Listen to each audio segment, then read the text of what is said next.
Mrs. Jeffries Takes Stock by Emily Brightwell, narrated by Deryn Edwards. Chapter 1. Inspector Gerald Witherspoon clasped his handkerchief to his nose and sneezed. He flinched as the undignified noise echoed off the silent walls of St. Thomas's Hospital. "Bless you, sir," Constable Barnes said kindly. He smiled sympathetically at the inspector and edged closer to the sheet-shrouded body lying on the table. "Now I expect you'll be wanting to examine the victim." Achoo! Witherspoon sneezed again. "Oh, drat, this cold is dreadful," he complained. "I really should be home in bed, not standing about a chilly hospital mortuary. It'll be a wonder if I don't catch my death in here." "Yes, sir, I'm sure you're right, but unfortunately you've not got much choice in the matter. If you'd have a look at the deceased, sir." Barnes reached for the edge of the sheet. "Spring colds are the worst," the inspector continued, ignoring the constable's attempts to get him to look at the body 1 second before he had to. "They hang on for ages. I seem to have spent the last 2 weeks coughing my head off and fighting off the chills." "Makes you miserable, colds do," Barnes agreed with a cheerful smile. "Guess I'm one of the lucky ones. I never get them.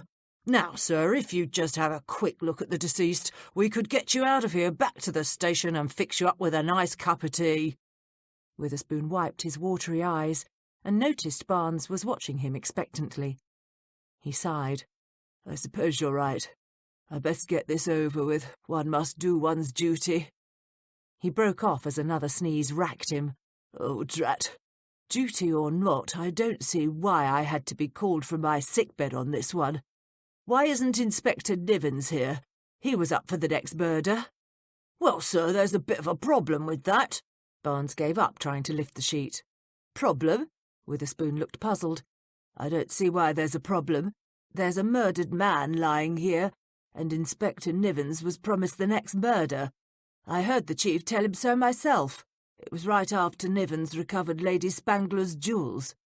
The Home Office was so grateful that Nivens managed to avert a scandal. I mean, after all, we all knew the jewels hadn't really been stolen." He shook his head. "Women are such strange creatures, Constable. I don't think I'll ever understand them. Imagine giving all those valuables to that young bounder." "Yes, sir," Barnes replied dryly, his craggy face set in lines of patience. "Lady Spangler was foolish, but she's not the first to have her head turned by someone half her age. There's plenty of men about who've done the same thing, but grateful as everyone was for Inspector Nivens' discretion, there's still a bit of a wrinkle in giving him this case." The constable gave up waiting for the inspector to make a move towards the corpse. Barnes's feet were cold, and he wanted a cup of tea too. He decided to take matters into his own hands. He lunged at the sheet, tossed it back, and revealed the body before the inspector could witter on about his cold.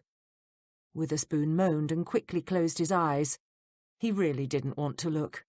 Bodies weren't very nice. Even the tidy ones that weren't drenched in blood were awful. And this one was a drowning. Or a shooting, or something equally wretched. He couldn't quite remember exactly what Barnes had told him earlier. Gracious, it's a wonder he could even remember his own name, considering how miserable he was. "This one isn't too bad," Barnes murmured as he stared at the bloated corpse. "Not like the last one we had. Pity Nivens won't get a crack at this case, but it can't be helped. Nivens might be a suspect himself." "What?" The inspector's eyes flew open. The constable chuckled. "Only fooling, sir. Of course Inspector Nivens isn't really a suspect, but the reason he isn't getting this one is because he knew the victim. Actually did business with the man, so to speak. The dead man's name is Jake Randall. He's American. He was found this morning floating in the Thames, and he weren't going for a swim either.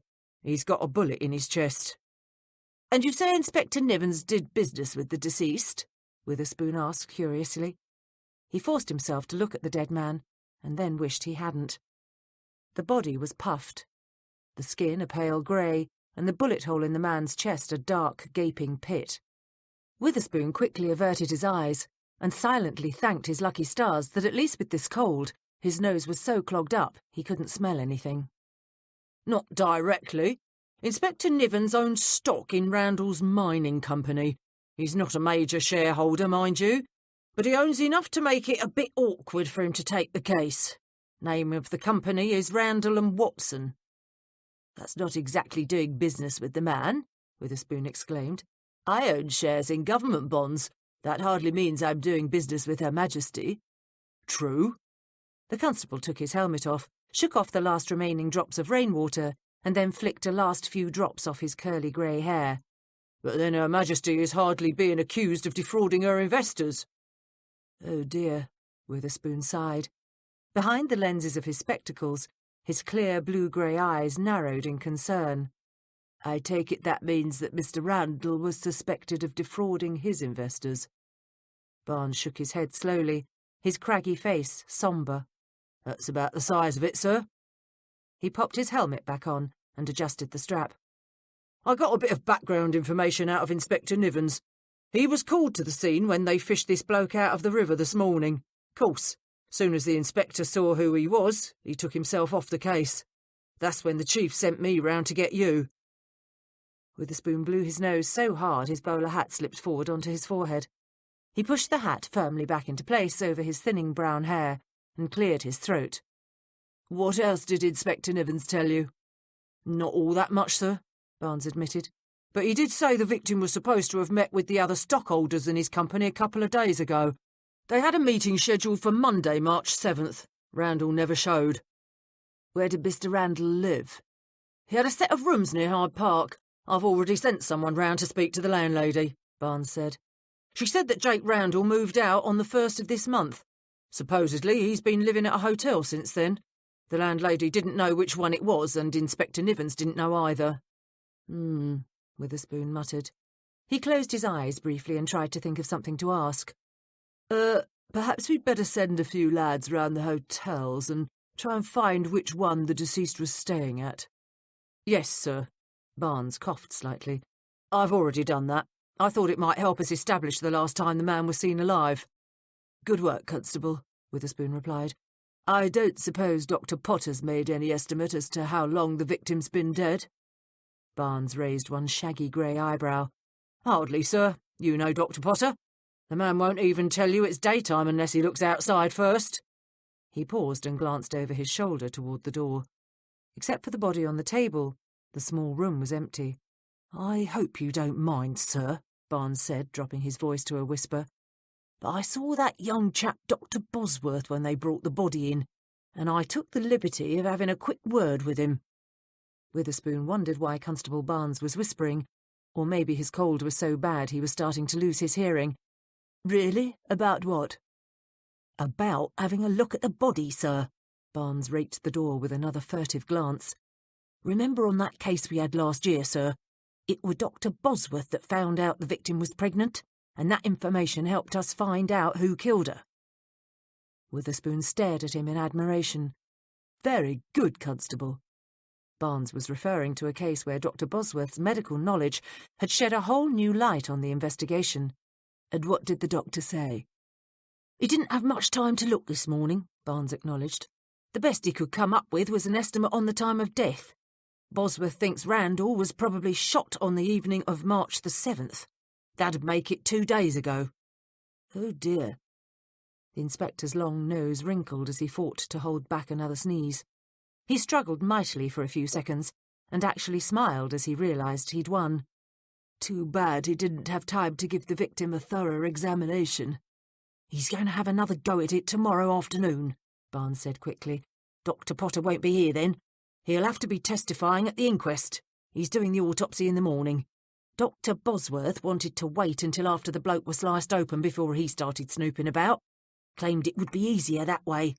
He'll be able to have a right good look at the innards. Said he'll be able to tell us quite a bit then." Witherspoon hoped he didn't look as green as he felt. But really, Constable Barnes obviously had a strong stomach. Excellent." The household at Upper Edmonton Gardens, home of Inspector Gerald Witherspoon, was in an uproar. Mrs. Jeffries, the housekeeper, stared at the mutinous faces surrounding the kitchen table and sighed inwardly. "Really," she said calmly, "I don't know what all the fuss is about." "That's easy for you to say," Mrs. Goodge, the cook, said. You're not the one that's going to have to try to feed this household on a pittance. She jabbed one plump red finger at the piece of notepaper lying in front of Mrs. Jeffries. You've got to talk to the inspector. This is daft. I don't mind being a bit frugal, but what he wants is ridiculous. And prices are going up all the time. What do you expect me to do? Feed everyone fried bread instead of decent cuts of meat? Her chin bobbed up and down as she spoke, dislodging a tendril of white hair from under her cook's hat. And what about the coal supplies? Wiggins, the footman, interjected. He stared earnestly at the housekeeper, his round, placid face creased in worry. This house don't stay warm by itself, you know. We've got to keep the fires going or we'll all freeze. It gets blooming cold up in that attic. Even Fred notices it. He glanced down at the shaggy black and brown mongrel resting next to his chair.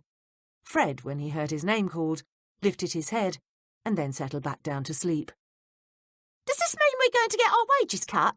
Betsy, the maid, asked. Young, pretty, and with plenty of natural intelligence, she got right to the heart of what was really worrying all of them. Of course it doesn't mean you're going to get your wages reduced, Mrs. Jeffries assured them quickly. The inspector merely wants us to trim the household expenses a bit, that's all. I'm not cutting back on the horse's feed, Smythe, the coachman, added. He crossed his arms over his broad chest and leant back in his seat. He was a big man with dark brown hair and harsh, almost brutal features, save for a pair of twinkling brown eyes. His eyes weren't twinkling now, though. Just because the inspector don't use bow and arrow all that much, don't mean they aren't deserving the best. Please calm down, Mrs. Jeffries commanded. You're all jumping to conclusions much too quickly. All the inspector is saying is that we've got to cut back a bit on the household expenses. He's not going to starve his horses, freeze his servants, or force us to eat bread and water. Her normally placid face creased in a frown, and her brown eyes narrowed in irritation. Furthermore, I should think you'd all be a bit ashamed. Have you ever known the inspector to be unfair? Has he ever treated any of us with less than the utmost kindness? Smythe cleared his throat. We didn't mean no disrespect to the inspector, he said uneasily, but you've got to admit it's a bit of a worry. I mean, him all of a sudden coming up with this grand scheme to save a few pounds each month. We all knows how much we owes the inspector. Wiggins shoved a lock of dark brown hair off his forehead. What's this all about, then? What's wrong? The inspector ain't losing his position, is he? No, Mrs. Jeffries replied firmly. She didn't like making them feel guilty, but really, she had to do something. This discussion was getting completely out of hand.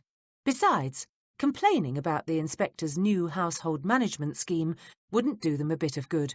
It was far better to go along with his plan and let the inspector see the results of cutting back himself. Mrs. Jeffries was confident that within a very few weeks the household would be back to its normal routine. The inspector isn't losing his position, Wiggins, she said. But, and I suppose it's only fair you should know this, some of his investments aren't doing all that well. God blimey, Wiggins shook his head. That doesn't sound good. Here now, I'm sorry about the inspector's investments, but how on earth am I expected to entertain on this amount of money? Mrs. Goodge asked. She jabbed her finger again at the dreaded piece of paper. Mrs. Jeffries stared at the cook in amazement. Entertain? I'm afraid I don't understand what you mean. The inspector never entertains. I weren't talking about him, Mrs. Goodge replied earnestly.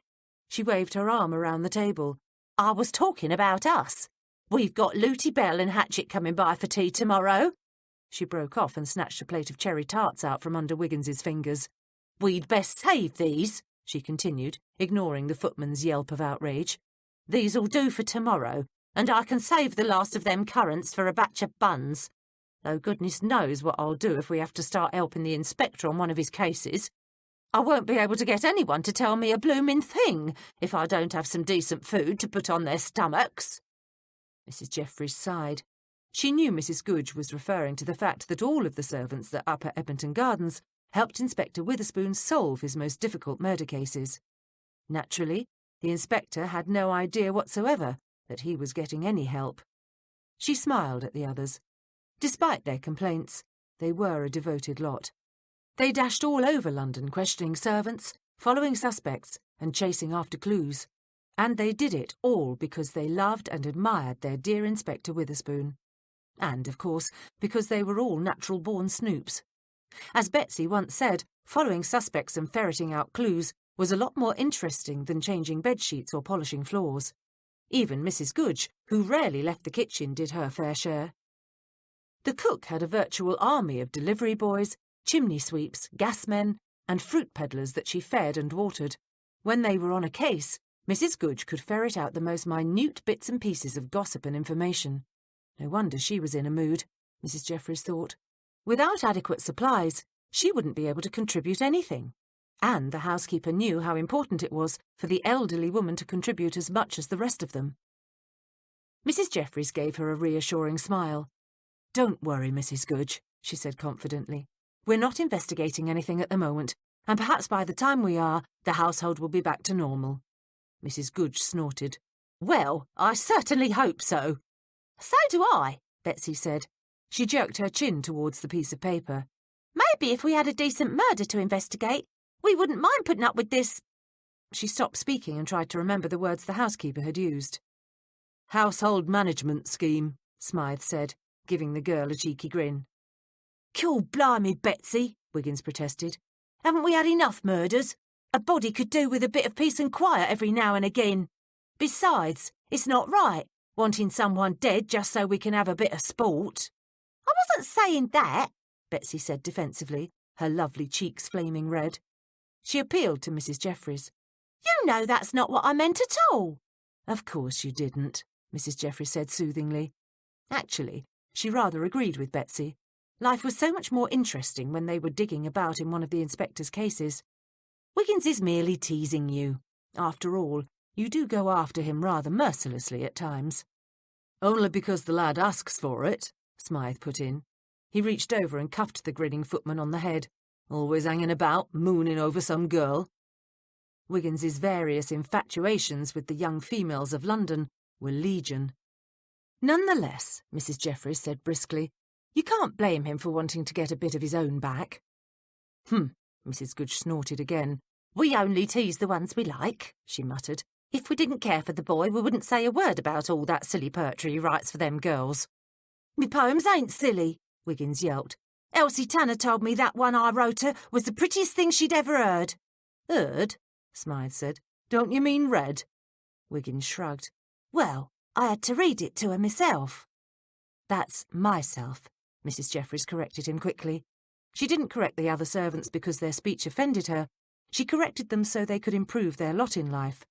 They were all highly intelligent, hard-working people, and the housekeeper was secretly determined that one day they'd have an opportunity to advance themselves. Inspector Witherspoon was the kindest of masters. He treated his servants as human beings rather than objects put on this earth to answer his every whim. Yet kind as he was, Mrs. Jeffries harboured the hope that one day the younger servants would have to call no man master. One day they'd be master of their own fates. "Right," Wiggins said. "I had to read it to her myself. Elsie can't read, but she said it were wonderful." "She may have thought it were wonderful," Mrs. Goodge said, "but that didn't stop her from getting engaged to Lady Canonbury's gardener." Smythe glanced at Wiggins. The footman dropped his gaze and stared at the tabletop as a blush crept up his cheeks. The lad was good-natured about their teasing, but he was still raw over the subject of Elsie Tanner. Wiggins hadn't been in love with the lass or anything like that, but he'd been smitten enough to get his feelings hurt bad when she up and got herself engaged to another bloke. Smythe decided to change the subject. "Do you think we'll be getting something interesting to do soon?" he asked the housekeeper. Mrs. Jeffries smiled sadly. "Not for a while, I'm afraid. You see, the inspector told me that the next murder that comes along goes to Inspector Nivens." "Inspector Nivens?" they all chorused at once. "But that's daft," Mrs. Goodge exclaimed. "Nivens couldn't find a singer at a music hall, let alone catch a killer," Smythe charged. "He's always looking down his nose at people," Betsy said earnestly. "How can someone like that ever learn anything?" "Well, I think it's about time that someone other than our inspector had to do it," Wiggins said. "It isn't fair that he always gets stuck with the bad ones."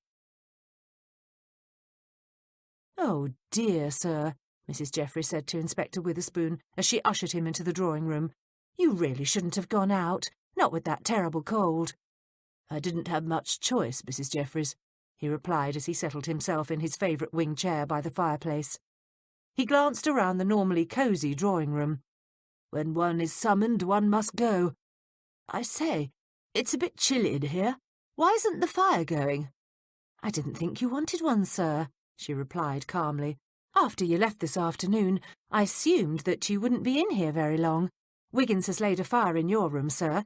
Naturally, as you've instructed us to be more careful about our expenditures, I didn't think you'd want to waste a bucket of coal to heat a room you'd only be sitting in for a few minutes." Witherspoon frowned slightly, but said nothing. Mrs. Jeffries firmly clamped down on the surge of hope welling up inside her as she poured the inspector a glass of sherry.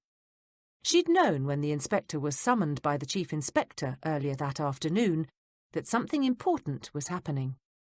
But she hadn't dared let herself believe it might be another murder investigation. That's why she hadn't said anything to the others. She didn't want to get their hopes up. "Here, sir." She handed him a glass of pale amber liquid. "This ought to take the chill off." "Thank you, Mrs. Jeffries," he replied absently as he took the glass from her fingers and raised it to his lips. As the liquid hit his tongue, his eyes bulged. "I say, this doesn't taste like our usual sherry." "It's not, sir," she said, giving him a placid smile. "You finished the last of your usual kind yesterday. Naturally, in accordance with your instructions to trim our spending, I ordered this brand. It's Spanish, you know, far less costly than Harvey's. The wine merchant assured me it would do nicely.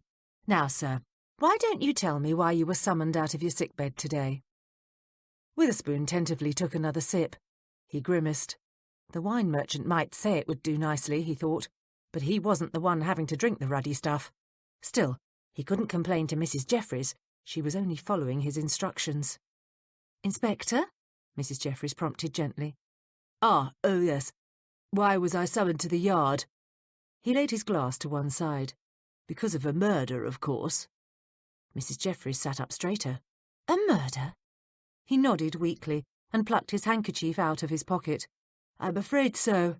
Fellow by the name of Jake Randall was found floating in the Thames." "Floating in the Thames?" she repeated slowly, her mind working furiously. She knew that murder by drowning was difficult to prove, impossible really, unless there was an eyewitness or unless the body was marked in such a way as to rule out any other conclusion. She'd learnt quite a bit living with her late husband, a police constable in Yorkshire, for over 20 years. How extraordinary! What makes the police think it's murder and not an accidental drowning? The inspector sneezed so hard he didn't hear the question. He pulled out his handkerchief and blew his nose. I say, Mrs. Jeffries, what is Mrs. Gooch cooking up for dinner tonight?" "Spring stew of veal and brown bread pudding," she answered quickly, knowing the inspector would be far more receptive to her questions once he knew he was going to be fed properly. Witherspoon brightened considerably. "That's one of my favourite dishes, one of my favourites." He tucked his hanky back in his pocket. "Now, what was that you asked?" Betsy stuck her head in the drawing-room. "Dinner served," she announced, just as there was a knock on the front door. "Answer the door, Betsy," Mrs. Jeffries said as she rose to her feet. "Odd time for someone to come calling," the inspector murmured. He was really quite hungry. He hoped he wasn't being called out again. Surely they wouldn't have found another corpse floating in the river. Even his luck wasn't that bad. Betsy returned a moment later. Inspector Nigel Nivens was right behind her. Mrs. Jeffries stiffened. She didn't like Inspector Nivens, and she was fairly certain he didn't like her either. He was a man of medium height, with dark blonde hair slicked straight back from his high forehead. His chin was weak, his grey eyes cold and shifty, and he was forever trying to figure out precisely how Inspector Witherspoon solved all those complicated murder cases. Nivens flicked the housekeeper a brief, suspicious glance before turning to Inspector Witherspoon. "Good evening, Witherspoon," he said politely. "Mrs. Jeffries?" He acknowledged her presence with a slight nod. "I'm terribly sorry to barge in like this, but it's imperative that I speak with you. It's about that man they fished out of the Thames today, Jake Randall." "You're not barging in, dear fellow," Witherspoon said with a welcoming smile. "It's nice to see you again." "Should I ask Betsy to hold dinner?" Mrs. Jeffries asked softly. Really, sometimes she felt like shaking her employer. He was so very innocent. He didn't have the slightest notion that Inspector Nivens thought he was a fool. Nivens's sarcasm and innuendo rolled right off Inspector Witherspoon's back. Witherspoon's brows rose. "I don't think that will be necessary," he replied. "I'm sure that Inspector Nivens will dine with me." He looked hopefully at the other man. "Won't you?" Nivens smiled. "As long as it's no trouble, I'd be delighted." "It's not a bit of trouble," the inspector assured him. "Come along, the dining room is through here." He led the way out of the room with Nivens trailing at his heels. Mrs. Jeffries, sure that something was up, because she knew good and well that Inspector Nivens hadn't called around to inquire about her employer's health, followed at a more cautious pace. But she was determined to find out why the odious man had come. If he was going to browbeat the inspector into giving up this case, well, she'd just have to take matters into her own hands. She didn't have to wait long. Just as the two men were entering the dining room, Witherspoon said, "I'm jolly sorry you're not getting this case. I know how much you wanted a chance at a murder." "I'm sorry too, but circumstances being as they are, we've no choice in the matter." Nivens turned his head and saw her loitering in the hall. She gave him an innocent smile. "I knew the victim, you see," Nivens said, when it was clear that Mrs. Jeffries wasn't going to be cowed. "And I've got some information I think will help with your investigation. Details, that sort of thing." "Yes, I'm sure you'll be most helpful," Witherspoon murmured. He really didn't want to talk about murder while he ate his dinner, but obviously Inspector Nivens felt it was important enough to come round personally. He was duty-bound to listen attentively, even if his stomach was growling and his head was so stuffed he could barely think. He gestured toward the chair on his right and sat down. "Do sit down, Inspector." Mrs. Jeffries heard Betsy coming up the back stairs with the main course. She turned and fairly flew down the hall. "Here," she hissed to the surprised maid. "I'll serve. You nip back into the drawing-room." "What for?" Betsy's blue eyes mirrored her confusion. Serving dinner was one of her duties. "Because I want to know everything that Inspector Nivens says tonight, and I'm fairly certain he'll take care not to say anything important while I'm in the room." "What are you on about, Mrs. J?" "Murder," she hissed. "If Nivens doesn't see me hovering about the dining room, he'll assume I'm eavesdropping by the door, and he might close up tighter than a bank vault. Even worse, the odious little man might deliberately give the inspector the wrong information just so he can try to trap me. We can't take that risk." Mrs. Jeffries knew she wasn't being her normal, articulate self, but she was in a hurry. She was certain that Nigel Nivens suspected that Inspector Witherspoon's phenomenal success at solving murders was due to the fact that he had help. She was equally certain that he'd guessed precisely where that help had come from. But she didn't have time to explain all this to Betsy right now. "You mean Nivens is on to us?" "Perhaps," she whispered. "And I want him to see me serving dinner. It might allay his suspicions. So I want you to go into the drawing-room. If you huddle down behind that wing chair opposite the fireplace and put your ear to the wall, you can hear every word that's being said in the dining room." "You mean you want me to eavesdrop?" "Of course I want you to." The housekeeper took the platter out of the girl's hand. "Murder's been done, and our inspector is on the case." She didn't have to explain further. Betsy nodded and slipped down the hallway into the drawing-room. Mrs. Jeffries continued into the dining room. Secure in the knowledge that Betsy was listening to every word, Mrs. Jeffries calmly served dinner. She was aware that every time she entered the room, Nivens broke off and waited until she'd left before speaking again. She deliberately made as much noise as possible as she went back and forth between the kitchen and dining room. She clicked her heels loudly against the hallway floor, stomped up and down the steps hard enough to cause the banister to vibrate, and banged the plates together every time she served a course. She was sure her plan was working. She placed a plate of brown bread pudding in front of the two inspectors and turned for the door. She left it open as she tromped down the hall, her footsteps loud enough to wake the dead. She smiled to herself as she reached the staircase leading to the kitchen. From behind her, she could hear the murmur of voices. Nivens, secure in the knowledge that she couldn't possibly be eavesdropping, was talking his head off. He was annoying, but she wasn't in the least worried. Even if Betsy suddenly went stone deaf, she'd still find out what was going on. Inspector Witherspoon told her everything. Chapter 2. Betsy kept one eye on the door and pressed her ear to the wall. The voices of the two men were low but very clear. From outside the front window, she heard the rattle and clop of a carriage. She frowned and shot a quick glare toward the road as the noise of the horses' hooves and rumble of the wheels drowned out Inspector Niven's first words. "Blast," she thought, pressing her head closer to the wall. "If this keeps up, I won't hear a blooming thing." From behind the panelling, she heard Inspector Witherspoon say, "Now, precisely what was it you wanted to tell me, Inspector Nivens? Oh, do help yourself to more veal. It's one of Cook's best recipes." There was the scrape of silverware against china. Betsy guessed that Nivens was loading his plate up. He looked like the kind that'd make a pig of himself, she thought. She hoped he wouldn't keep his mouth so full that he couldn't talk. Then relief filled her as she heard Nivens start speaking. Betsy held her breath, hoping he wouldn't take too long to say something interesting.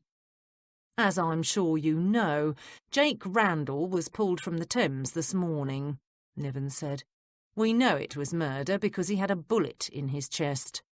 "I saw the body this afternoon," Witherspoon replied. Betsy had to strain to catch his words. His voice seemed to have gone a bit faint. "I assume Constable Barnes told you why I had to give up the case," Nivens continued. She heard a muffled grunt in reply. "My business with Mr. Randall wasn't extensive," Nivens said, "nor was it directly with Mr. Randall himself. It's true I own shares in Randall and Watson Mining Company, but I purchased that stock through a Mr. Lester Hinkle. He represents several small investors like myself. That's really all there is to it. I'd never even met the victim, but you know what a stickler for propriety the chief is, and I thought it best to take myself off the case." Excuse my asking, but if you'd never met Mr. Randall," the inspector said hesitantly, "then how did you know it was him when you saw the body?" There was a long pause before Nivens answered. "We may not have been acquainted, but I had seen him before. When Mr. Hinkle recommended I purchase the shares, I took it upon myself to inquire into Mr. Randall's background. During the course of that inquiry, I happened to see him coming out of Hinkle's office on Throgmorton Street." I see. What kind of mine is it?" Witherspoon asked. "Silver," Nivens answered. "It's in the United States, in Colorado, to be exact." The inspector said. Betsy rolled her eyes. If Inspector Witherspoon didn't get on with it, she'd be here all night. Inspector Nivens, perhaps coming to the same conclusion that Betsy had, suddenly got to the heart of his story. "A few days ago," he said, "Mr. Hinkle contacted me. He said he had it on good authority that Jake Randall wasn't using our investment money to buy equipment, hire miners, or dig for silver. It seems that one of Mr. Hinkle's relations happened to be visiting Colorado. He visited the mine site and found it was nothing more than a hole in the side of a mountain." Nivens stopped, and Betsy took the chance to rub the crick out of her neck. She quickly put her ear back against the wall when she heard Nivens start up again. "Furthermore, Mr. Hinkle's relation had taken the trouble to meet the other owner of the mine, a man called Tib Watson. These Americans have such strange names." He paused. "Watson was nothing more than an old drunk. The only mining equipment he had was a pickaxe and a half-blind old mule." Nivens snorted in anger. "Oh dear, that doesn't sound at all right," Witherspoon murmured sympathetically. "It wasn't right. Naturally, Mr. Hinkle was concerned. Not only had he invested my money and the money of several other people, but he'd also invested a huge amount of his own," Nivens complained bitterly. "He came to me because I'm with the police. He wanted to know if we should have Mr. Randall arrested. I told him that he didn't have enough evidence. I offered to contact the American authorities, but Mr. Hinkle was afraid the press would get wind of it, so he asked me not to do anything yet. He decided to talk with other shareholders about the situation. He did that, and they decided their best course of action would be to confront Mr. Randall and ask him for an explanation." Betsy's foot began to cramp. She eased it out from beneath her, cringing as the sole of her shoe scraped noisily against the floorboards. but she needn't have worried about being overheard. Both men were too intent upon their subject to take any notice of unusual noises. She shifted slightly into a more comfortable position. Through the wall she heard the inspector ask the obvious question. "But surely, if you knew there was no mining going on and you'd all given him money, you could have picked Mr. Randall up for fraud." "Hardly, Inspector Witherspoon." Betsy's eyes narrowed at the cool contempt she heard in Nivens's voice. How dare he speak to their inspector in that tone? "Why ever not?" Witherspoon asked innocently. "To prove fraud, you must prove intent," Nivens replied. "But that's neither here nor there. We couldn't prove intent, nor did we have enough evidence to arrest Randall. The unsubstantiated word of someone's cousin isn't reason enough to arrest a man with the kind of important connections that Randall had. The other shareholders decided to have a meeting and confront Jake Randall. He was either going to have to give them back their money or come up with a reasonable explanation. The meeting was scheduled for March 7th. Randall agreed to be there, but he wasn't. On March 9th, his body was found." Who else was due at this meeting?" "All the other shareholders, one of whom is Rushton Benfield.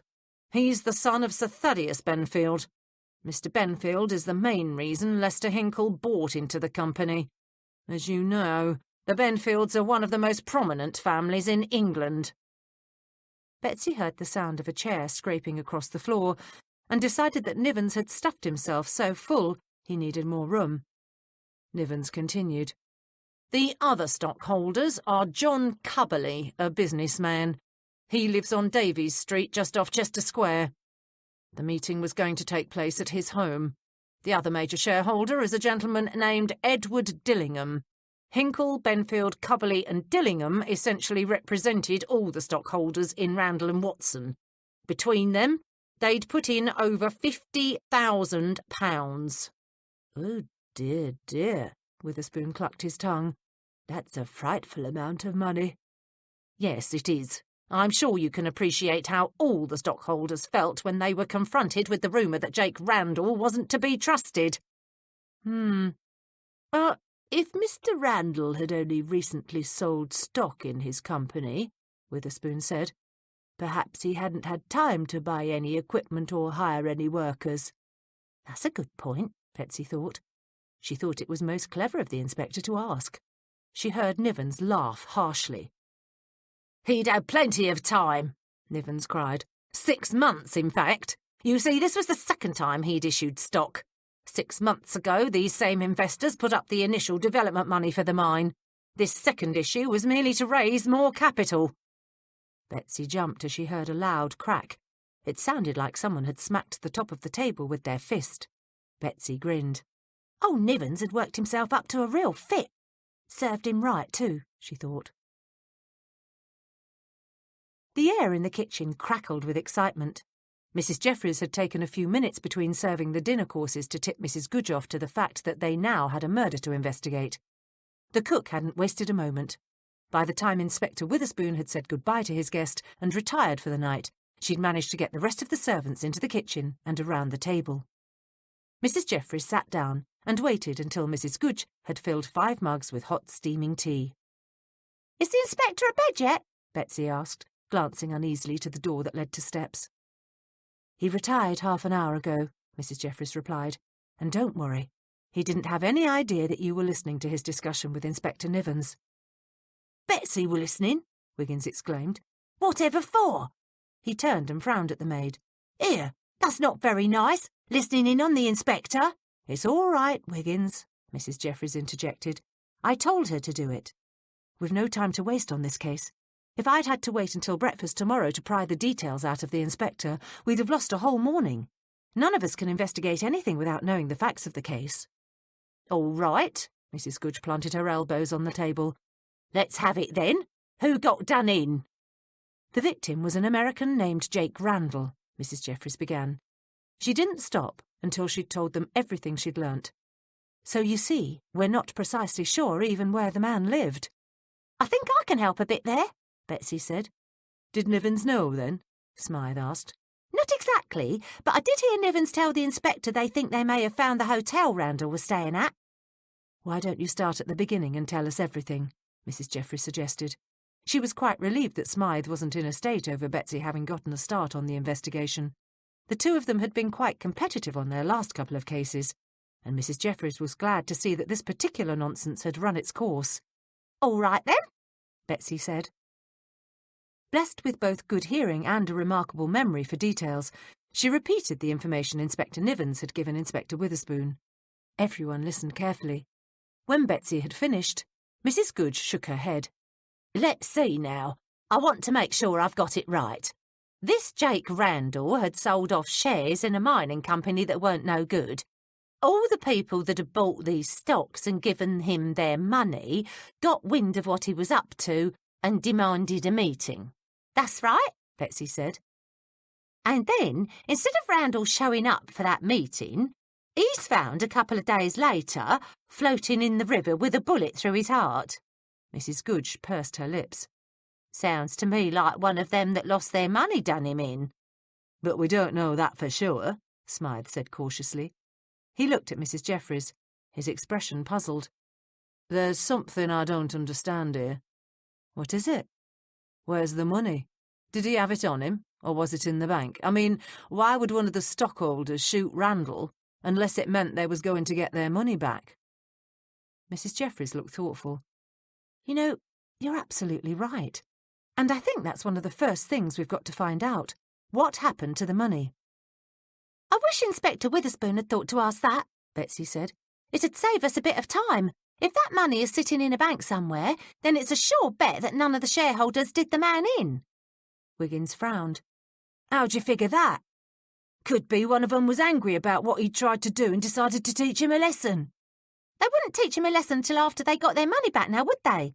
Betsy persisted. That class of people don't do murder over something like that. Meaning that it's only the lower classes that murder because they're angry, Smythe put in.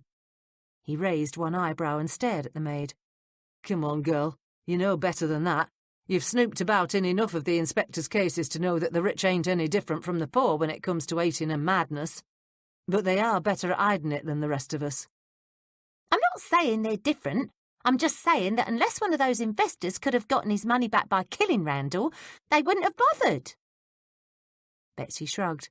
Why take the risk of murdering someone when it'd be a lot easier just to hire a solicitor and take the man to court?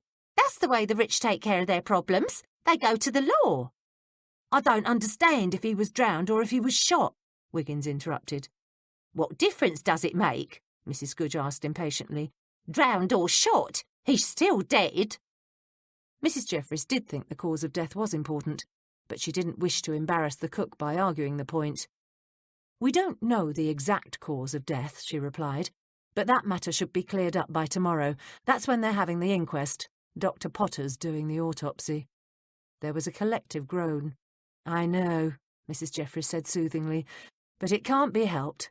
Let's just hope that Dr. Potter surprises us and actually knows something useful. Betsy, her blue eyes sparkling, eagerly leant forward. What do we do first? Mrs. Jeffries considered the question. We've learnt enough to get started with our inquiries, she mused. Yet we don't have much in the way of facts. We know where the body come up, don't we? Smythe asked. Yes, just under Waterloo Bridge, Mrs. Jeffries replied thoughtfully. She frowned. But I'm not sure that will do us much good. The body may have been spotted there, but considering the currents and tides in the river, we've no reason to think that Randall was shot anywhere near the bridge. Wiggins gasped. You mean he was shot somewhere else, and the body just floated down the Thames until someone happened to see it? No, Wiggins, Mrs. Jeffries explained hastily. Dead bodies don't float. They generally sink to the bottom for a few days, bloat up a bit and then pop to the surface. But the point is, we've no idea if the victim died of drowning or the bullet wound. In either case, the body could have gone into the river several miles from where it was actually found. She knew this because her late husband had investigated several deaths by drowning. Why don't I take a run down to Waterloo Bridge anyway? Smythe suggested. You never know, Mrs. J. We might get lucky. She looked at the coachman. All right. But afterwards, I think you'd better take on the task of learning everything you can about Rushton Benfield. Do you know where he lives? No, she replied. But he shouldn't be hard to find. His father is Sir Thaddeus Benfield. I can help there, Mrs. Goodge said. Well, I can tell you where Sir Thaddeus lives. He's got a fancy house near Regent's Park. I expect if Smythe hits the locals round there, he can find out where young Mr. Benfield calls home these days. Mrs. Jeffries nodded. She was no longer amazed by the cook's enormous amount of information on the gentry of London. Excellent. Now, Wiggins, she said, ignoring the boy's less than enthusiastic expression. I want you to find out everything you can about Lester Hinkle. Betsy suddenly interrupted. Lester Hinkle lives near the Cubberleys. He lives right on Chester Square. I heard Inspector Nivens telling our inspector that before he left. He give Inspector Witherspoon all their addresses, except him for Mr. Benfield's. Very good, Betsy. Mrs. Jeffries beamed proudly at the girl. What do you want me to learn about this here Mr. Hinkle? The footman asked grudgingly. Everything you can, but most especially, I want to find out as much as possible about his movements between March 7th and 9th. Mrs. Goodge leant her ample bulk forward. Why just them dates? Because the meeting was called for March 7th, and the body was found on March 9th. As Mr. Randall didn't show up for the meeting, there's a possibility he was already dead. Cool blimey, Wiggins groaned. That's going to be right hard. What if I can't learn nothing? Mrs. Jeffries sighed. Wiggins was obviously assailed by self-doubt again. She wondered if it had anything to do with Elsie Tanner's defection. Amazing, really, how one totally unrelated event in her life could affect everything else. She peered closely at the boy. His mouth was turned down, there were faint circles under his eyes, and his usually round cheeks were pale and sunken. Oh dear, she thought. He really was in a bad way. Perhaps she'd better put her foot down if there were any more teasing. Wiggins had always been good-natured about it in the past, but he didn't look at all his normal jolly self. Of course you'll learn something, Mrs. Jeffries assured him. You always do. Why, you were instrumental in solving our last 2 cases. Wiggins raised his eyes and stared at her hopefully. Really? You and Fred both, the housekeeper said enthusiastically. That's why I don't think you'll have any trouble getting all sorts of information about Mr. Hinkle. Just do what you normally do. Make contact with a footman or a gardener, or perhaps a pretty housemaid, and use your charm. My charm? Wiggins grinned. Well, if you say so, Mrs. Jeffries. By the way, where is Fred? He ducked his head and looked for the stray dog he'd brought in a few months back. Fred, he called softly. Here, boy. He's not here, Mrs. Jeffries said hastily. He's in the inspector's room. Again? Wiggins' good mood began to vanish. What's he doing in there? He's my dog, you know. He's supposed to sleep up with us. Well, Mrs. Jeffries tried to think of a diplomatic response. Of course he's your dog, and we all know how devoted he is to you, but the inspector's become very fond of him too. But Fred's my dog, the footman complained. He ought to be with me, not the inspector. I thought dogs were supposed to be loyal. Fred is loyal, Mrs. Jeffries argued, but like all creatures, he likes his comfort, and I think it's warmer in the inspector's bedroom. She didn't add that Witherspoon was always slipping Fred little treats, and that she suspected he let the dog sleep at the foot of the bed, and not the floor. If she'd known how difficult bringing the dog into the house was going to be, she'd have thought differently about allowing it to happen. It wasn't that Fred was any trouble, except for being overly fond of sausages and occasionally stealing one off the table when no one was looking. He was a fine animal. The problem was that both Wiggins and the inspector felt the dog belonged to them, and they were just a tad jealous of one another. But Mrs. Jeffries really felt that Inspector Witherspoon should have the animal. Wiggins was one of them. They formed an unusual but very real family circle, even though none of them were related by blood. The inspector, on the other hand, though he had the respect and devotion of his servants, was very much alone. They had each other. Inspector Witherspoon had no one. Mrs. Jeffries refused to give up on her ambition of acquiring a wife for him, but the man was so ridiculously shy around women, she knew it might be ages before she could complete that task. In the meantime, Fred would just have to do. Witherspoon needed the dog far more than Wiggins did, but she wasn't about to tell Wiggins that. You don't want Fred to catch cold, do you? Course not, Wiggins said. But it isn't that cold up in our room, is it, Smythe? I wouldn't call it toasty, the coachman said dryly. And you do insist on keeping that ruddy window cracked a few inches. Poor Mutt probably feels the chill. There, you see? We're all agreed. Fred should just go right on sleeping in the inspector's room. Mrs. Jeffries smiled confidently. You've got the dog all day to yourself, Betsy put in. The inspector only gets to see him of an evening, and he's got right fond of the animal. Wiggins nodded, but grumbled under his breath. Thinking the matter settled, Betsy eagerly turned to the housekeeper. What do you want me to do tomorrow? If you'll pop round and see what you can find out about the Cubberleys, Mrs. Jeffries said slowly, I'll see what I can learn about Edward Dillingham. So we'll have all 4 of them that were due at that meeting covered, right? Smythe said. Correct. I reckon you want me to suss out what gossip there is about all of them, Mrs. Goodge said. Her broad face was creased in a worried frown. That's not going to be easy, seeing as we're supposed to be cutting back and all. Come on, Mrs. Goodge, Betsy said cheerfully. Surely you can make do. That's easy for you to say. You won't have half a dozen people dropping round and expecting a decent bite to eat. The more buns and cakes I stuff down their throats, the longer they stay. The longer they stay, the more they talk. The cook cast a quick glance toward the pantries off the hallway. I expect you're right, though. If I trim back a bit on meals, I ought to be able to make do. I still don't understand what learning about these 4 people is going to do, Wiggins complained. We don't know for sure if they had anything to do with Randall's murder. No one even seems to know the last time the bloke was seen alive. He could have been murdered days before he were even due at the meeting at the Cubberley house. Mrs. Jeffries gave the footman a surprised look. He was right. Suddenly it became imperative to find out when Jake Randall was killed, or, failing that, to find out when he was last seen alive. Good morning, sir, Mrs. Jeffries said cheerfully as she carried the inspector's breakfast into the dining room. I hope you slept well. Witherspoon yawned. Very well, thank you. He smiled as she put a plate of hot food in front of him. Then he saw what was on it. No bacon and eggs this morning? Oh, no, sir. Mrs. Jeffries turned her head so he wouldn't see the impish twinkle in her eyes. She'd known that Mrs. Goodge was up to something this morning. The cook had been chuckling to herself as she'd cooked the inspector's breakfast. Mrs. Goodge has found several breakfast dishes that are far less costly than bacon and eggs. She hopes you like this one. Witherspoon picked up his fork and prodded the square, brownish-grey object. Yes, he murmured.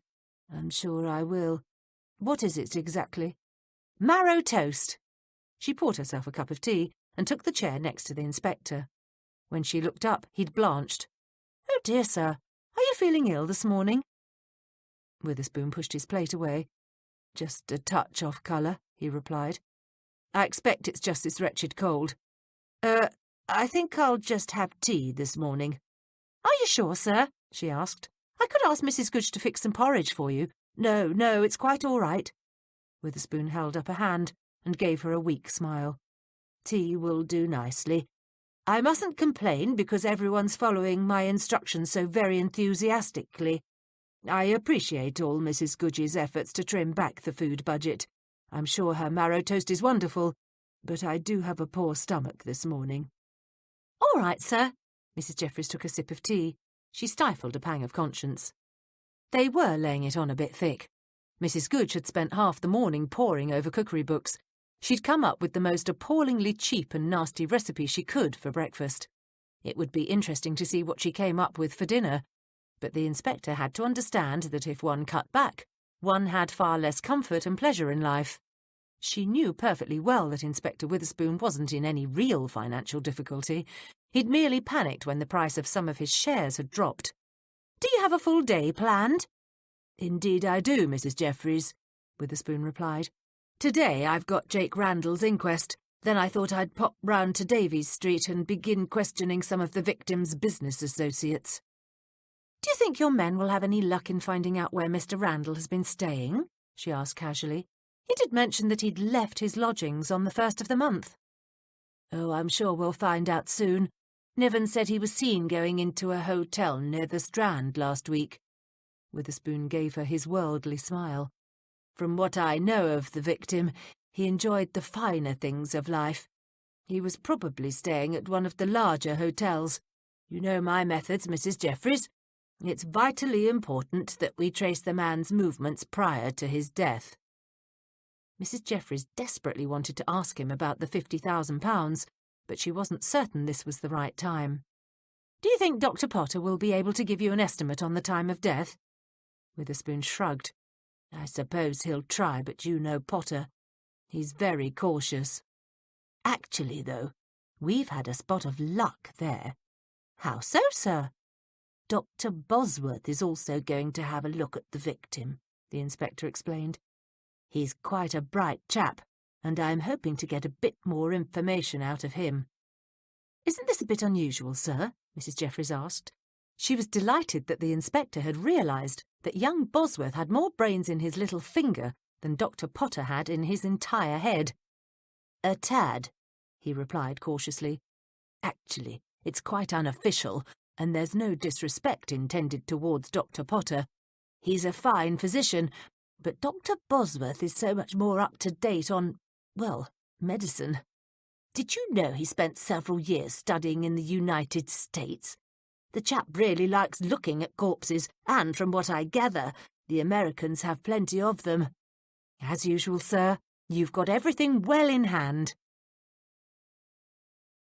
Mrs. Jeffries stood on the Lambeth Palace Road and stared at one of the several doors of St. Thomas's Hospital.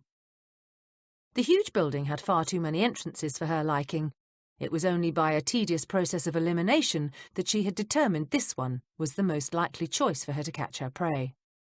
A blast of sharp March wind gusted off the river. She pulled her cloak tighter and hoped she wasn't on a fool's errand. Perhaps Dr. Bosworth wouldn't be able to tell her anything at all useful, but she felt she must try. The door opened, and several men dressed in heavy overcoats stepped outside. Right behind them, another single figure emerged. Mrs. Jeffries darted across the busy road. She caught up with Dr. Bosworth and fell into step with him. "Hello, Dr. Bosworth," she said cheerfully. Surprised, he stared at her. "Hello," he replied cautiously. She laughed gaily. "We have met before, sir. A few months ago. I accompanied a friend to the mortuary. You very kindly assisted us." He smiled suddenly, his blue eyes lighting up in recognition. "Yes, of course. You were with that American lady. How very nice to see you again, Mrs. Jeffries. I'm so sorry," he mumbled, a blush creeping up his cheeks. "But I've an appalling memory for names." "That's quite all right. Do you mind if I walk with you? One feels so much safer these days in the company of a strong young man." Bosworth straightened. "I'd be delighted to accompany you, Mrs. Jeffries. I'm just on my way over the bridge to the station." "I'm on my way to Great George Street," she replied. "This is most kind of you, Doctor. Sometimes one just doesn't feel safe upon the streets any more. Not like when I was a girl," she continued chattily, though actually, when she was younger, there was just as much crime and violence as there was now. "But of course, you know all about how unsafe the streets are, what with helping the police and all." Bosworth's chest swelled. "Really, Mrs. Jeffries, I don't do all that much." "Why, sir, I know that's not true. Inspector Witherspoon has mentioned several times how very brilliant you are." "Inspector Witherspoon?" he said, clearly puzzled. "Yes, I'm his housekeeper. Had you forgotten?" Yes, of course." He beamed with pleasure. "That's right, you work for the gentleman. I must say, it's very kind of him to mention me, but in all honesty, I haven't done all that much." "You're much too modest, Doctor," she said, taking his arm as they started across Westminster Bridge. "The inspector tells me you're going to examine his latest victim. He's every confidence you'll be able to tell him far more than Dr. Potter. No disrespect meant for Dr. Potter, of course, but I understand you're rather an expert on bodies. You studied in the United States, I believe." "Yes," he said enthusiastically. "I was in San Francisco, and I made the acquaintance of the most remarkable doctor. Chap named Spurgeon Smith. Quite a peculiar fellow, really. Spent more time with cadavers than he did with patients. But gracious, he was a fountainhead of knowledge." Mrs. Jeffries slowed her pace. They were halfway across the bridge, and she didn't want the doctor to arrive at the Westminster Bridge station before he'd told her what he'd learnt from examining Jake Randall's body. She listened patiently while he went on about his stay in the American West. Then she steered the conversation toward Randall. Dr. Bosworth took the bait. His own footsteps slowed as he told her about his findings. "Of course, I realise it isn't admissible evidence in court, he continued, but according to Dr. Smith, they used to dredge up bodies out of the San Francisco Bay all of the time. One can determine how long the body has been in the water by testing for various gases. Now, Dr. Potter wouldn't even hear of doing such a thing, but as he wasn't there, and the test is relatively simple, I took a chance and tested the victim anyway. How very commendable of you, sir, she smiled encouragingly. And what were your conclusions? I'd say the body was in the water for at least 36 hours, but of course that's only an estimate. The tests aren't infallible. Dr. Smith says there are so many other factors that can affect decomposition. Mrs. Jeffries glanced over the side of the bridge at the river. But wouldn't the body have gone out on the tide? Bosworth chuckled. Generally, yes. But the victim had a long, flat bruise on his leg, like he'd been pinned beneath a piling or something. My conclusion is that he was killed very close to where he came up. It's a fairly well-populated stretch of river. The body was spotted literally as it floated to the surface. Did Mr. Randall drown then? Oh, no. He was dead before he hit the water, Dr. Bosworth said cheerfully. He looked enormously pleased with himself. The bullet killed him. A shot directly to the heart from a Colt .45 will generally finish you straight off. Stunned, Mrs. Jeffries stopped. She looked at him in amazement. You mean you know what kind of gun was used? Bosworth shrugged modestly. Oh, yes. It's not admissible in one of our courts, of course, but I'd stake my life that Jake Randall was shot by a Colt .45.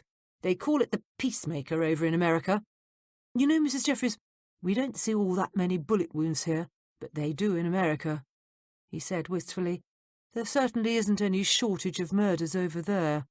I'm sure Dr. Potter would tell me it's impossible to know, but believe me, after a year of working with Dr. Smith on the Barbary Coast, I've seen enough entrance wounds to be able to identify half a dozen different kinds of guns. Gracious, Dr. Bosworth. Mrs. Jeffries was truly impressed. Why on earth don't the police use your remarkable abilities? Bosworth sighed. To be perfectly honest, it's my own fault that I haven't advanced further. You see, the only way to advance is to have important people as your patients. But surely you're a very good physician, she protested. Oh, I'm competent, he admitted, but I don't much care for live patients. I'm afraid I'm a bit like my friend Dr. Smith. I much prefer the dead ones. They don't complain if you make a mistake, and, of course, if you make a really dreadful mistake, you can't hurt them. They're already dead. Chapter 3. Inspector Witherspoon and Constable Barnes waited patiently in the drawing-room of the Cubberley home. The large, well-appointed room wasn't quite as nice as one's first impression suggested. The inspector squinted through his spectacles as he gazed at his surroundings. The crimson velvet curtains were badly frayed along the railing, the gold-leaf carpet was thin and worn in spots, and in the corners there was a layer of dust on the dark hardwood floors. "Bit odd, this place," he muttered softly. "Yes, sir," Barnes agreed. He, too, was taking in the details of the room. "Beneath all the elegance, it's a bit tatty, isn't it? Not what you'd think the place would be like, judging from the neighbourhood. Did you notice the banister, sir? When the maid went up the stairs, it rattled every time she touched it." Witherspoon hadn't noticed. He'd been too busy staring at the elderly, slovenly dressed woman who'd answered the door to take any notice of the staircase. Naturally, one didn't want to be judgmental, but in a home like this, one would have expected a neatly uniformed housemaid or butler to answer the door.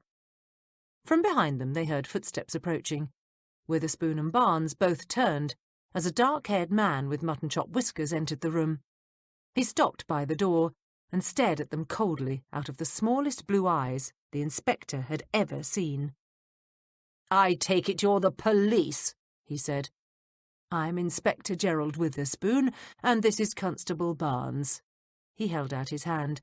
"We're sorry to disturb you, but we're here to ask you a few questions." "Yes, expected you would be. I'm John Cubberley." He hesitated for a moment before shaking the inspector's hand. He dropped it quickly. "You're here about Jake Randall?" Witherspoon nodded. "When was the last time you saw Mr. Randall?" Cubberley shrugged. "I'm not precisely sure of the date. I think it was a fortnight ago." We understand that you were one of the major investors in Mr. Randall's mining company. Is that correct? Witherspoon asked. He had a feeling this interview was going to be tedious. Mr. Cubberley had not asked them to sit down. In all fairness, he's not obliged to, the inspector thought, but really it would be ever so much more comfortable if they could all have a seat. That's correct. Cubberley smiled slightly.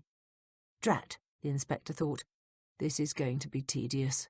The man obviously wasn't going to volunteer anything. You were expecting Mr. Randall here for a meeting on March the 7th, weren't you? Yes, but he didn't come. I see. Witherspoon's stomach growled.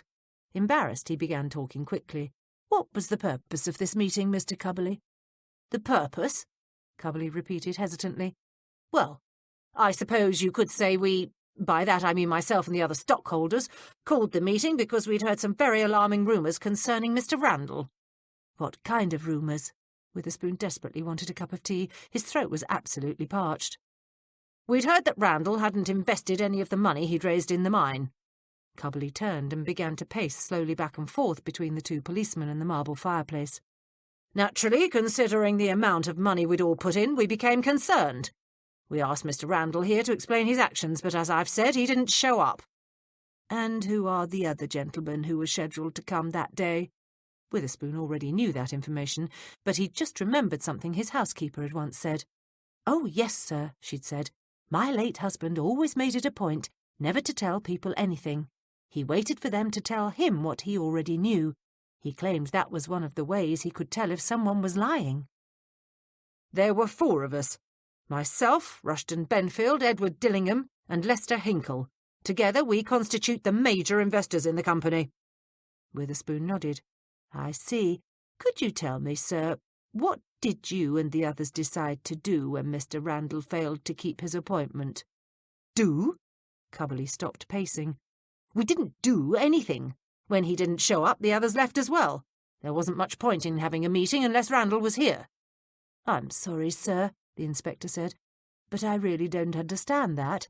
By your own admission, you were concerned that Mr. Randall had stolen your money. Stolen? Cubberley interrupted. We never accused him of stealing. We merely wanted him to explain the situation. Are you saying, sir, that you don't think he was stealing from you? Constable Barnes asked quietly. We didn't know for sure, Cubberley snapped. All we wanted was an explanation. You're making it sound like we'd already tried and convicted the man. That's not the case at all. Witherspoon persisted. He wasn't sure what he was getting at, but he had the feeling it was important. But surely, when Mr. Randall didn't show up as scheduled, you and the others reached some sort of decision. Well, we did think it might be prudent to contact the bank where the funds were being held, Cubberley admitted slowly. And what bank would that be, sir? Witherspoon asked. Cubberley stared at them for a moment before answering. It's the London and San Francisco Bank on Old Broad Street. Randall chose it. Witherspoon nodded. Which one of you contacted the bank? Rushton Benfield. He'd opened the account with Randall. That was one of our terms and conditions. Was the money there? For once, Witherspoon was certain this was a pertinent question. I don't know. Cubberley shrugged, as though the matter was of no importance. Benfield hasn't called round to tell me. And you didn't think it important enough to contact him to find out? Barnes asked incredulously. As a matter of fact, no. Cubberley resumed his pacing. The mining venture isn't my only investment. I'm a very busy man. Naturally, I assumed that if Mr. Benfield found something amiss, he'd inform the rest of us. As he has not done so, then I think it's safe to assume that all the money is accounted for. Witherspoon was confused, but determined not to let it show. He didn't wish to accuse Mr. Cubberley of lying, but really, the man must think the police were absolute fools if he expected them to believe he had so little interest in whether or not his money was safe. Now, sir, Cubberley rubbed his hands together, if you've no further questions. He broke off as the door opened, and a short, slender, red-haired woman stepped inside. She paused in the doorway and stared at the 2 policemen. Her eyes were pale, clear brown, and they slanted at the corners over a long, sharp nose and pointy chin. She reminded the inspector of an intelligent fox. She wore an elegant day dress of dark green, and her thin hair was pulled back in a tight bun beneath a grey hairnet. Cubbly frowned at her. "What is it, Hilda?" "I'm sorry, John," she replied. "I didn't realise you had anyone with you." "Just the police," he said brusquely, "and they'll be gone in a few moments." "I'm Hilda Cubbly," she announced. "Are you here about Jake Randall's murder?" "Of course they're here about Randall," Cubbly said impatiently. "Why else would they be here? Now what was it you wanted?"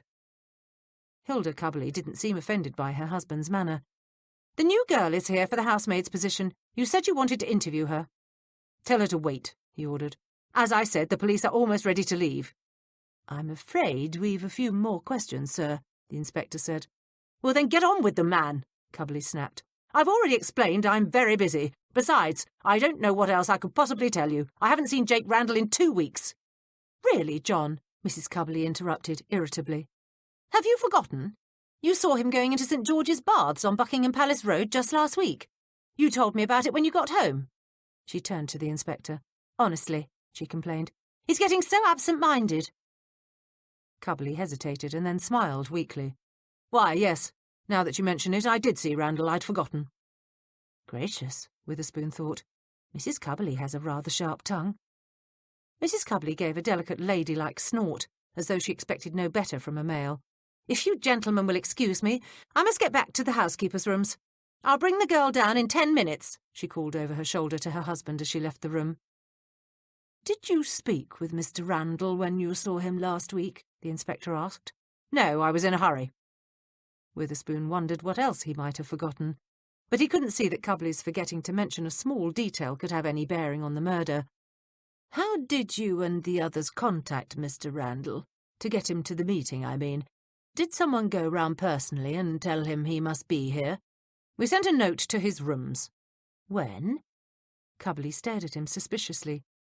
"The day before the meeting." "That would be on March the 6th.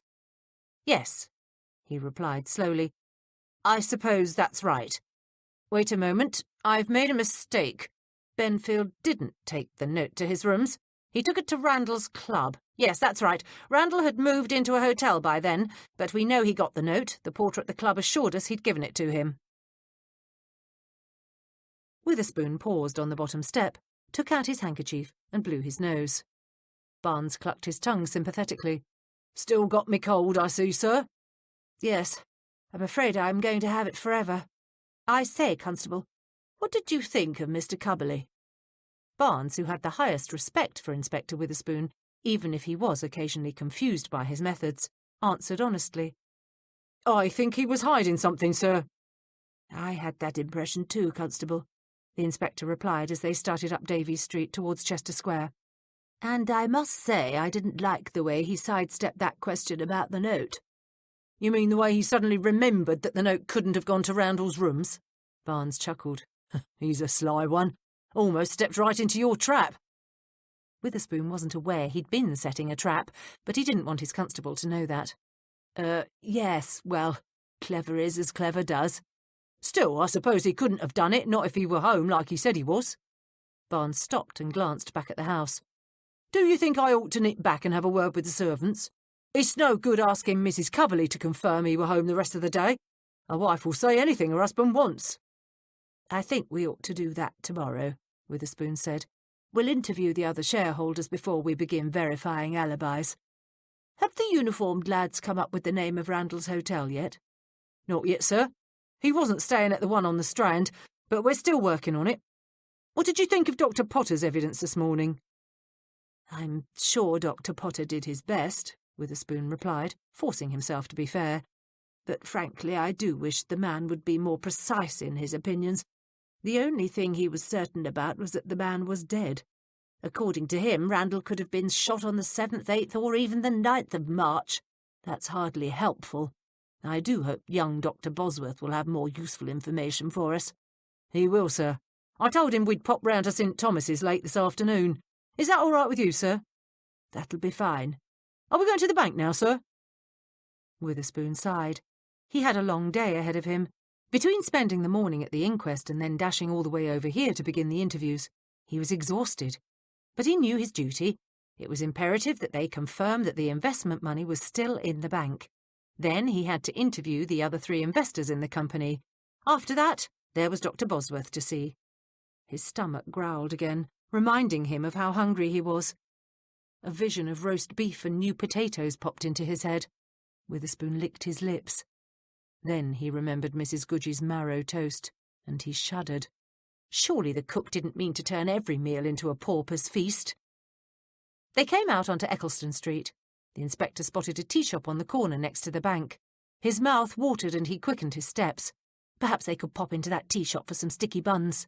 The inspector dearly loved sticky buns. "We'll go to the bank after we finish the interviews this afternoon. I say, I could do with some tea, Constable," he announced. "I don't know about you, but I'm famished." "He's a nice little dog," the housemaid said as she patted Fred gently. "Mr. Hinkle's got a dog too, but he's so old and cranky he growls if you try and touch him. Not like your Fred here." Wiggins smiled at the lovely brown-eyed girl who was fussing over his dog. He was right proud of himself. He'd only been on the job, so to speak, for half an hour, and already he'd met someone from the Hinkle household. And she was so pretty, too. What kind of dog is it?" "An old bulldog. His name's Albert." She straightened and shifted the basket she was carrying back onto her arms. "Well, I expect I'd better get cracking. I've got to take this here basket over to the church." "Can I carry it for you?" he asked. "I'm going that way myself." "That's very nice of you," she replied shyly. "All right, if it's no trouble. It'd be nice to have some company. It's a long walk to St. Bartholomew's." She gave him her burden. "It's a poor basket. Mr. Hinkle sends food over to 'em every Friday." "Is that who you work for?" Wiggins started slowly up the street. "Yes, Mr. and Mrs. Lester Hinkle. I've been there 3 years, ever since I was 14. She fell into step next to Wiggins. Fred gave up trying to sniff the contents of the basket and trotted after them. "Your Mr. Hinkle sounds like he's a good one to work for, then. I mean, his heart must be in the right place if he gives food to the poor." "Oh, he's a nice man, he is. By the way, my name's Jane Malone." "Pleased to meet you, Miss Malone," Wiggins said politely. He'd much rather spend his time finding out about Miss Malone than Lester Hinkle, but he knew he'd better have something to report when he got back to Upper Edmonton Gardens. Besides, he'd already come up with a right clever way of finding out what he needed to know. Hinkle, he mumbled. "I say, isn't he the bloke that got coshed over the head by that robber?" "What you talking about?" Jane stopped and stared at him. Fred stopped too and had another sniff at the basket. "I read about it in the papers," Wiggins continued. "The story were right on the front page. It said a fella got it on the head by some robbers outside Victoria Station this past Monday. That'd be March the 7th. Was it your Mr. Hinkle?" Jane laughed. "Nah, must be someone else." She looked at him curiously. "You read the papers, do you?" "Every day," he said proudly. "But are you sure it weren't your Mr. Hinkle?" Jane absently patted Fred on the head and started walking again. "I'm sure. Last Monday my Mr. Hinkle was at a meeting over near Chester Square. I heard he and the missus talking about it when he come home that night." "Oh." Wiggins tried to think what to ask next. "Well, maybe he got coshed after the meeting." Jane cast him a curious glance. "No, he weren't nowhere near Victoria Station. I heard Mr. Hinkle telling Mrs. Hinkle that he'd spent the entire day chasing about looking for some fella who never showed up. He didn't get home that night till past 10. I know 'cause I let him in, and he were right as rain. I'd have noticed if he'd had his head bashed in." She stopped abruptly and faced Wiggins. "Look here, why are you asking all these questions?"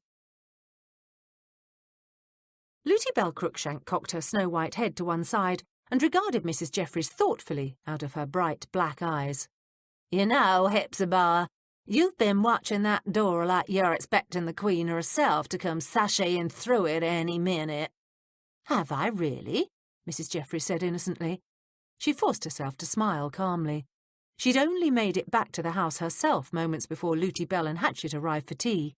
Betsy had only just come in, Mrs. Goodge was in a foul mood because she'd found out nothing from any of her sources, and Wiggins and Smythe were nowhere to be seen. She wasn't worried about the footman's safety, but she was concerned he'd come flying in with Fred at his heels and give the game away. Luty Bell and Hatchet were trusted friends. Indeed, they'd helped out on 2 of the inspector's other cases. But Mrs. Jeffries didn't want to take advantage of the elderly American. And, of course, There was her age.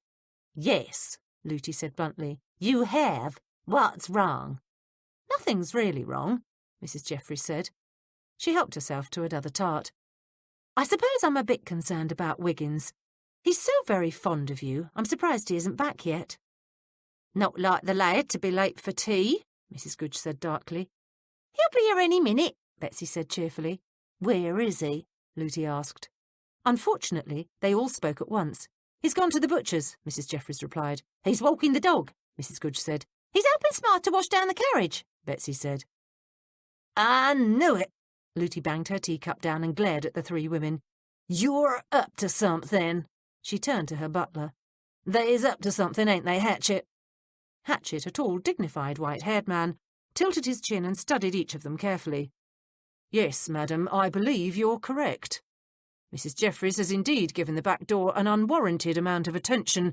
Mrs. Goodge has been most distracted, and even Miss Betsy has fidgeted about in her chair like a schoolgirl waiting for the teacher to leave the room.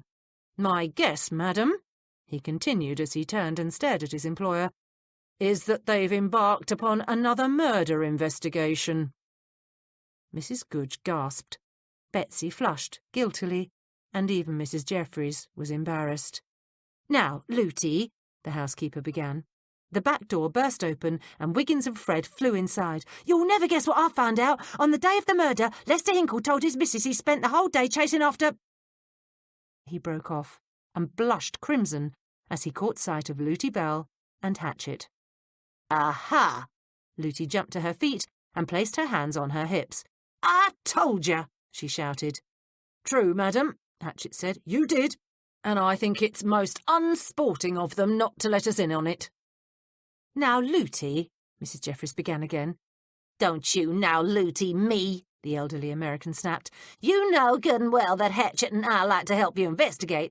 I thought we was friends. I thought I could count on you. But of course we're friends, Mrs. Jeffries said quickly. And we were going to tell you about the case. I was merely waiting until everyone was present. Looty regarded her suspiciously.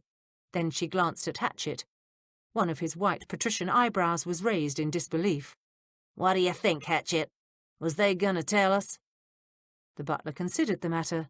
Madam, I would never deign to consider that Mrs. Jeffries was capable of lying to us. Looty snorted but sat back down. I wouldn't like to think you was keeping this from me 'cause of my age, Hepzibah. That was the furthest thing from my mind, Mrs. Jeffries replied. She hated lying, but obviously she'd severely miscalculated how much being included meant to Looty. She wouldn't make that mistake again. While we're waiting for Smythe to arrive, why don't I fill you in on all the details? Smythe arrived 15 minutes later. He cuffed Wiggins on the back, winked at Betsy, and smiled broadly at Looty. I see you've let her in on it. But of course, Mrs. Jeffries said. And now that you're here, we can all share what we've learnt. Then Looty and Hatchet will be fully informed. Get off my foot, Fred. Looty shoved the hound off her feet, patted his head, and slipped him a bite of her cake. Fred gulped down the treat and butted her knees with his head. It's your own fault, madam, Hatchet pointed out. You do keep slipping the animal bites. I only give the critter a little seed cake, Looty protested. Can't stand to see a creature hungry. Afore any of you start, I've got a couple of questions. Exactly where was this silver mine? Didn't I mention that? Mrs. Jeffries said. It's in Colorado. You told me that, Looty replied. But does anyone know exactly where in Colorado? They all looked at one another. None of them knew. Is it important? Mrs. Goodge asked. Well, Looty drummed her fingers on top of the table. It could be. Why don't you see if you can find out exactly where this place is, and when you do, be sure and let me know. All right. Mrs. Jeffries didn't see that it mattered all that much, but she'd do as Looty requested. She had great respect for her intelligence. Now, who would like to go first? I've not got all that much, Betsy said glumly. I tell you, that Coverley household must be the worst place in the world to work. I spent half the day hanging about, waiting for a servant to come out, and the only thing I saw was the inspector and Constable Barnes. They must lock their servants up. Don't be discouraged, Betsy, Mrs. Jeffries said kindly. You tried your best, and tomorrow is another day. Oh, I didn't let that stop me, the maid said. When it were clear that I wasn't going to find someone from the household, I made the rounds of the local shops. Mrs. Jeffries beamed in approval. Betsy was very good at prying information out of tight-lipped merchants and chatty shopgirls. Excellent. Still didn't find out much, but I did learn that Mr. Cubberley is a right old miser, and he and Mrs. Cubberley have only been married 2 years. Mrs. Jeffries said thoughtfully. I wonder if his miserliness is recent. If so, it could mean he was desperate for money. Betsy shook her head. I don't think so. From what I've heard, he's always been tight-fisted. He makes his servants pay for their tea and sugar every month. I heard that from a shop assistant that used to be sweet on one of the Cubberley maids. He even made the scullery maid repay him when she borrowed his wife's glycerin for her chapped hands. He wouldn't buy soft soap for his floors. He was always haggling with the butcher and the grocer over their bills, and Mrs. Cubberley complained to anyone that would listen that she hadn't had a new dress since she married him. Looty snorted in disgust. Sounds just like Jake Turtle. Who's he? Wiggins asked. The biggest skinflint that ever lived, Looty said. He kept the first dollar he ever made. His wife finally got so tired of living on beans and wild greens that she locked him out in the snow during a blizzard. Froze to death. He was clutching his purse right next to his heart when they found him the next day. Was his wife tried for murder? Betsy asked. Looty cackled. Murder? Nah. Martha Tuttle claimed that Jake went outside on his own, said he dropped a penny in the snow and wanted to find it. Her story was she went on to bed and didn't hear him banging on the door to get back inside. Course old Jake was such a miser, we half believed her. They laughed, and even Hatchet cracked a smile. I reckon I'll go next, Mrs. Goodge announced. Not that I've all that much to tell, and if you don't mind my saying so, it's the inspector's fault. Really, Mrs. Goodge? Mrs. Jeffries began, but the cook cut her off. But it is his fault, she said stubbornly. If he didn't have us cut him back every which way so he can save a few pennies, I'd have had a much better day. 1 cup of tea is barely enough to wet someone's whistle. They won't talk if you don't feed them. What's she talking about?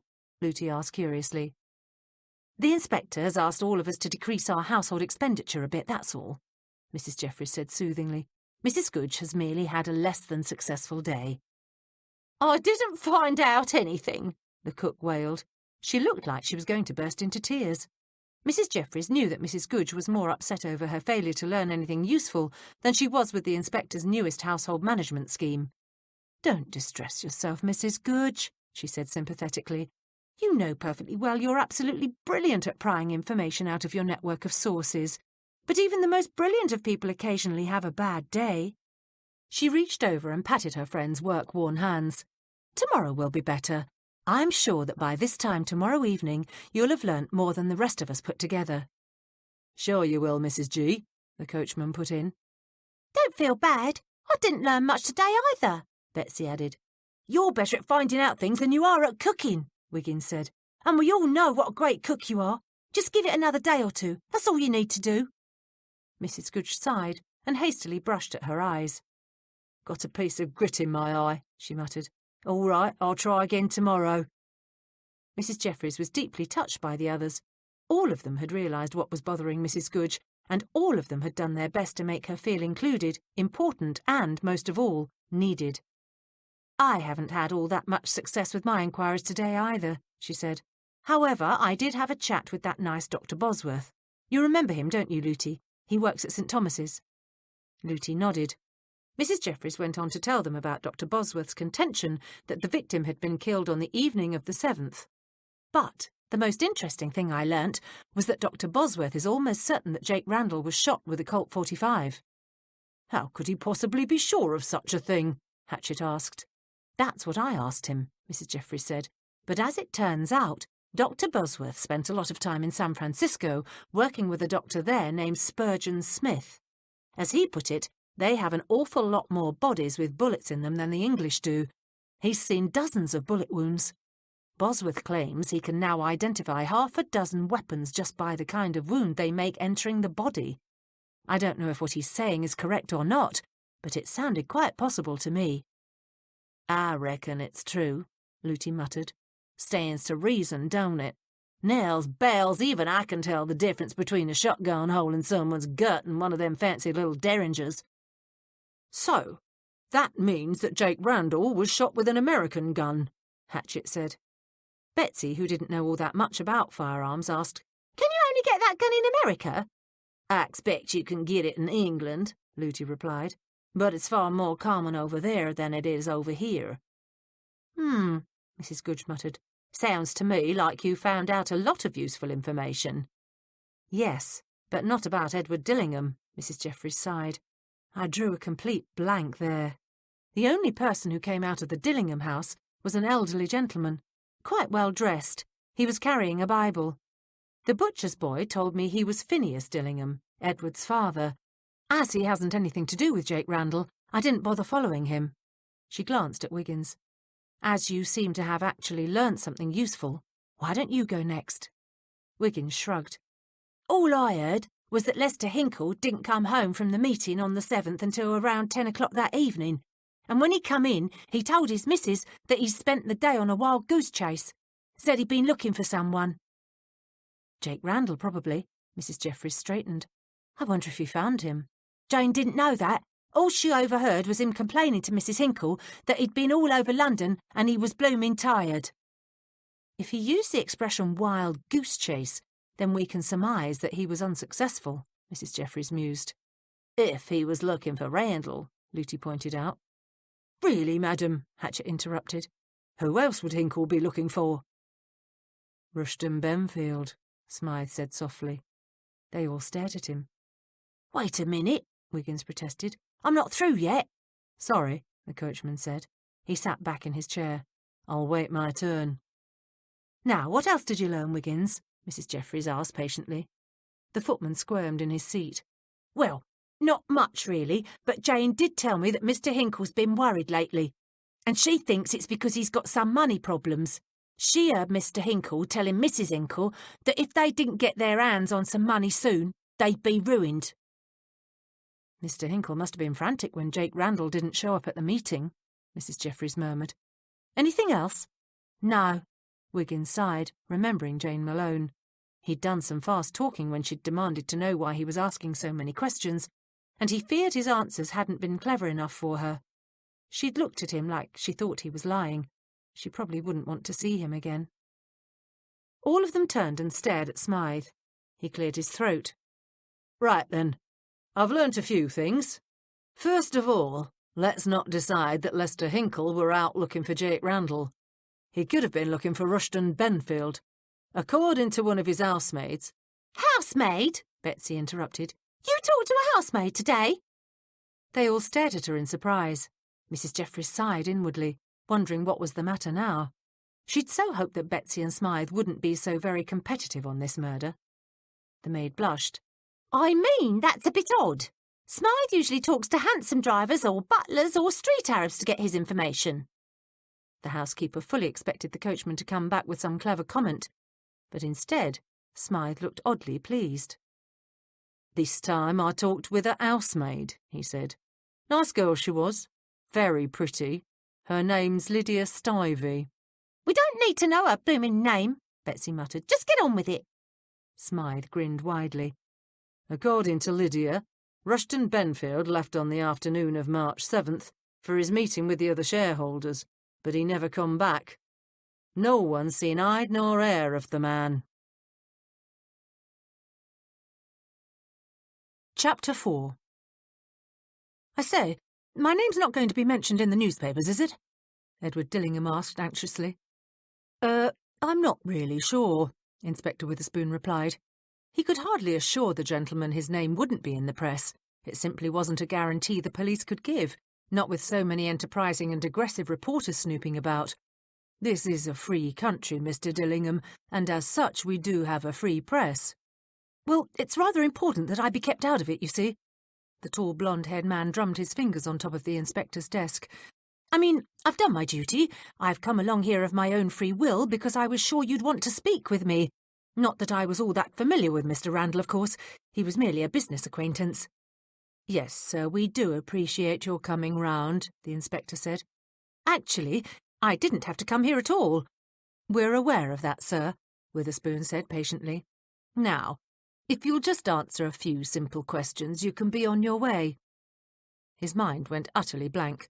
For the life of him, he couldn't think of how to begin. To give himself time to gather his scattered thoughts, he stared at the pale spring sunshine streaming in through the small window panes of his office. After several moments, he heard Constable Barnes, who was sitting behind Dillingham in a chair by the door, clear his throat. Witherspoon pushed some papers to one side and straightened his spine. Best to plunge straight in, he thought. "You are one of the major shareholders in the Randall and Watson Mining Company." Dillingham nodded. "Yes, but that won't be in the papers, will it? I mean, I shouldn't want anyone to know about my involvement." "Why not, sir?" the inspector asked curiously. "A silver mine is a perfectly respectable enterprise." Gracious, he thought. The man was acting like he'd been accused of running a white slavery ring. Yes, of course it is. It's just that one doesn't like to have one's private business matters made public." Dillingham gave him a weak smile, shifted in his seat and crossed his legs. "At least, not someone in my position." "I quite understand, Mr. Dillingham," Witherspoon replied, "but we are investigating a murder." "I know, Inspector," Dillingham said defensively. "That is why I've come. Please go on with your questions." "Do you have any idea where Jake Randall had been staying since he left his lodgings the 1st of this month?" "Why would I know that?" Dillingham asked, as he drummed his fingers on the top of the desk again. "The man wasn't a friend of mine, he was a business associate." "Yes, but people frequently know their business associates' addresses." "I do business with my grocer, Inspector." He uncrossed his legs and leant back in his chair. "But I hardly know where he lives, nor do I care. And that was my attitude towards Mr. Randall. I invested in his silver mine. I didn't see him socially." Witherspoon wished the young man would stop fidgeting. "When was the last time you did see Mr. Randall?" Dillingham's pale eyebrows drew together in thought. "Let's see. I'm not really sure. I know. It was last week. I saw him walking in Hyde Park." "Was he alone?" "He was with a woman." "Did you speak to him?" "No," Dillingham stated. "I was in a hurry." "Do you know who this woman was?" Witherspoon desperately hoped he did. He was tired of investigating a victim that no one seemed to know very well. "Hardly." He gave a nervous, high-pitched laugh, then stopped abruptly as the inspector continued to stare at him. "I mean, I didn't know the lady's name, but she did look awfully familiar." "Familiar?" the inspector repeated hopefully. "You mean you'd seen her before?" "I shouldn't say that I'd seen her before," Dillingham said slowly. He leant forward and gave the inspector a knowing smile. "It was more that I'd seen her kind before. Do you know what I mean?" Witherspoon hadn't the faintest idea what the man was talking about.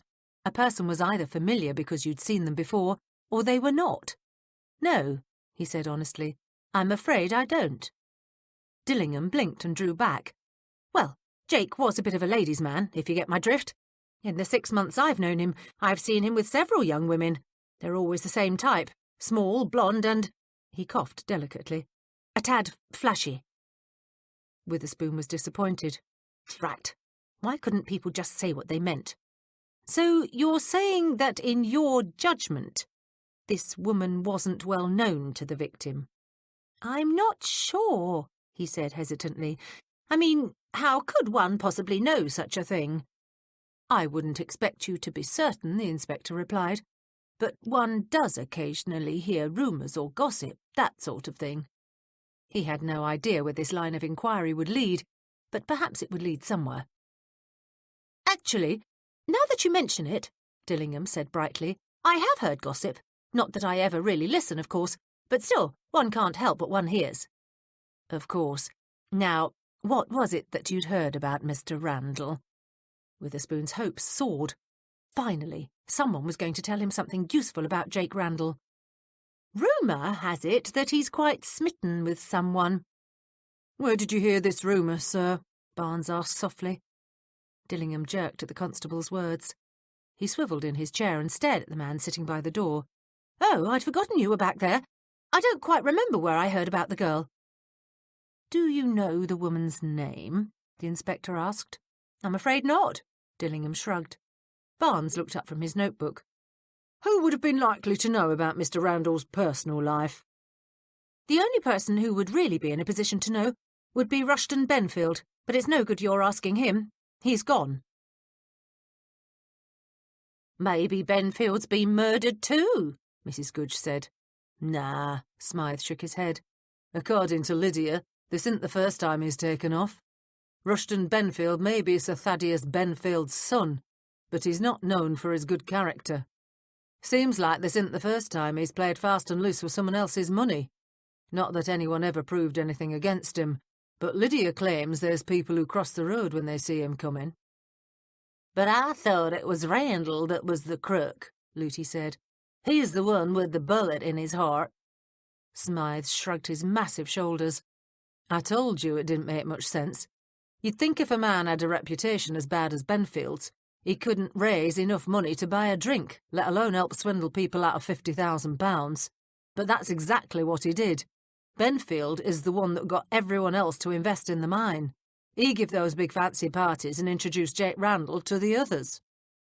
Mrs. Jeffries gazed at Looty speculatively.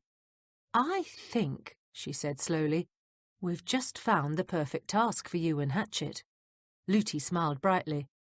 You want us to try and find Benfield? She asked excitedly. That shouldn't be so difficult, Hatchet muttered. Partly, Mrs. Jeffries said, but I don't want you to merely find the man. I also want you to find out why someone like him would form such a close association with a man like Jake Randall in the first place. Has anyone found out where Randall was staying? Wiggins asked. No, the housekeeper frowned, and that's also something we need to do. It's imperative not only that we locate his lodgings, but also that we find out as much as we can about him. That's not going to be easy, Betsy shook her head. It's not like we've got much to go on. We don't know where he was staying, we don't know who he were with, and we don't know for sure why he was even killed. Precisely my point, Mrs. Jeffries said firmly. I suddenly realised that until we learn more about the victim, we won't get anywhere.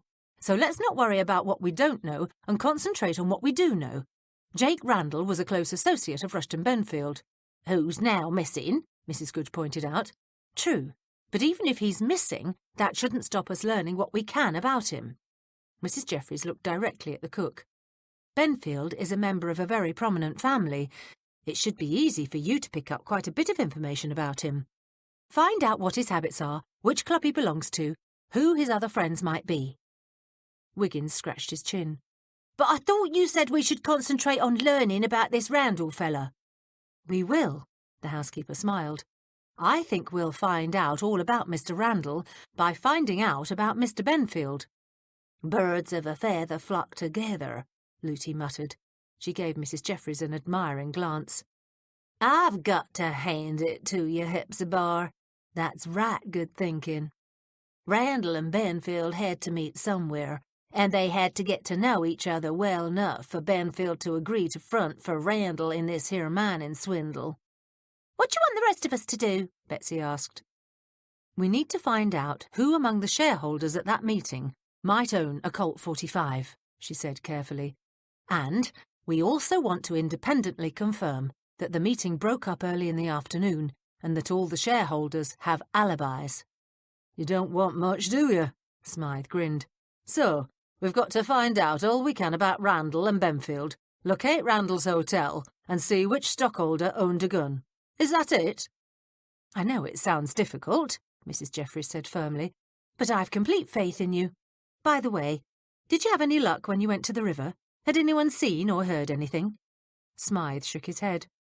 No, but then again I weren't asking the right questions. We weren't even sure what time the bloke was killed. Now that I know Randall was probably murdered close to where he floated up, and since we've narrowed down the time he was shot, I might be able to find something out. Listen, Mrs. Goodge crossed her arms over her ample bosom.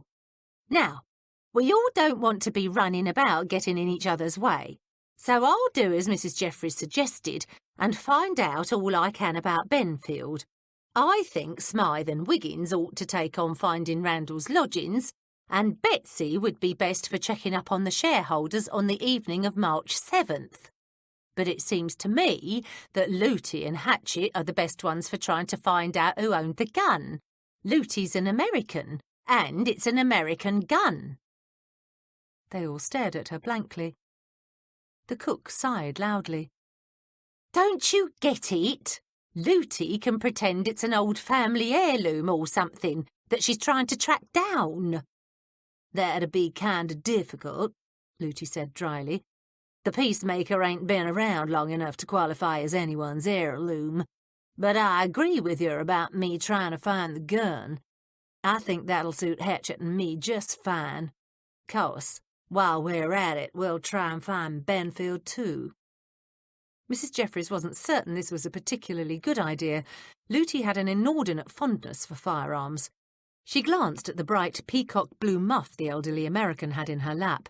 Hatchet caught her eye. "Don't worry, Mrs. Jeffries," he said calmly. "Madam has left her own weapon at home today." "I only carry it when I think I'm going to need it," Looty said tartly. "True, madam," Hatchet replied, "but your opinion and my opinion about when it is necessary to arm oneself are decidedly different. As I recall, you seemed to think it perfectly reasonable to take a weapon to Lady Fitzwaller's garden party last week." "Course I did," Looty agreed. "We had to drive over 50 miles to get there. Nobody back home would ever take off on the trail without taking a gun of some kind." "Agreed, madam," he said, "but I hardly think one needs to worry about bear attacks, rattlesnakes or stagecoach robbers in Essex." Looty snorted. "You'd be surprised, but that's neither here nor there. The point is, you and I'll have a sniff round for the gun." "By 2:30 we realised that Randall wasn't coming," Lester Hinkle said calmly. He was a grey-haired, portly gentleman, with a ruddy complexion and anxious brown eyes. "The meeting was called for 1 o'clock, so it wasn't just a matter of him being a few moments late. When it became apparent he wasn't going to show, we all left." "I see," the inspector said. He wished he could think of something else to ask. Both of the other shareholders had told him essentially the same thing. "Were you upset?" "Upset?" Hinkle smiled sadly. "Of course. Wouldn't you be if you thought you were losing a great deal of money?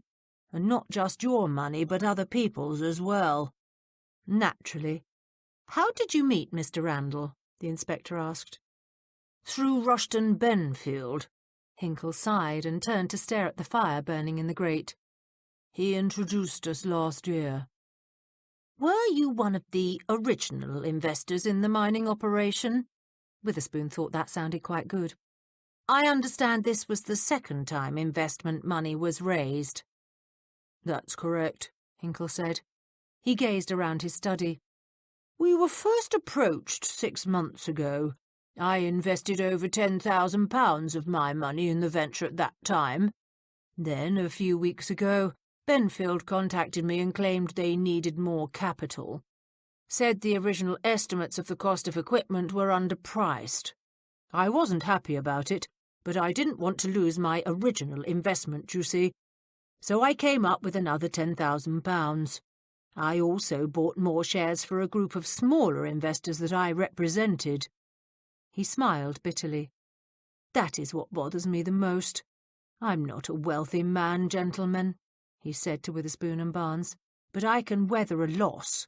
The people who trusted me to look after their money, well, what can I say? I failed them, and I'll never forgive myself." Witherspoon felt a wave of sympathy wash over him. Poor man. "Was anyone other than the 4 of you gentlemen present during the meeting?" "Only Mrs. Cubberley." "Mrs. Cubberley sat in on the meeting?" Witherspoon was quite surprised. "Not really, but she was sitting in the drawing-room sewing, and we were right next door in the study. I dare say tempers began to get a bit hot when we realised Jake wasn't coming. I expect we owe Mrs. Cubberley an apology. I must remember to do that. Language was used that shouldn't have been used in the presence of a lady." "Where did you go after the meeting?" Constable Barnes asked. Hinkle jerked his gaze away from the fire. "Home," he said quickly. "I went straight home to bed." "Is there anyone who can confirm that?" the inspector asked. "No." Hinkle got to his feet. "There isn't.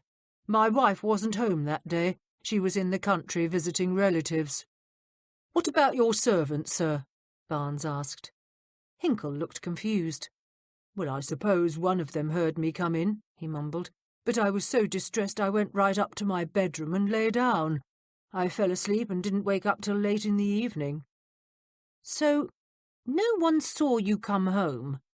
Witherspoon thought that most odd. He glanced around the beautifully furnished study. The mahogany desk was polished to a bright gloss. The late sunlight sparkling through the windows revealed not a speck of dust anywhere. The Hinkle home was large, elegant, and exquisitely furnished.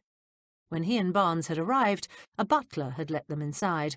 As they'd walked past the stairs, he'd seen a tweenie polishing the carpet railings, and there'd been a parlourmaid in the drawing-room as they'd passed. This was obviously a large household, yet Mr. Hinkle was claiming that no one saw him come home. "Not that I'm aware of." Hinkle coughed. "I know that sounds odd, but it was past 3 when I came in. The servants were in the kitchen having their tea, my wife was gone, and, as I said, I was most distraught. I went right up to my room and lay down." Witherspoon stifled a sigh. This wasn't going well at all. So far he'd interviewed 3 men who knew the victim, yet he didn't think he'd learnt anything at all useful. He pulled his watch out and glanced at the time. If he hurried, he and Constable Barnes could probably get over to the London and San Francisco bank before it closed for the day. Drat! He should have done that right after lunch. But it had started to rain and the bank was some distance away. And there was still Dr. Bosworth to see before he went home for the evening. He rose to his feet and smiled politely at Lester Hinkle. "Thank you for your cooperation, sir." By the time the inspector arrived home that evening, he was in a much better mood. "I say, Mrs. Jeffries," he said to his housekeeper as she picked up the decanter of sherry, "I do believe I'd prefer a brandy tonight." "Oh, dear, sir," she said. "Is the sherry not to your liking? Is there something wrong with it?" "Oh, no," he said quickly, not wanting to admit that he found the vile stuff undrinkable. "Not at all. But with this cold, well, brandy is so much more... "Medicinal?" she finished. She turned so he wouldn't see her pleased smile and pulled out a bottle of brandy from beneath the cupboard. "How was your day, sir? Any progress on the case?" "The day didn't start out particularly well, but I must say it improved enormously late this afternoon." Mrs. Jeffries handed him his brandy. "In what way, sir?" "As you know, I spent the morning at the inquest." He paused and took a sip. "Well, you know how Dr. Potter is. The only thing he'd say for sure was that Jake Randall was dead." She clucked her tongue in sympathy. "How very trying for you, sir. I suppose Dr. Potter wouldn't speculate as to the time of death." "Does he ever?" Witherspoon asked. "But not to worry. We got round old Potter. Constable Barnes and I had a word with young Dr. Bosworth, and he told us some very useful information. Very useful indeed." As Mrs. Jeffries already knew what Dr. Bosworth had found, she kept her expression carefully blank. "Really, sir?" "Oh, indeed. Dr. Bosworth is certain Randall was killed on the evening of the 7th. The inspector frowned. "I'm not exactly sure how he knew this. Something to do with the gases in the corpse." He shuddered delicately and took another sip from his glass. "But the most interesting thing was Bosworth is equally certain that Randall's wound was made with an American gun, one of those nasty firearms that are so very popular in the western part of the United States. Now, what is the name of it?" "The Colt 45, sir?" she added casually. "Why, yes, that's it." Mrs. Jeffries patiently listened to the inspector as he told her the details of his day. She already knew much of the information, and it wasn't until they'd made their way into the dining room that he'd said something that made her ears tingle. "The bank confirmed that Jake Randall had withdrawn the money on the morning of the 7th, she repeated, staring at the inspector. Witherspoon barely heard her question. He was too busy staring at his plate. Mrs. Jeffries, exactly what is this?" "Hash," she said quickly. "Mrs. Goodge is quite proud of this dish, sir. It's most economical. Now, sir, what were you saying about the money?" "Is there any potato to go with this, hash?" he asked hopefully. Mrs. Jeffries turned to the sideboard and took down a covered bowl. Lifting the lid, she dumped the 2 tiny new potatoes onto the inspector's plate. "Mrs. Goodge says hash is so filling, you don't need many vegetables to go with it," she announced. She knew she'd never get the inspector's mind back on the case until he was fed. He glanced sadly at his plate, picked up his fork, and tentatively took a bite of the ground meat. "Actually, this isn't too bad." "I do hope you like it, sir," Mrs. Jeffries said. What he'd like was some nice steak, but he could hardly complain. The cook was merely following his instructions. "About the money, sir?" Mrs. Jeffries prompted. "Oh, yes. The bank manager was most cooperative. It seems there are only two people who had access to the investment money, Jake Randall and Rushton Benfield." The inspector smiled. "And, as I said, Randall withdrew it all the morning of the meeting." "Goodness, sir," Mrs. Jeffries mused. "Do you think that means Randall had found out the other investors were getting suspicious of him?" "Oh, I expect so, Mrs. Jeffries. And, of course, things are so much clearer to me now. The money is gone, and Randall is dead. I think perhaps this case isn't going to be as difficult as I'd first thought." Alarmed, Mrs. Jeffries stared at him. "What do you mean by that?" "Randall's dead. Benfield and the money are missing." Witherspoon chewed eagerly. "Now, if one man is dead and the other is missing, there's really only one conclusion one can draw." "Which is?" "Benfield killed Randall and stole the money." Witherspoon smiled happily. "It's so very simple. Benfield found out Randall had taken the money, so he tracked him down, took the money for himself, and shot his partner." "But, sir," Mrs. Jeffries said, "how could Benfield have done it? How did he know that Randall had withdrawn the money from the bank? And how did he find Randall? All the other stockholders claim that no one knew where Randall was staying." "Perhaps they didn't know, but I bet Mr. Benfield did." The inspector shook his head. "Furthermore, the bank manager also told us that Rushton Benfield had been into the bank on that very same morning. The chief clerk had told him about Randall withdrawing the money. So you see, Benfield knew the money was gone." "Oh, no, Mrs. Jeffries. This is a very simple case. Benfield is missing, and the money is missing. Find one, and you find the other. Why, I'll turn this city upside down. I'll have bloodhounds looking for the man. I'll comb the darkest alleys and the most dangerous neighbourhoods. But find Benfield I will." "I don't think it's fair," Betsy complained. She glanced pointedly at the clock on the mantel. "They promised they'd be back by 8:30, and they're not here." "They're only 2 minutes late," Mrs. Goodge said as she placed a pot of cocoa on the table. "Go easy on the lads." "Well, it weren't fair that they got to go out again and ask questions," the maid continued petulantly. "I've got to wait until the morning." Mrs. Jeffries came in just as Betsy was speaking. "Now, you mustn't let that worry you," she said to the girl as she took her seat. "You'll have plenty of time for your own investigations tomorrow." She smiled at Mrs. Goodge. "Tonight's dinner was a success. Where on earth did you find that recipe?" "The inspector liked it, did he?" the cook said innocently. Then she grinned. "I found the recipe in Mr. Francatelli's book, A Plain Cookery Book for the Working Classes. Had that one for years, but I've never used it much. But seeing as how the inspector got us all on this new household management scheme, I'll have to see what else I can cook for him." Remembering the inspector's expression as he doggedly ploughed through his dinner, Mrs. Jeffries nodded. "Oh, I think that's a very good idea." From behind them they heard the door open. Fred was the first one into the room, tail swishing madly. He bounded toward the table. "Hello, Fred," the cook muttered. "There's a nice bit of mutton over in your dish." Smythe and Wiggins hurried toward the table and took their seats. "Sorry we're late," the footman said, "but Smythe's had the best bit of luck." Wiggins pulled a pair of gloves out of his pocket and slapped them on the table. "What's that, then?" Betsy asked suspiciously. "Rushton Benfield's gloves," Smith announced casually. "I found the driver that picked him up on the day of the meeting. That's why we're late. We were over near Chester Square." "So you found out something?" Mrs. Jeffries said. "Good, so have I." She then proceeded to tell them everything the inspector had told her. "So you see," she finished, "the inspector is convinced that Rushton Benfield shot Randall and stole the money. He's going to be combing the city for the man. He even said he'd use bloodhounds, but I do think he was joking about that." "What's he need bloodhounds for?" Wiggins said earnestly. "He can use Fred here. He's as good as any bloodhound." He reached down and patted the dog. "Don't be daft, Wiggins," Smythe snapped impatiently. Fred's a right good dog, but he ain't trained for tracking.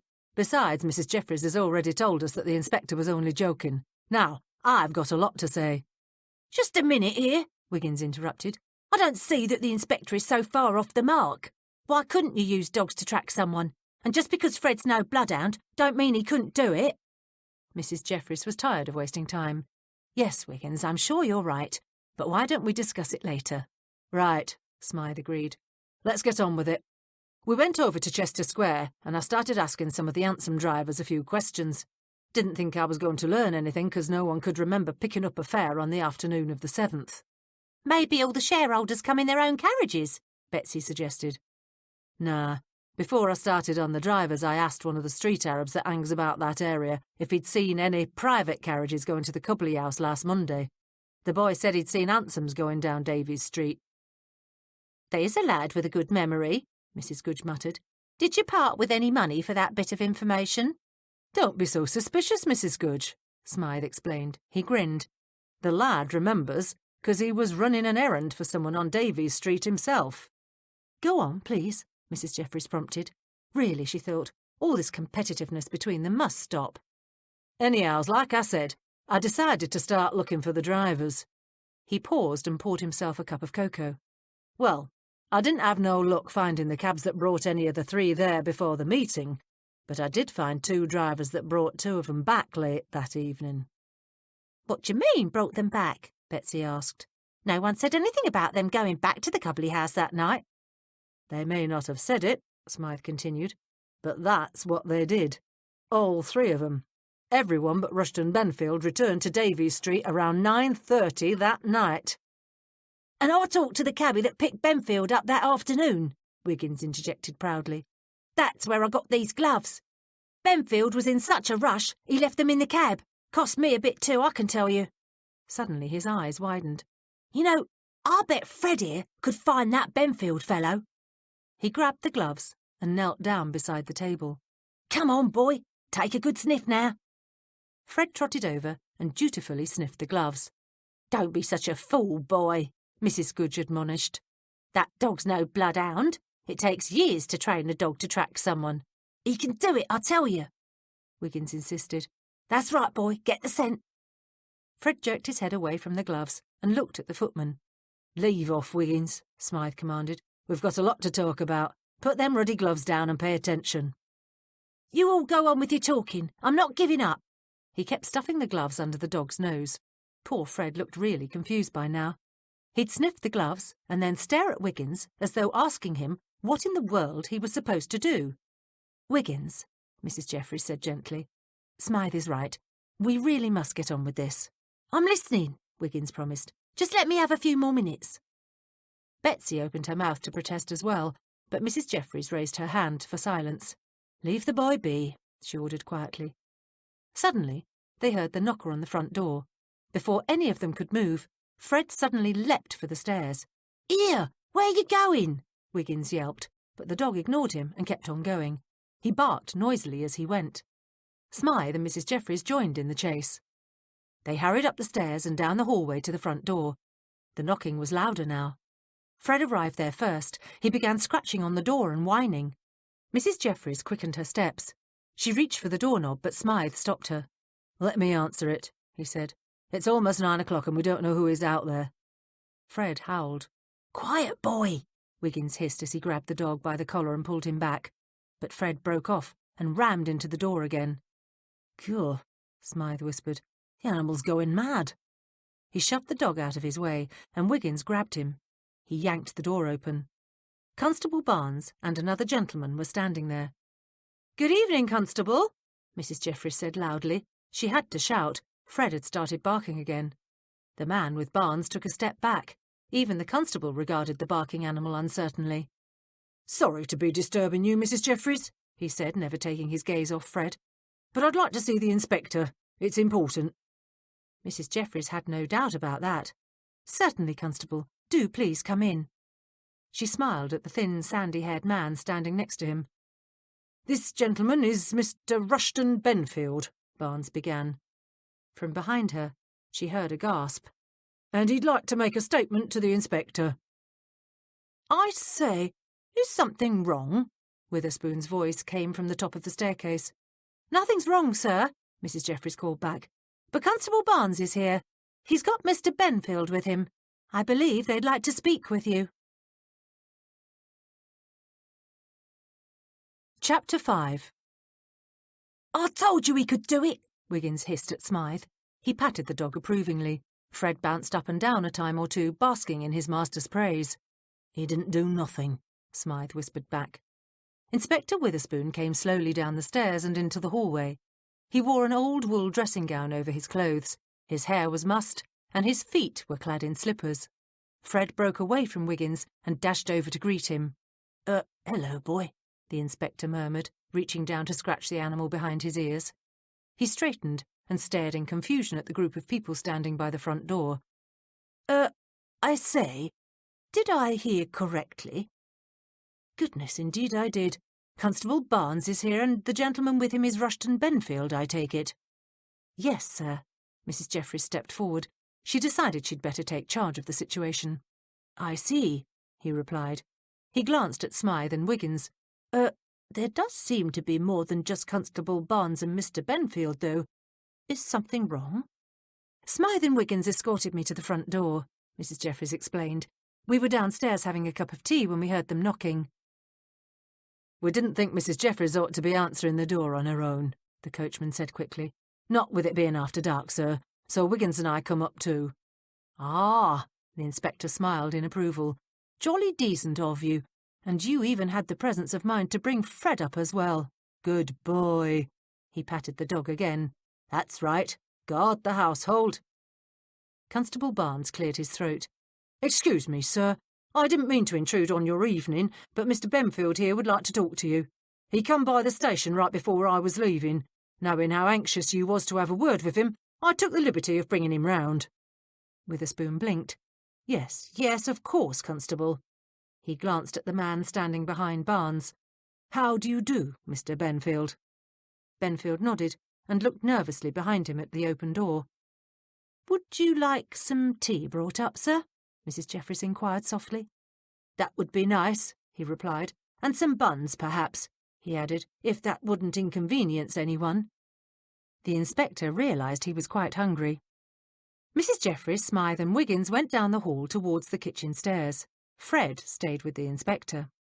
As soon as they'd reached the kitchen, Wiggins grinned triumphantly. "I told you Fred could do it," he announced to Betsy and Mrs. Goodge. "Do what?" Betsy asked. "And what's going on up there? We heard voices." "Constable Barnes has brought Rushton Benfield here to talk to Inspector Witherspoon," Mrs. Jeffries explained. "Benfield? Here?" Mrs. Goodge exclaimed. "Yes, here, now upstairs, talking his head off to the inspector," Mrs. Jeffries said. "Quick, Betsy, you know what to do." "Right." The girl shot to her feet and started for the stairs.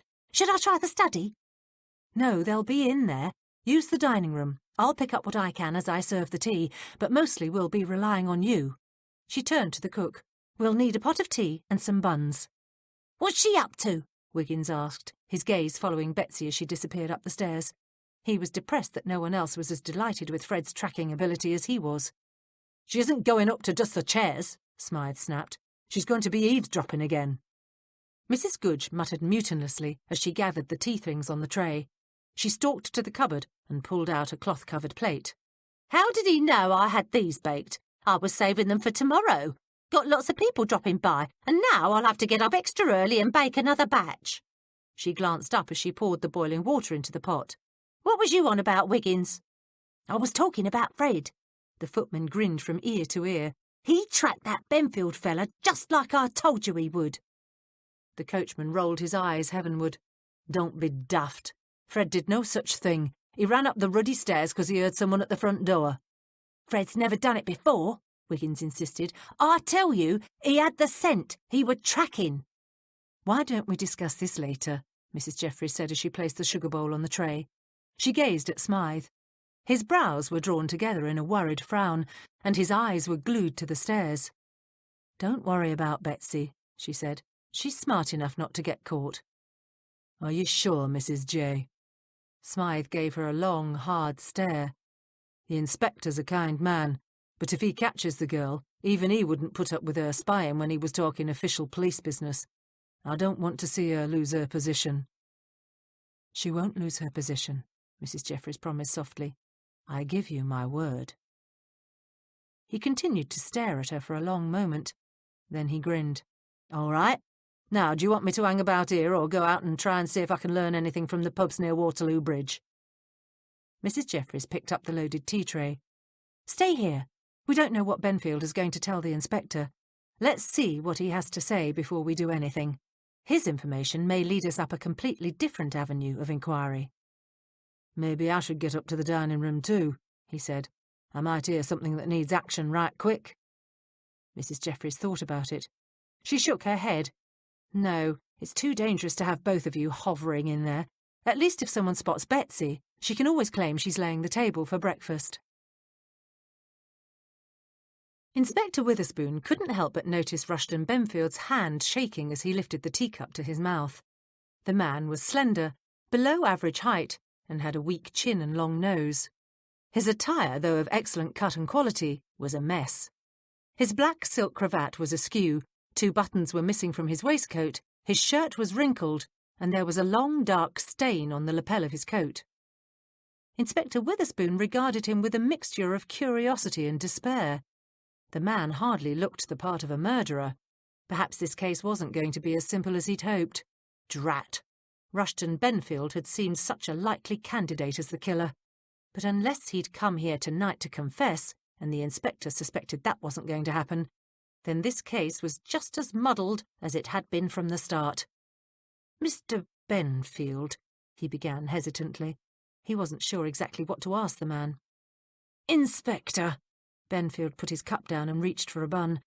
"I thank you for seeing me at such an unorthodox hour, but I had to talk to you about Jake Randall." "Yes, I gathered that was why you came." Witherspoon wondered what was so urgent that it couldn't wait until the morning, but perhaps it would be best simply to let the fellow talk as he would. Obviously Benfield had something to tell him, something important. He decided to let the man have his say in his own good time. Besides, Benfield was stuffing that bun in his mouth like he hadn't eaten for days. "I know I should have waited until tomorrow morning," Benfield mumbled around a mouthful of food, "but I couldn't stand another night of hiding, another night of constantly looking over my shoulder and wondering if they'd found me." "If who found you?" Witherspoon asked. Fred plopped his head on the inspector's knees and stared at his roll. "The killer, of course," Benfield exclaimed. "Someone is trying to kill you?" "Yes," Benfield said earnestly, his eyes darting to the door. "That's why I came here tonight.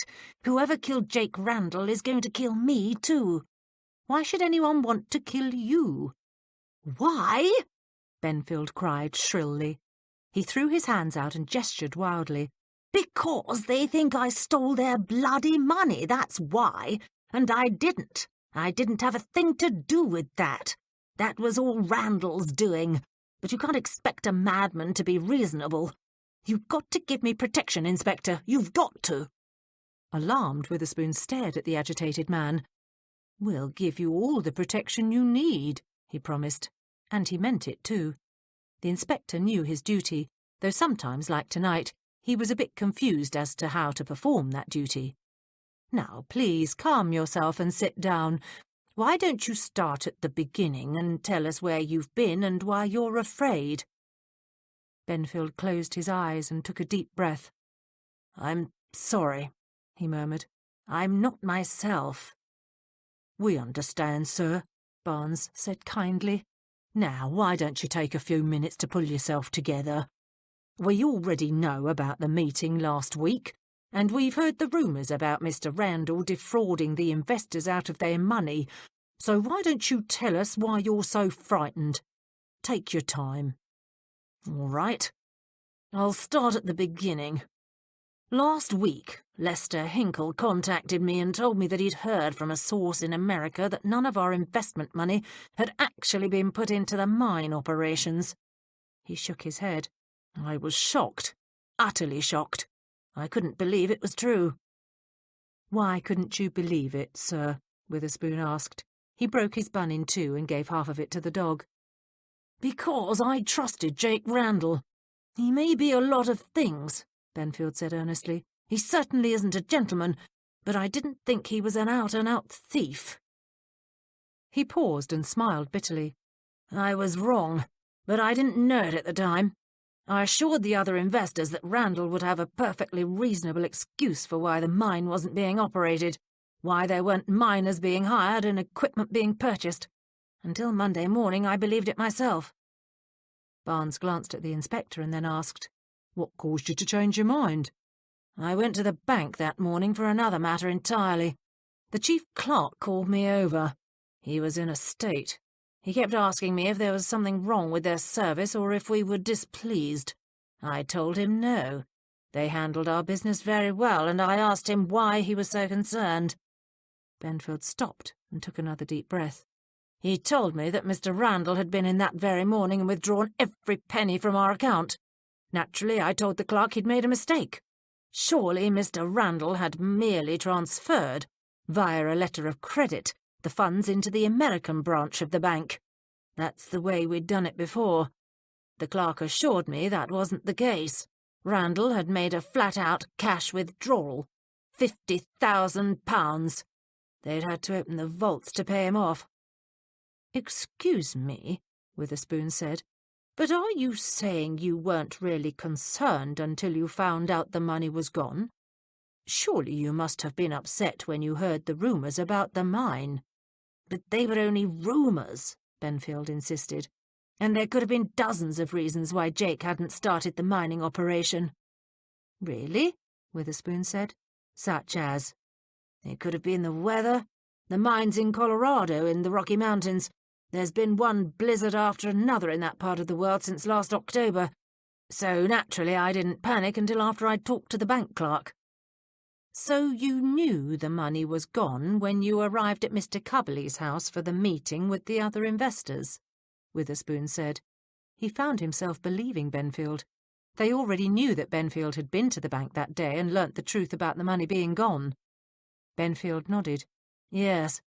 I kept praying that Randall would show up, that he'd have a legitimate reason for his actions." "Were the other investors unduly alarmed at that point?" Benfield pursed his lips in thought.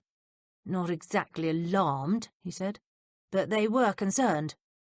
"Only concerned, sir?" "One of them had already contacted the police," the inspector pointed out. "Mr. Hinkle asked Inspector Nivens to look into the matter for him." "Hinkle's inquiry was very casual, I'm sure. The only reason he went to Nivens was because he knew the man. If he hadn't known a policeman, he wouldn't have brought the matter up at all." Witherspoon wasn't sure he believed that. According to Nivens, Hinkle had been most upset, and it had been one of Hinkle's relations that had raised the alarm in the first place. "I see." "At first the meeting was convivial," Benfield continued. "Everyone assumed that Jake would show up. They kept assuring one another that everything was all right, that it was just a mistake of some sort. John Cubberley insisted we all have a drink while we waited. He got out a bottle of whiskey and we started drinking to pass the time. But the minutes ticked by and Randall didn't come." Witherspoon poured himself another cup of tea. "Did you tell the others about the money being gone?" "Not at first. I didn't want them to panic. But by 2 o'clock I realised Jake wasn't coming, so I told them about the money being withdrawn from the bank." "And what was their reaction?" "They were furious. They accused me of covering up for Jake, said I'd known since I walked into the house that the money was gone and hadn't told them." Benfield's hands curled into fists. "By this time they were all drunk. They'd been drinking steadily since 1:30. Cubberley started ranting and raving about what he'd do when he got his hands on Randall. Hinkle kept moaning that he was ruined, and Dillingham was almost hysterical." "And what did you do, sir?" Barnes asked. "Me? I kept trying to reason with them, but it was no good. At about 2:15 I offered to try and find Jake. Dillingham immediately accused me of being in on the swindle with Randall. Said he'd go find him himself. The minute he spoke, everyone jumped on the idea of looking for Jake Randall." "So all of you knew that Randall had moved out of his lodgings?" The inspector was quite proud of himself for thinking of that question. "Randall hadn't made a secret of it," Benfield said. "Of course, looking back, I realise he very carefully never told us where he was staying." "Then how did any of you know where to look for him?" Barnes asked. We didn't, Benfield said flatly. But that didn't stop anyone. We all knew Jake's haunts and habits. So all of you decided to go out and look for the man, is that correct? No, Benfield said fiercely. They went out looking for Randall. I left when John Cubley started to get physically violent. He shoved me against a wall and said he'd kill me if I didn't tell him where Randall and the money were. Hinkle and Dillingham pulled him off. By this time, Mrs. Cubley had come into the room and demanded to know what was going on. I took the opportunity to get out of there. I left so fast I almost knocked a maid down. And I've been in hiding ever since. I tell you, Inspector, one of those 3 men found Jake that day and killed him. Whoever did it is going to try and get me next. But why should they do that, sir? Witherspoon was genuinely confused. Presumably, if one of them killed Mr. Randall, they also got their hands on the missing money. But that's just it, Benfield moaned. What if Jake didn't have it with him? You don't understand. They were screaming and yelling that I was in on it. If Jake didn't have that money on him when one of them caught up with him, then I'm a dead man. Why would you think Randall didn't have the money with him? The inspector queried. Benfield gave a short, harsh bark of laughter. Because I know the bastard. He was a sly one. Thinking back, I realised he'd planned the whole thing all along. Take my word for it. The first thing he did when he withdrew that money on Monday morning was to hide it. He wasn't stupid enough to carry it around with him. Not when he knew the game was up. How would Randall have found out the other investors were suspicious of him? Witherspoon asked. Did you tell him? No, I haven't seen him since last week. Benfield scratched his chin. I don't know how he found out. Hinkle was blabbing his suspicions all over town, though. Jake's got a lot of acquaintances. I'm sure he heard about it from one of them. An hour later, Mrs. Jeffries closed the door behind Constable Barnes and Rushton Benfield. She glanced over her shoulder and saw Betsy slipping out of the dining room. Nodding at the maid, she hurried into the study. She stopped just inside the room. Inspector Witherspoon sat slumped in his chair, his gaze on the carpet, and his expression glum. "Why, Inspector?" she said. "Whatever is wrong?" He looked up at her. "What isn't wrong?" he said. "This case is getting more and more difficult.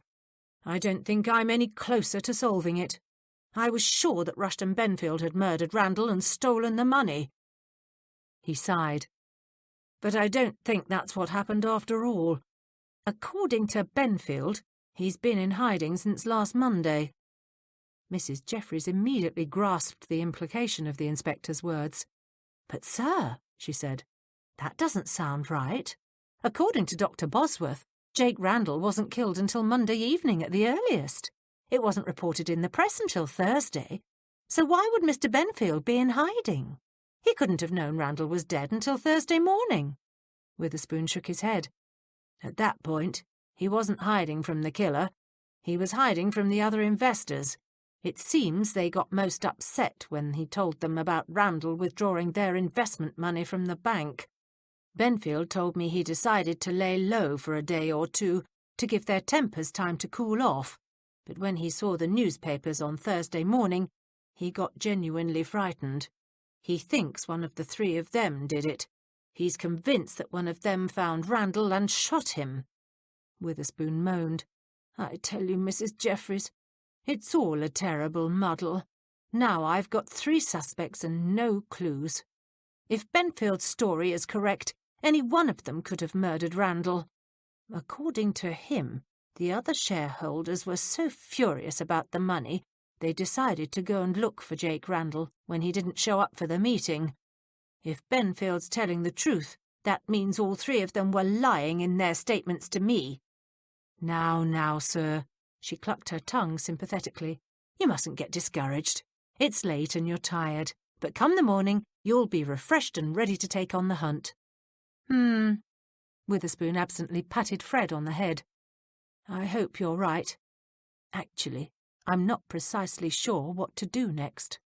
"Come now, sir," she laughed. "You're teasing me again. I know precisely what you'll do, and so do you." "I do?" He looked at her hopefully. "Of course you do. and just to prove to you that I'm finally learning your methods, I'll tell you." "Oh, please do." "You'll go back to the Cubbleys, of course. If Cubbly, Hinkle and Dillingham went out to look for Randall, they probably agreed to meet back at the Cubbly home sometime that day to compare notes. Obviously, if one of them found him, the others would want to know about it." She laughed again. "You see, sir, I'm on to you. I know how you like to pretend you're totally in the dark as to what to do next, and then you like to surprise us all by coming up with something absolutely brilliant." She paused and beamed at him. Her words cheered him enormously. Witherspoon sat up straight and lifted his chin. Come to think of it, he told himself, he was jolly good at solving murders. Perhaps it didn't matter that he hadn't quite figured out how he solved them. "I wouldn't say I was brilliant," he tried to say modestly, "but as it happens, you're absolutely right. Naturally, it had struck me that if they went out looking for Randall, they'd probably agreed to come back to the Cubbly residence sometime that day." His eyebrows drew together, and he got to his feet. "Now, the thing is, I really must find out if indeed they did come back that day, and more importantly, which one of them found Jake Randall." "And I presume you'll be looking for the gun?" "Oh, I don't think there's much point in that, Mrs. Jeffries." "Why ever not?" Witherspoon smiled confidentially. "Randall was murdered by the river. Obviously no one would be stupid enough to hang on to the murder weapon, not when they could so easily chuck it into the Thames." Mrs. Jeffries sighed and glanced at the sleepy figures around the table. All of them were dead tired.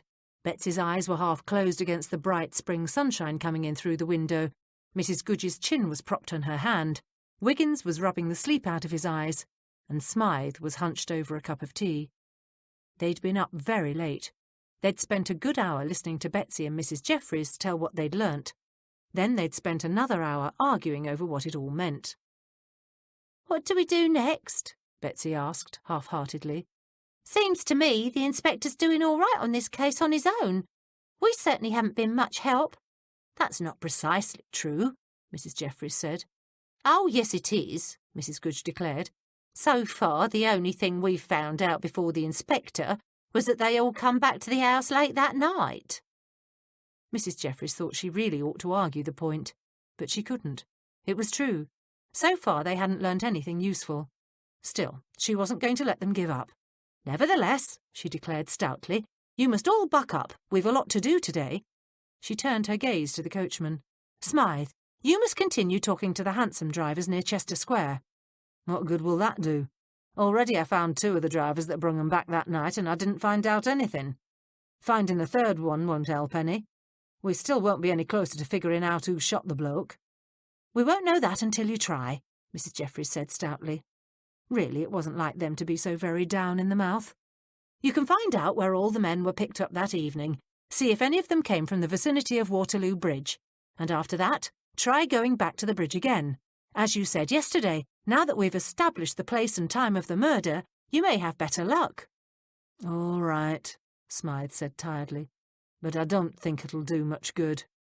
"You're doing better than I am," Mrs. Goodge grumbled. "I haven't had hardly anyone through this kitchen that's even heard of any of the suspects, let alone known any gossip about them." "Well, at least I've found out that Fred's a good tracking dog," Wiggins declared. "Yoo-hoo! Anyone home?" Luti's voice came from the back passage. "We're right here, Lutie," Mrs. Jeffries called out. A moment later, Lutie and Hatchet emerged into the kitchen. "Good morning, everyone. Lovely day, isn't it?" She stopped near the table. "For land's sake, you've all got faces longer than an undertaker's apron. What's wrong?" "We're not doing too well with our inquiries," Smythe volunteered. "We're not finding out much of anything," Mrs. Goodge grumbled. "Oh, feeling sorry for yourselves, huh?" Lutie flounced into an empty chair. Hatchet bowed formally and took the one next to her.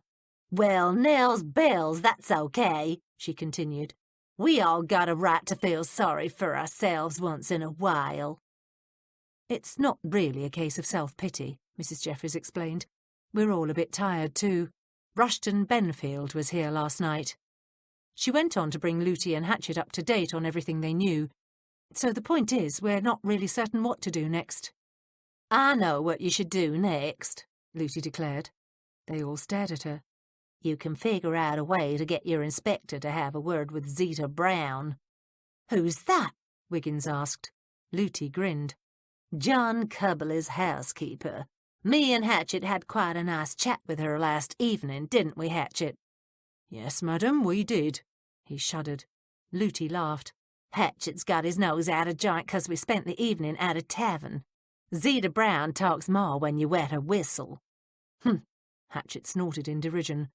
I would hardly call that particular establishment a tavern. The place was disgusting, utterly filthy. It was filled with the most disreputable band of people I've ever seen. For once, I was glad that Madam had her gun with her. The place wasn't very nice, Looty admitted, but I've seen worse. Still, you ain't interested in hearing about the gin swillers at the White Rose. Let me tell you what Zeta told us. It'll make your hair curl. The air of apathy around the table abruptly vanished. First of all, I know who owned the gun that killed Randall. Looty paused dramatically. Please, madam, Hatchet sighed, do get on with it. Looty shot her butler a disgruntled frown. Oh, all right. You won't even give a body a chance to build up to a good story. John Cubbly owns a Colt 45. Mrs. Jeffries gazed at the elderly American with admiration. Gracious! That's excellent, Looty. How on earth did you find that out? Let me tell you what else I heard first, she answered. Otherwise Hatchet here will have a hissy fit. I've never had a hissy fit, whatever that is, in my entire life, the butler mumbled. But do please finish your story. We can fill them in on the nefarious details later. Not only does Cubbly own the gun, Looty continued, but he was waving it around and threatening to kill Randall with it too. Why didn't Benfield tell the inspector that Cubbly had a gun? I ain't sure, Looty shrugged, but let me finish before you start asking questions. There's more. Zeta said she was standing in the kitchen washing out some tea towels when all of a sudden the maid come running in like the hounds of hell was after her. Zeta asked the girl what was wrong, and the girl said that Mr. Cubbly was waving a gun around and threatening to shoot someone. Before Zeta could stop her, she'd grabbed her coat and run out the back door. She paused and laughed. Poor girl, she ain't been back since. According to Zeta, though, that ain't the first time someone had run off from that household and not come back. Seems they was always losing servants. Did Zeta Brown actually see the gun? Mrs. Jeffries asked. Yep, Looty nodded. Saw it with her own eyes. She said she stood there for a few minutes wondering what she ought to do when she heard footsteps in the front hall. Zeta went up and had a look. Cubbly and the other two were struggling into their coats. She watched them stagger out the front door, then she went upstairs and stuck her head into the drawing room. That was when she saw the gun. It were laying in plain sight. Bloomin' Ada, Smythe exclaimed. If it was still there when those three went out looking for Randall, then none of them could have shot the bloke. Maybe one of them came back and got it, Betsy suggested. Maybe, Looty replied. Maybe not. There's no way to know for sure. Right after that, Mrs. Cubbly started yelling for the maid. Zeta told her the girl had gone and went back to the kitchen. Said Mrs. Cubbly was right put out about it. All right, then. Smythe regarded Looty speculatively. Tell us how you got the woman to talk. Hatchet snorted again. Looty ignored him. That were easy. She withdrew her gun from her muff and laid it on the table. Everyone except Hatchet stared at the weapon. It's a Colt 45, Looty explained. I took it with me yesterday evening. When I got to the Cubbly house, I went round to the kitchen door and told Zeta Brown I'd heard there was a gun in their house. Told her it was the mate to this one and that I'd pay a right good price to get it for myself. Told her I was a collector. Wiggins frowned. I don't understand. Why should this Zeta Brown have anything to do with Mr. Cubbly's gun? She shouldn't, Smythe replied. He looked at Looty with grudging admiration. What Looty was doing was letting the woman think she'd be willing to pay to get the gun for her collection. Wiggins was truly shocked. His eyes grew round as saucers. You mean you wanted her to steal it for you? Hatchett snickered. Looty had the grace to look embarrassed. I wouldn't have really bought the dang thing, she said defensively, but I had to come up with some story to find out who have owned a colt. It didn't take more'n 2 minutes of talking to the woman to figure out that she drank like a dang fish and that she'd tell you anything you wanted to know as long as you kept pouring gin down her throat. So, we took her to her local watering hole and let her talk her head off. And it worked, too. Indeed it did, Looty, Mrs. Jeffries said. She wasn't sure she approved of Looty's methods, but then again, she was in no position to be judgmental. She'd bent the truth herself a time or two when she was ferreting information out of someone. Looty picked her gun up. Nice, ain't it? She muttered as she ran her hands over the handle. Really, madam, Hatchett said, I think you ought to put that thing away before someone gets hurt. Quit your fussing, she said, making no move to put the gun away. Do you think I'm a fool? The gun's not loaded. I say, Witherspoon's voice floated down from the stairwell. Hello? Is anyone home? They froze as they heard his footsteps clambering down the stairs. Looty hastily tried to stuff the gun back into her muff, but the barrel got caught in the loop of a tassel. The inspector came into the kitchen. Oh, I'm sorry to disturb your tea break, he began. He stopped, his expression surprised when he saw Looty Bell and Hatchett. I say, it's so very nice to see you again. Do forgive the intrusion, but I was wondering if there were any of those buns left. Constable Barnes and I were so close I thought I'd pop in and have one with a cup of tea. There are plenty of buns left, Mrs. Jeffries said as she leapt to her feet. But she was too late. Witherspoon had spotted the gun in Looty's lap. I say, is that a... Gun, Looty finished. She grinned at him. Yep, it's a Colt 45. You know, the strangest thing has happened. Hepzibah tells me you think a gun like this was used to shoot that Randall fella. I read about it in the newspapers. Took kinda a special interest on account of him being a countryman of mine. She glanced at Mrs. Jeffries. The housekeeper nodded slightly and hoped that Looty knew what she was doing. Yes, the inspector said uncertainly. We think he may have been shot with a weapon like yours, but that's not the sort of information we want spread around. Don't worry, Hatchett and I can keep our trap shut, Looty assured him. But what I'm trying to tell you is I think I might have run across some information that might help you. I don't know if you know it, but I'm a gun collector. No, I didn't. Been collecting them for years, but that's neither here nor there. Mrs. Jeffries held her breath. Looty smiled confidently. The point is, Inspector, us collectors are always on the lookout for adding 1 or 2 good pieces to our collection. Now, there ain't that many guns like this in London. She held the weapon up, and Witherspoon stepped back a pace. And this one's got a scratch on the handle. Here, have a look and you'll see what I mean. Oh, that's all right. Guns made the inspector very nervous. Anyways, I had my sources putting feelers out trying to find me a Colt for my collection so I could get shut of this one. I want my collection to be as perfect as I can get it. Well, I run across the name of a man who might have one for sale. Really? Witherspoon wished she would get to the point. He was dying for a cup of tea and a bun. Really? Looty grinned. And after talking to Hepzibah here, I suddenly realized it was a name you might be interested in. Witherspoon forgot about his stomach. Who is it? John Cubbly.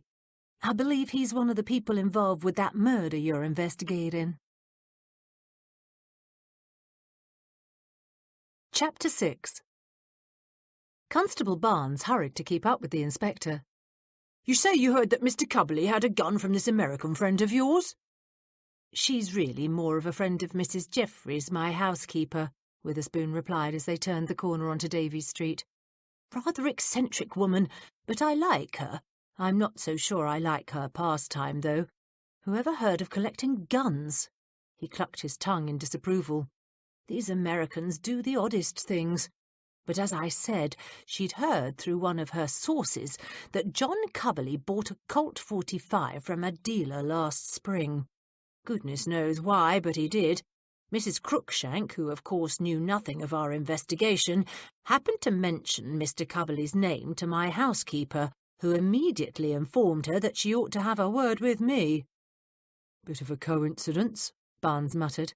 They'd reached the gate to the Cubberley house. "True," Witherspoon agreed, "but then coincidences happen all the time." He pushed the wrought-iron gate open and stepped onto the paving stones. "That's why they're called coincidences." Barnes shot his inspector a startled look and followed him up to the door. "Do you think Cubberley will admit to owning it?" "I certainly hope so. You know, one does get so tired of people who think they can pull the wool over our eyes. I must say, I think his not mentioning the gun earlier puts a very black mark against him. Leads one to believe Cubberley's got something to hide." Witherspoon banged the knocker against the door. "We'll get the truth this time, Constable, even if we have to question the servants again." Barnes smiled cynically. "There aren't any servants, sir. At least none that I've seen, excepting that old harridan who calls herself a housekeeper." He clamped his mouth shut as the door cracked open, and a pair of suspicious brown eyes stared out at him. "Oh, it's you again." A fat, grey-haired woman wearing a dirty apron over a black dress grudgingly opened the door. "Hello, Mrs. Brown," Constable Barnes said politely. She ignored his greeting. "I suppose you want to see him?" "We'd like to have a word with Mr. Cubberley, please," the inspector replied.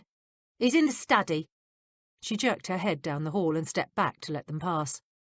Witherspoon noticed a strong scent of spirits as he passed the woman.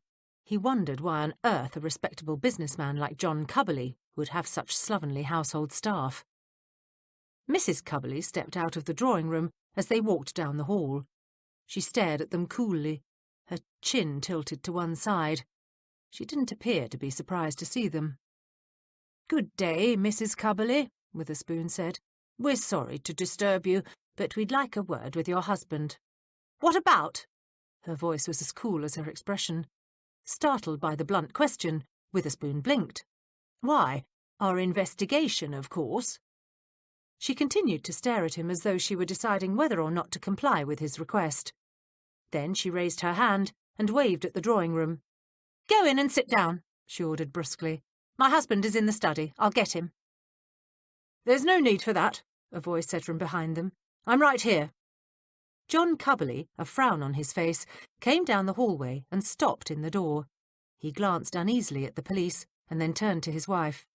"This doesn't concern you, Hilda. Why don't you go upstairs?" "Just a moment," the inspector said.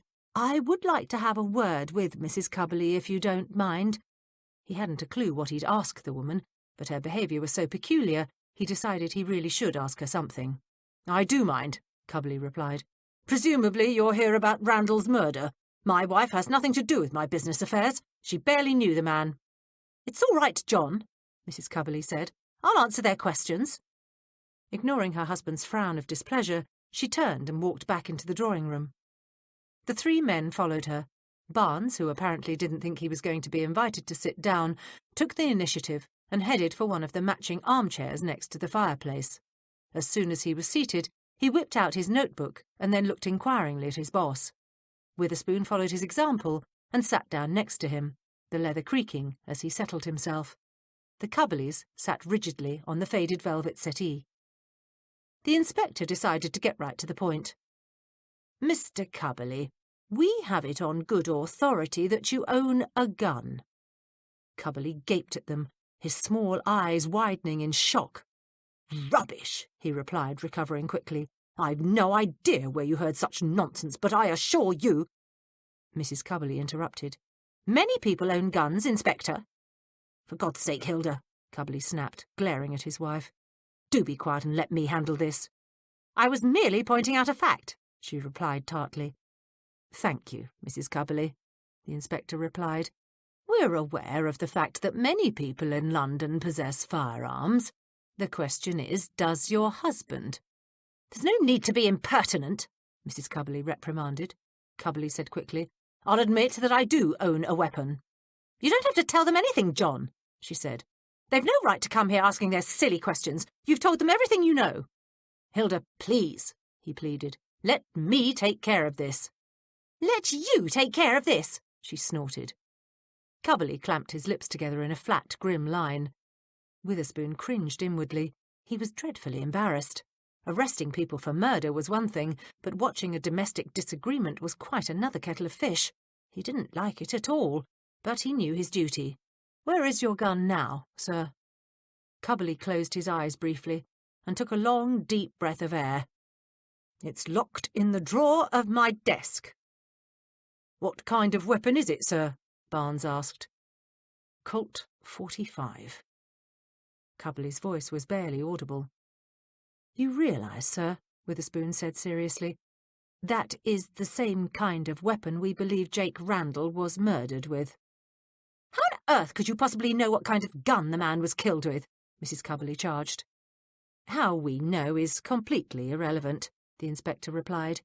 He wasn't about to tell her that they only had Dr. Bosworth's word for the kind of gun that had been used in Randall's murder, and that it wasn't admissible as evidence. "Could you please fetch the gun? We do, of course, need to examine it." Cubbly didn't seem to hear him. He was staring at the carpet.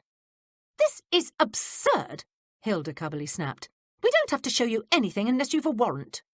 Gracious, the inspector thought. Mrs. Cubbly certainly seemed well informed about the law, and she was determined to protect her husband. "Actually, madam, I believe you do." Witherspoon wished he'd paid a bit more attention to all those lectures and notices about judges' rules. He wasn't sure whether she had to show him the weapon or not. After all, they had allowed him into the house without a warrant. For a moment, the inspector racked his brain trying to remember Justice Hawkins's foreword to the police code. That had explained everything about those tedious rules, and they were so very complex. Goodness, how on earth was anybody supposed to remember every little detail? It wasn't as if he hadn't read them. He had. 5 years ago. Drat. Judge's rules. He really must make a point of reading them again. It would be so very helpful in a situation like this. "No disrespect intended, Mrs. Cubbly," Barnes said, "but the inspector's right. Your husband's already admitted he owns a gun. Now, you don't have to show us, but we've a right to station a man here or to detain the both of you at the police station while we do get a warrant." "Oh, all right," Cubbly said, his tone resigned. He turned and smiled weakly at his wife, his expression unexpectedly tender. "Hilda, dear, stop worrying. I know you think you're protecting me, but I've nothing to hide," he told her softly. "I haven't done anything wrong. The gun's safely locked in my desk." He got up and left the room. Witherspoon and Barnes followed him into the study. The inspector stood beside a dusty table and absently took off his spectacles. He watched Cubbly take a small gold key off his watch fob. Sitting his spectacles down, he stepped closer to the desk. Cubbly inserted the key into a locked drawer. His hands were steady as he pulled it out. He looked inside and gasped. "Oh, my God!" he said, his expression stunned. Barnes edged Cubbly out of the way, glanced inside and looked at the inspector. "There's no gun here, sir," he said. "But this is impossible," Cubbly muttered. Wild-eyed and pale, he shook his head in disbelief. "It's got to be here. I put it here myself, but it's gone. The bloody thing is gone." "This is very serious, Mr. Cubbly," Witherspoon stated. "Very serious indeed." "When was the last time you saw the weapon, sir?" Barnes asked. I'm not sure," Cubbly said weakly.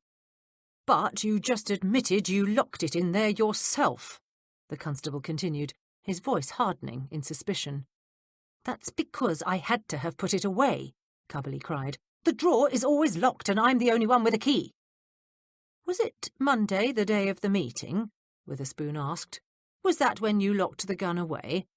Was that the last time you saw it? We know that you and the other investors were furious when Jake Randall didn't show up for the meeting. We know that you went looking for him. Did you take the gun with you?" "Of course I didn't take it with me." "Are you sure, sir?" the inspector pressed. "I'm bloody certain," Cubbly yelled. "Who told you we went looking for Randall that day?" "Never mind how we acquired that information," Barnes put in. "Just answer the inspector's questions, and while you're at it, we'd like to know where you went that afternoon." Witherspoon suddenly remembered his conversation with his housekeeper. "And we'd also like to know when you all came back here, please." "They left here at 2:30 and they returned that evening at 9:30, Hilda Cubberley said. She was standing in the doorway. "Furthermore, any of them could have taken that gun. John left it lying here in plain sight." "Hilda," Cubberley whimpered, "are you trying to put a noose around my neck?" "Don't be ridiculous," she said bluntly. "I'm trying to save you. My husband had the gun out that day. Everyone saw it. I did, the housekeeper did, the maid saw it, the other shareholders. Anyone could have taken it." "It was probably that damned girl," Cubberley cried. "What girl?" Barnes asked suspiciously. Cubberley turned to his wife, his expression beseeching. "Tell them, Hilda. Tell them how the maid disappeared without a word, in the middle of the day." "Excuse me, Mr. Cubberley," Witherspoon interjected, "but what has your maid got to do with a missing gun?" "What's she got to do with it?" he replied, his voice trembling. "It's bloody obvious what happened. She saw the gun, waited till the room was empty, and then snatched it up. She probably planned to sell it." Witherspoon thought that sounded a bit far-fetched. He'd noticed that when trouble brewed, people of Mr. Cubberley's station always tried to blame a servant. But really, this was a bit too much. Yet he was duty-bound to look into it. "What's the girl's name?" "Lottie Granger," Mrs. Cubberley replied. "That would explain why she left so suddenly," Cubberley added hastily. "It's so obvious. You'd best start looking for her right away. I'm sure she stole the gun." "What would she want with a weapon, sir?" Barnes asked wearily. From the tone of his voice, the inspector was fairly certain the constable had come to the same conclusion as he himself. "I've already told you," Cubberley said impatiently. "She wants to sell it. A Colt .45 is quite valuable, you know, and of course her sort think nothing of stealing." The constable's eyebrows rose. "Her sort, sir?" "What my husband means is that she was completely untrained," Mrs. Cubberley explained. "She comes from the East End. Her references weren't very good. I only took her on because I felt sorry for her. She'd only worked for us for a few months. She'd previously worked for some actress. But my husband is right. She did disappear that day, left without a word. You can verify that by talking with our housekeeper." Witherspoon tried to keep everything straight, but it was getting difficult, and he still had so many more questions he needed to ask. He didn't think for 1 minute that the maid had stolen the gun, but he didn't know for sure. There was always the possibility that the Cubberleys were telling the truth. What if the maid really had taken the gun? That would probably mean it wasn't the weapon that had killed Jake Randall. But if the gun was left lying out for anyone to see, someone else could have taken it. Drat! By the time Witherspoon and Barnes left the Cubberley residence a half-hour later, the inspector's stomach was growling and his head hurt. Barnes hailed a hansom cab, gave the driver the address, and they climbed inside. "Do you think he was telling the truth, sir?" he asked the inspector. "I've no idea, Constable. No idea at all. But I do know if that gun was lying about, any one of them could have nipped back and taken it." He sighed. Mrs. Cubberley's admitted anyone could have gained entrance to the house. She was upstairs lying down, and her room is at the back. The housekeeper had gone down to the kitchen, and the front door was unlocked.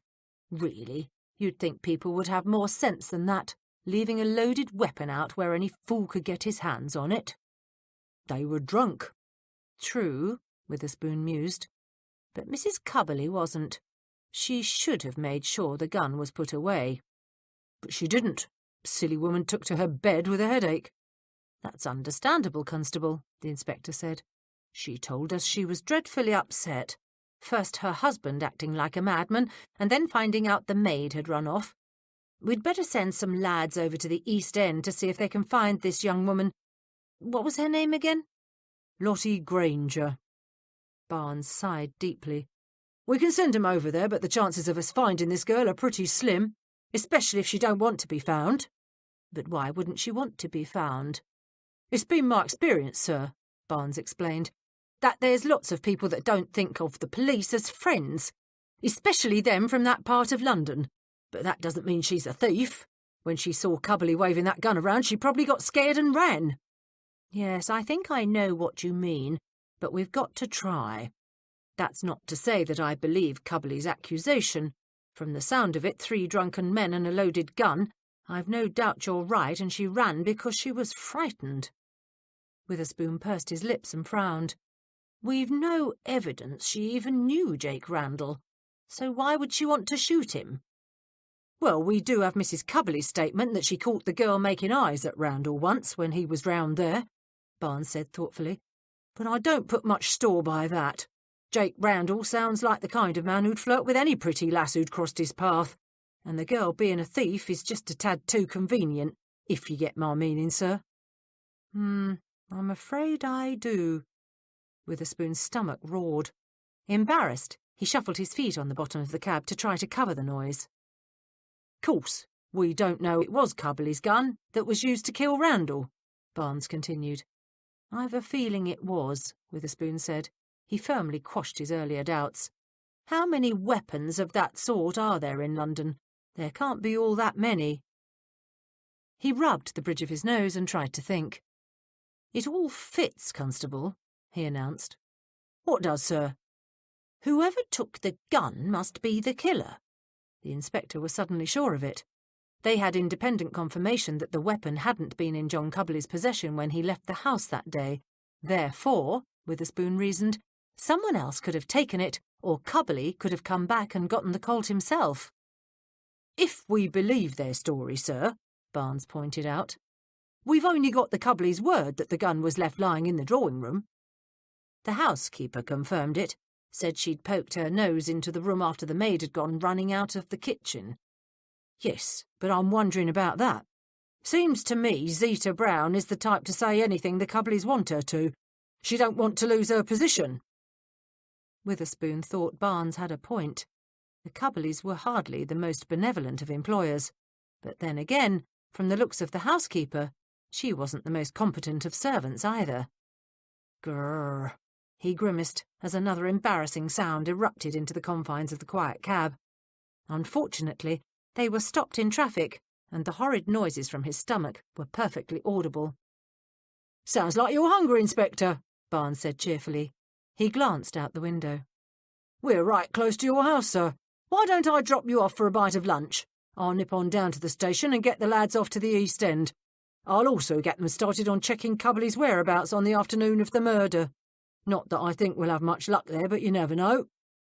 Oh, no, that won't be necessary, the inspector protested. He thought longingly of the police canteen. Visions of pork pies, steak and kidney pudding, and sausage and chips floated into his head. He licked his lips. The canteen will do for me. Come now, sir, the constable said. You don't want to be eating that greasy muck when you can have a nice hot meal in your own home. Witherspoon shuddered at the thought of the meals he'd had at home lately, but he didn't wish to appear ungracious. That's quite all right, Constable. Dropping me off is too much trouble. I don't want to delay your inquiries. Not a bit of it, sir, Barnes assured him. He rapped sharply on the roof and stuck his head out again.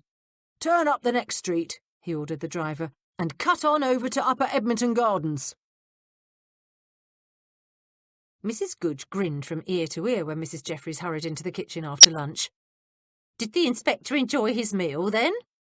He didn't eat much of it, Mrs. Jeffries said innocently. When he left here, he was muttering something about the police canteen. Good.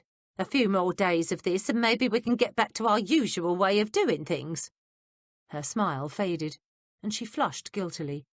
Did he eat anything at all? He had a few bites of mutton and some mint sauce.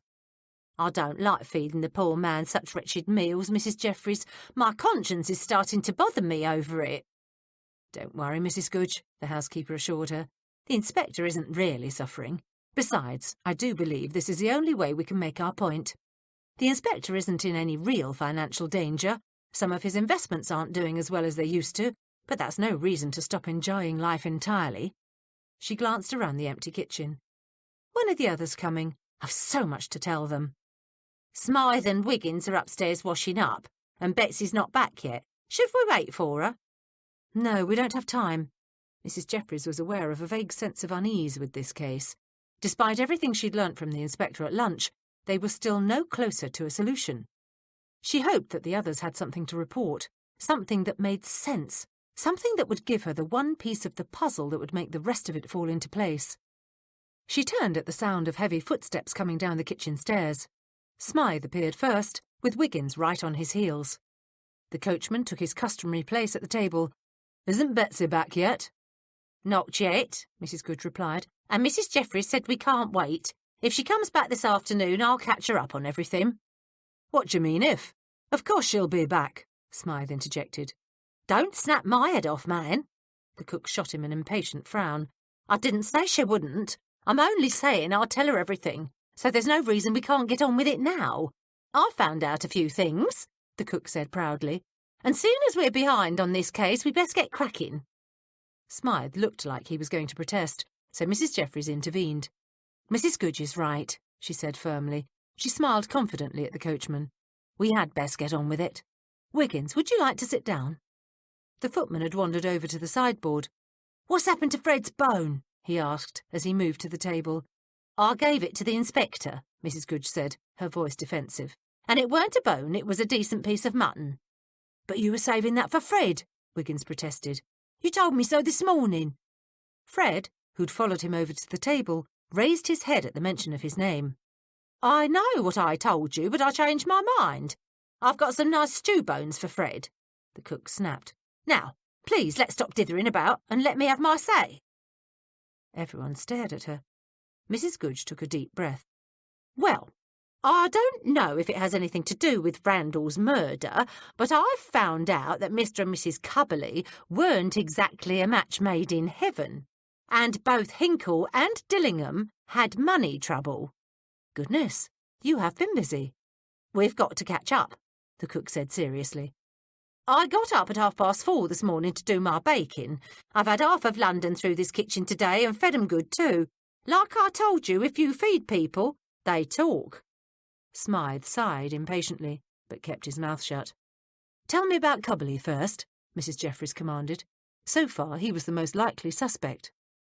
"I couldn't find out much about his past, so I don't know if he had any connection with Jake Randall before he invested in his silver mine, but I did hear that he married Hilda Cubberley for her money." Smythe smiled cynically. "Half of London marries for money." Mrs. Jeffries hid her disappointment well. If Hilda Cubberley had been found with a bullet in her chest, then the information would have been useful. "Yes, but the reason Mrs. Cubberley married Mr. Cubberley is what's interesting," Mrs. Goode continued. "She did it to keep her father from leaving all his wealth to charity. The butcher's boy has a sister who used to work for Eamon Enright. That's Hilda's father. He said there was a right old dust-up when John Cubberley was courting Hilda. Hilda didn't want to marry him, didn't want to marry anybody from what I heard, but Mr. Enright, who was in poor health and getting older, wanted to see her married and settled. He told her if she didn't accept John Cubberley's proposal, she wouldn't get nothing. As it is, he left John control of all of Hilda's money." "That was rather unfortunate," Mrs. Jeffries said dryly. "John Cubberley doesn't seem to be doing all that well with his wife's inheritance." "Oh, yes, he is," Mrs. Goode countered. "Not that you can tell it by the way the Cubberleys live. He's a right miser. Now, Hinkle's not a miser, but he's not much of a businessman either. He's lost more money the last 2 years than any of us'll see in a lifetime. His creditors are pressing him too." "And Dillingham?" Mrs. Jeffries prompted. "What kind of trouble was he having?" This information was indeed very useful. If 2 out of the 3 suspects were desperate for money, that would explain Randall's murder, providing, of course, that Jake Randall had the money with him when whoever killed him caught up with him. Mrs. Goode laughed. "Oh, Dillingham don't have the kind of money trouble that Hinkle's got. There's no real creditors on him, least not the respectable kind, but he does have a straight-laced old Methodist as a father." "What's that got to do with money trouble?" Wiggins asked. "Edward Dillingham likes to gamble," the cook winked slyly. "He needs the money he invested in Randall's silver mine to pay off his gaming debts. His creditors may not be respectable, but they're pressing him for payment. Losing money in business is one thing. The old man probably wouldn't get too angry about that. but he isn't going to want to pay off his boy's gambling debts." Mrs. Jeffries looked thoughtful. "I wonder why Dillingham invested his money in a silver mine if he owed money elsewhere." "He didn't owe no one at that time. He'd been doing pretty good at his gaming until he hit a run of bad luck a few months ago," Mrs. Goodge explained. "He's £20,000 in debt. His father thinks gambling's a sin. If he finds out about his son, he'll toss him out on his ear, and you'll never guess who it was that introduced Dillingham to his first card game, neither." Smythe gave her an exasperated glance. "Well, who was it then?" "Rushton Benfield." Mrs. Goodge smiled triumphantly. "Does Dillingham owe Benfield money?" Mrs. Jeffries asked quickly. The cook's smile faded. "I don't know, but I'll keep on digging. It may take a day or two to find out." "What else did you learn about Benfield?" Smythe asked. "Not much more than what you told us before," Mrs. Goodge admitted. "But like I said, I'm still working on it. Give me a day or two." Mrs. Jeffries nodded in satisfaction. The cook's information did provide a motive for at least 2 of the 3 men who'd been looking for Jake Randall that afternoon. Unfortunately, it didn't provide a motive for John Cubberley. If Hilda Cubberley had brought money into their marriage, then he was the only one of the 3 that wasn't desperate to get his investment back from the murdered man. "You've done an excellent job, Mrs. Goodge." She turned to the men. "Do either of you have anything to report?" Smythe yawned. "Not much. No luck getting anything more out of the cabbies, and no one near the bridge heard or saw anything." "Oh, dear," Mrs. Jeffries smiled sympathetically. "Perhaps you ought to try a different approach." "Let me keep working on them hansom drivers," Smythe said. "Whoever shot Randall didn't walk to Waterloo Bridge that night." He snorted. "Toffs never walk anywhere, so someone had to take him." "He could have taken the train," Wiggins suggested. "The station's right close." "I don't think whoever did it took the blooming train." Smythe clamped his mouth shut and glared down at the tabletop. A moment later he looked up and smiled sheepishly. "Sorry, but I hate to give up." Mrs. Jeffries stared at him closely. Something was bothering the coachman. Something about this case.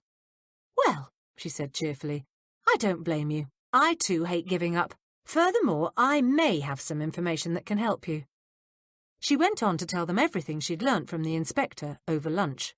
"So you see," she finished, "Cubberley admitted the 3 of them left the house at around 2:30 and shared a hansom cab to their various destinations." "Where did they get out at?" Smythe asked sharply. "Unfortunately, Cubberley got out first. He wasn't sure where the others were going. Either that or he was too drunk to remember. All he knows is his assignment was to go to the Strand. It seems Mr. Randall was fond of the theatre. He used to hang about in the district. Cubberley was going to have a look around that area, check the pubs and the hotels, and talk to a few of Randall's associates. He'd been known to be well acquainted with several young women from the district. Actresses, I believe." "Maybe I'd better have a run over there," the coachman mused. "I think that would be a very good idea. We want to confirm Mr. Cubberley's movements if we can. And remember, he was quite drunk," Mrs. Jeffries emphasised. "I'm sure someone will remember him." "Too bad he wasn't able to tell us where the other 2 went," Mrs. Goodge said. "We should have that information by tonight," Mrs. Jeffries replied. "The inspector is interviewing Dillingham and Hinkle this afternoon. But there's something else we must do as well. I think it's imperative that we find Lottie Granger." "The maid that run off?" Wiggins said. "But why? She heard the old boy waving a gun around, got scared and left. What's she got to do with Randall's murder?" "Probably nothing," Mrs. Jeffries agreed. "But remember, if she saw Cubberley waving that gun around, as you put it, then she was close enough to the drawing room to hear and perhaps even see everything that happened during the meeting. I want to know exactly what went on that day. We've only Cubberley's word to the inspector about what was said and done. There could be a great deal more." Smythe propped his chin on his hand. "Did the inspector talk to the Cubberley housekeeper?" "He spoke with her, but I'm not sure he asked the right questions," Mrs. Jeffries said bluntly. "But don't worry, he left his spectacles at the Cubberley house." "And you're going back this afternoon to get 'em?" The coachman grinned. "Good. Maybe you can get the woman to tell us something really useful." "Should I get over to the East End then?" Wiggins asked. "I could take Fred with me. I bet if I could find something that belonged to this Lottie Granger, Fred could track her, just like he did that Benfield fella." Mrs. Goodge moaned. Smythe rolled his eyes heavenward, and even Mrs. Jeffries felt a rush of impatience. "No, Wiggins," she said firmly. "I think it best if you leave Fred here this afternoon. By the way, you haven't told us what you've learnt today." Wiggins blushed. "That's because it weren't all that much. I hung about Davies Street and talked to a few people, but no one said anything useful, excepting I don't think that Mrs. Cubberley is as mean a miser as Mr. Cubberley." "And why not?" "'Cause she's a woman," Smythe interrupted. "Wiggins never likes to think ill of a female." "That's not true," the footman protested. "It's just that Agnes told me that she saw Mrs. Cubberley giving some money to a beggar boy once. So if she was giving away money, she can't be as mean as her husband." "Who is Agnes?" Mrs. Jeffries asked gently. She didn't want Wiggins feeling that his contribution was worth less than the others. But really there were times when she wished that Wiggins wasn't so easily distracted by a pretty face. "She's a housemaid at the Brompton place," Wiggins said. "Across the street from the Cubberleys. She's a right nice girl. Told me lots about the Cubberleys. Said they had a hard time keeping servants." "We already know that, boy," Mrs. Goodge snapped. She pushed away from the table and stood up. "Now, if it's all the same to the rest of you, you'd best be getting on. I've got a coal delivery coming in a few minutes and I want to see what he can tell me." They all stood up. Wiggins and Fred wandered off, and Mrs. Goodge disappeared down the hall toward the pantry. Mrs. Jeffries turned to Smythe. "Is something bothering you?" His heavy dark brows drew together. "I guess you could say that," he muttered. "It's probably nothing. Not the sort of thing I want to talk about in front of the others."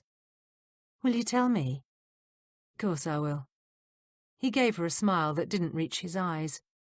"But you've got to promise. You won't think I'm going daft or getting fanciful." Chapter 7. Mrs. Jeffries stared at Smythe in surprise. He was the most practical of men. Despite his rough appearance and his heavily accented speech, he was very intelligent. She smiled kindly. "I don't think there is anything you could tell me that I wouldn't take seriously. Regardless of how far-fetched your ideas about this case may seem, I want to hear them." He relaxed visibly. "Fair enough, Mrs. J. But I warn you, I don't have any real reason for what I'm thinking. It's just a feeling I've got." He broke off and gave her a sheepish grin. "Cure. I sound like one of them daft old women who sit around stirring up herbs and potions and claiming they've got the sight." "You have excellent instincts, Smythe," Mrs. Jeffries assured him. "You should learn to trust them. Now, tell me, what's on your mind?" "It's the case, Mrs. J." He brushed a lock of hair off his forehead. "I've got a feeling we're going about it all wrong. Do you know what I mean?" She knew exactly what he meant. She had the same feeling herself. In all honesty, she had to admit that so far they'd learnt practically nothing of any real value, or at least if they had, she couldn't make sense of it yet, and time was running out. "Yes, I do," she admitted, "and I'm not sure what to do to remedy the situation. What do you think we're doing wrong? And please, be honest. Don't worry about my feelings.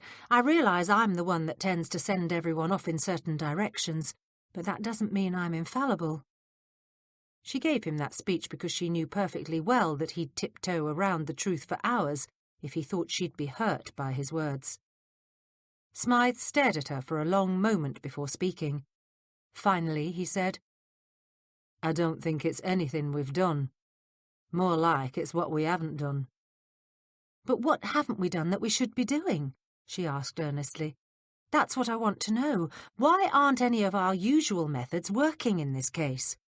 "Because I think it's the case itself that's throwing us off the scent," he replied. "It's not like most of the others. We've got no real scene of the crime, no witnesses, and we've convinced ourselves that Randall was done in because of that bloomin' silver mine. But what if that ain't the way it happened? What if the bloke were murdered for an entirely different reason? We don't know nothing about this Jake Randall. It's like we're trying to find a straw man." Mrs. Jeffries suspected he might be correct. There was something decidedly peculiar about this murder and the victim. Maybe they were approaching it all wrong, but she couldn't for the life of her see any other way to go about finding the killer. I agree with everything you've said, Mrs. Jeffries replied, but I don't know what else we can do. Jake Randall is turning out to be the most elusive of victims. The police still haven't found out where Randall was staying between the 1st of the month and the time he was killed. Furthermore, neither the porter nor any of the other tenants at his former residence knew anything about the man. For that matter, no one seems to know much about him either. Benfield probably knows a fair bit. Quite possibly, she agreed. But we haven't heard from Looty or Hatchet yet, and they were the ones trying to find out what they could about Benfield. Perhaps they'll come up with something useful soon. Mrs. Jeffries tried to make her voice hopeful, but she could tell by the expression on the coachman's face that she hadn't succeeded. He didn't think Looty and Hatchet would have any better luck than the rest of them had. For all any of them knew, after Benfield had spoken to the inspector, he'd disappeared off the face of the earth. She made a mental note to ask the inspector if the police had verified his movements on the day of the murder. Let's look at what we do know about the bloke, Smythe suggested. He was an American. He liked women, and he had Rushton Benfield fronting for him. No, Mrs. Jeffries interrupted. We're only assuming Benfield was, fronting for him, as you put it. It could well be that Benfield is entirely innocent. He looked sceptical. I don't believe that, and I'm not sure I believe the tale he told the inspector, that he were hiding out from the other investors. Why not? She asked curiously. Smythe smiled faintly. Remember that conversation we had a few days back? The one where Betsy tried to tell us that rich people don't settle their problems by killing. I remember. Much as I hate to say it, the lass was right. Now, maybe Benfield is the kind to settle a score with a gun or a knife, but you can bet your last farthing that none of the others are. Smythe shook his head.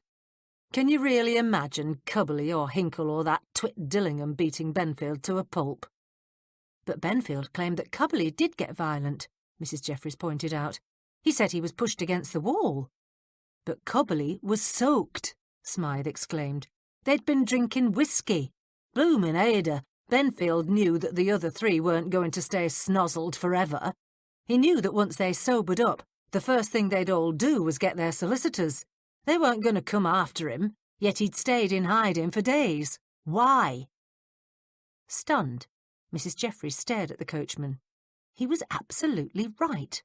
Why hadn't she thought of it herself? And more importantly, what else had she overlooked? That's a very good question. And another thing, he continued, warming to his subject. We've got to learn more about the victim. For all we know, Randall might have been a nasty piece of work that had half of London looking for him with murder on in their hearts. But we've already tried to do that, Mrs. Jeffries reminded him. Looty and Hatchet are still attempting to learn what they can about both Benfield and Randall, but so far we haven't had much success. No disrespect meant to either of them, Smythe said earnestly, but they may not have the right sources to do it. Looty knows a lot of people, but I'd wager that she don't know many of the sort that'd be able to deliver the goods on Randall and Benfield. They're crooks, Mrs. J. I know. I can feel it. Surprised by his certainty, she was taken aback for a moment. She stared at the determined expression in his brown eyes and her stomach tightened. And what do you suggest we do to rectify the situation? Smythe regarded her evenly. He hesitated briefly before he spoke. Let me start working on it. There's no point in me hot-footing over to the Strand today. The inspector'll have the lads in blue confirming Cubbly's statement. That's true, she agreed. All right. But what are you proposing to do this afternoon? Continue with the hansom drivers? Nah, I'll do that later. I want to take a crack at finding out more about Benfield and Randall, but it would mean looking up some blokes I haven't had much to do with for a long time. I see, Mrs. Jeffries said slowly. She had a horrible feeling that Smythe was trying to tell her something. I take it the people you're referring to aren't particularly respectable. He nodded, but continued to meet her gaze. Right. For a moment she didn't know what to say, so she just stared at him. She'd trust Smythe with her life, yet suddenly she realised how little she knew of his past. All she knew for certain was that he'd worked for the inspector's late aunt, loved horses, and was a very good man. But except for Wiggins, she knew little more about any of the servants of Upper Edmonton Gardens. Chance had brought them together, Or perhaps it was something else. Something other than pure chance. In the months they'd lived with the inspector, they'd forged a strong bond. A true bond of respect and friendship for one another. A bond strengthened when they'd all begun working together on Witherspoon's cases. But despite their closeness, their sense of family, there was something else as well. An unspoken and tacit agreement between them not to ask one another questions, not to nose about in each other's past. She knew little of Mrs. Goodge save that she'd cooked for some of the finest families in London. There were many gaps in her life, gaps that she didn't share with anyone. Betsy was the same. She'd shown up half-starved and ill on Witherspoon's doorstep soon after Mrs. Jeffries came to work for him. And she never spoke of her past either. Wiggins was the only one they really knew much about. He'd come to work for the inspector's late Aunt Euphemia when he was a lad of 12. He had no family. And now Smythe was revealing something about himself, about his past. Mrs. Jeffries realised he was watching her carefully, waiting to see her reaction. She smiled calmly and forced her speculations to the back of her mind. Are you trying to tell me that some of the people you may need to question have criminal associations? Smythe smiled sadly. I'm afraid I am, he admitted honestly. But I swear, Mrs. J, I'll be careful. I can take care of myself. I won't do anything that's against the law, and I won't put our inspector in an embarrassing situation. But if I could get a few feelers out, I know I could find out the goods on both Randall and Benfield. But what if your, former associates don't know anything about either of them? Mrs. Jeffries asked anxiously. They'll know about 'em, he replied confidently. Take my word for it. Lester Hinkle was just finishing luncheon when the inspector and Constable Barnes were ushered into the dining room. Sorry to bring you in here, Hinkle mumbled as he shoved a dessert plate with half a treacle pudding on it to one side. But my wife has guests. They're in the drawing-room and I don't want them to be disturbed. This will do fine, sir, Witherspoon said. His mouth was watering. The air was filled with the lingering scent of roast beef. On the buffet next to the huge cherrywood dining table, the rest of the pudding sat in solitary splendour. As long as you don't mind, Hinkle said. He waved his hand towards the empty chairs. Sit down. The policeman pulled out chairs and took a seat. Witherspoon watched Lester Hinkle closely. The man looked small and defeated. He was hunched forward over the dining table, his elbows resting on the white damask tablecloth. His gaze locked morosely on the far wall, as though he were looking for the meaning of life in the pattern of pink climbing roses on the wallpaper. The inspector felt a surge of sympathy for him, but he ruthlessly squashed the feeling. This man might very well be a murderer. Mr. Hinkle, Witherspoon began. Hinkle continued to stare at the wall. Mr. Hinkle, he tried again, and this time Hinkle turned vacant, uncaring eyes in his direction. I should like to know exactly where you went on the afternoon of March 7th. So you know, Hinkle replied. I suppose it was Cubberley who talked. Not that it matters. I would have told you the truth eventually. The inspector wasn't sure he believed him. I suppose Cubberley also told you we'd been drinking, Hinkle said. He tossed his linen napkin onto the table. That's why we acted so stupidly. He laughed harshly. When Randall didn't show up, we thought we could find the bounder.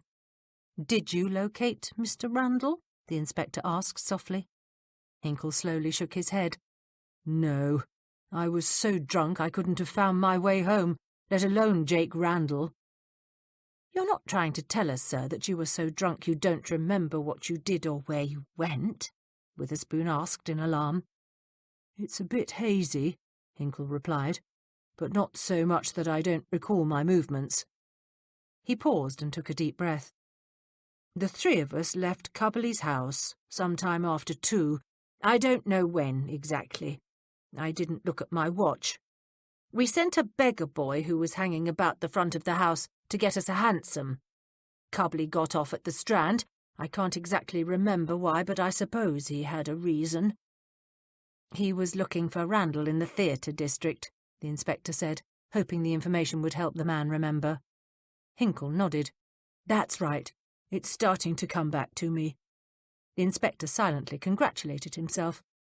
"Can you recall what you talked about in the hansom?" It would certainly be helpful if one of them had pulled out the gun and shown it to the others, perhaps even talked of shooting the man. Then the inspector remembered that both Mrs. Cubberley and the housekeeper had claimed the gun was still in the study after the men had left. Drat! What did we talk about? Hinkle laughed harshly.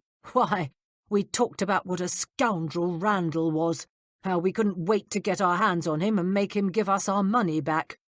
I believe Cubberley was muttering about prosecuting him for fraud. I'm not sure, but I do recall him going on and on about some high-priced solicitor he used. "And where did you get off, sir?" Barnes asked. Hinkle seemed to shrink into his chair. "Waterloo Station," he whispered. Witherspoon went still. Hinkle was admitting that he was less than 200 yards from where Randall's body was found. "Why were you going to the station?" "I thought I might find Jake there," he admitted ruefully. "Stupid thing to do, really, but I knew that Randall had spent some time in South America. I had the notion that if I hung around the station and watched the trains leaving for Southampton, I might spot him." "You were thinking he'd get a ship from Southampton, were you?" Barnes asked. He didn't look up from his notebook. "Why Southampton?" the inspector asked. He was getting confused. "Why not Liverpool or the London docks? Ships leave from all those places." "Randall had talked about how he'd taken the Royal Mail steam packet to Brazil once. That line leaves from Southampton. I don't know why I thought Jake might show up there, but I did. Whiskey will do that to you. Makes any silly idea you come up with seem reasonable." "Was that your only reason for going to Waterloo?" Witherspoon pressed. Hinkle took his spectacles off and rubbed the bridge of his nose. The inspector was sure he was trying to give himself time to think. "What other reason would there be?" Hinkle shrugged. "I realise how absurd my actions seem in the cold light of day, but remember, Inspector, I wasn't my usual rational self." "Did anyone see you at the station?" the inspector asked. "Lots of people saw me," Hinkle replied wearily, "but they were all strangers. I didn't run into anyone I know, if that's what you're getting at." That was precisely what Witherspoon wanted to know. By his own admission, Hinkle was in close proximity to the scene of the crime. "How long did you stay at the station?" "Several hours. It was getting dark when I left." Witherspoon remained silent. He tried to get his thoughts in order. He had more questions to ask, and he wanted to make sure he didn't forget any of them. Barnes asked, "What did you do then, sir?" Hinkle sighed. "I walked. By late that afternoon the whiskey had worn off, and I was sober enough to realise how ridiculous it was to be hanging about the railway station on the off chance that I might spot Jake Randall. But it was too early to go back to the Cubberley house. We planned on meeting there at 9:30 that night." "Did you stop anywhere and have a meal?" the constable asked. "I wasn't hungry and I didn't fancy going to my own home, so I just walked the streets." "So you claim you spent the afternoon at the station and then walked aimlessly until it was time for all of you to meet again at the Cubberley house. Is that correct?" Witherspoon thought Hinkle's explanation was quite weak. But weak or not, it might stand up in a court of law. A good barrister would see to that. Drat! Hinkle had one of those wretched alibis that couldn't be proved or disproved. "That's correct." Hinkle looked at him with beseeching eyes. "I don't suppose you believe me, Inspector, but I swear it's true. I didn't see Jake Randall that day, and I didn't murder him." "What happened after you returned to the Cubberley house?" The inspector wanted to see if Hinkle's version matched the one Cubberley had given him. "Nothing, really," Hinkle replied. His shoulders slumped, and his mouth turned down in a pathetic frown. "Of course, we'd all sobered up by then. Neither Dillingham nor Cubberley would admit to finding Jake, and I certainly hadn't had any luck. So we met back at the house, said a quick good night, and I left." "You were the first to leave?" Witherspoon asked carefully. Cubberley had claimed that Dillingham left first. "No, Dillingham went off right before I did. He was in a state. He wanted us to keep looking for Randall, poor blighter. He kept insisting he had to find the man and get his money back. Witherspoon looked at Barnes. Are you saying, Mr. Hinkle, that Dillingham went off to continue the search? Cubbly hadn't mentioned that. I can't say for certain, but that's definitely the impression I got. The inspector felt certain he was learning something important. He decided to plunge boldly forward. Sometimes, as his housekeeper had once said, a surprise question will yield unexpected results. Did you see Mr. Cubbly's gun when you arrived back that evening? Hinkle wasn't in the least surprised. He shook his head. No, the gun wasn't anywhere to be seen. I assumed that John had put it away. Mrs. Jeffries tapped softly at the back door of the Cubbly house. She held her breath. There were so few servants in the household she prayed that Mrs. Cubbly wouldn't be answering the door. The door cracked open, and a pair of suspicious red-rimmed eyes glared out at her. She smiled warmly. Mrs. Brown? She queried. Who wants to know? The door opened an inch wider. My name is Hepzibah Jeffries. I'm Inspector Witherspoon's housekeeper. Her smile softened. I do so hate to trouble you, but the inspector's left his spectacles here and I've come to fetch them. Might as well come in, then. The woman turned and trudged down a darkened hallway. Mind you slam the door behind you, she called over her shoulder. Yes, of course, Mrs. Jeffries said brightly. I do so hate to put you to any trouble. It's so very good of you to help me. She heard a grunt in reply. Oh dear, this woman is not going to be easy to talk with, Mrs. Jeffries thought as she followed her into the kitchen. The room was dark, the light streaming in through the two windows over the open scullery dulled by the dirt on the panes. The grey stone floor was streaked with dust and grease. Several of the wooden slats on the standing pallet next to the sink were broken, and there was a thick line of rust on the edges of the kitchen range. "Wait here," Mrs. Brown instructed her. She jerked her head toward one of the rickety chairs by the fireplace. "You can have a seat if you like. It might take me a few minutes to find them spectacles. Do you know where he left them?" "I'm not really sure," Mrs. Jeffries replied. "Perhaps Mrs. Cubbly knows where they are." "Not bloody likely," the housekeeper replied as she left. As soon as she disappeared, Mrs. Jeffries tiptoed back into the hall. There were two doors along the corridor leading to the back door. She hurried to the nearest door, cocked her head towards the kitchen stairs, and heard the housekeeper's slow footsteps as she mounted the stairs. Mrs. Jeffries could tell by the woman's progress that she wouldn't be back in a hurry. She turned the knob and stuck her head inside the room. A meat larder. The walls were lined with slate shelves and the floor was glazed tile.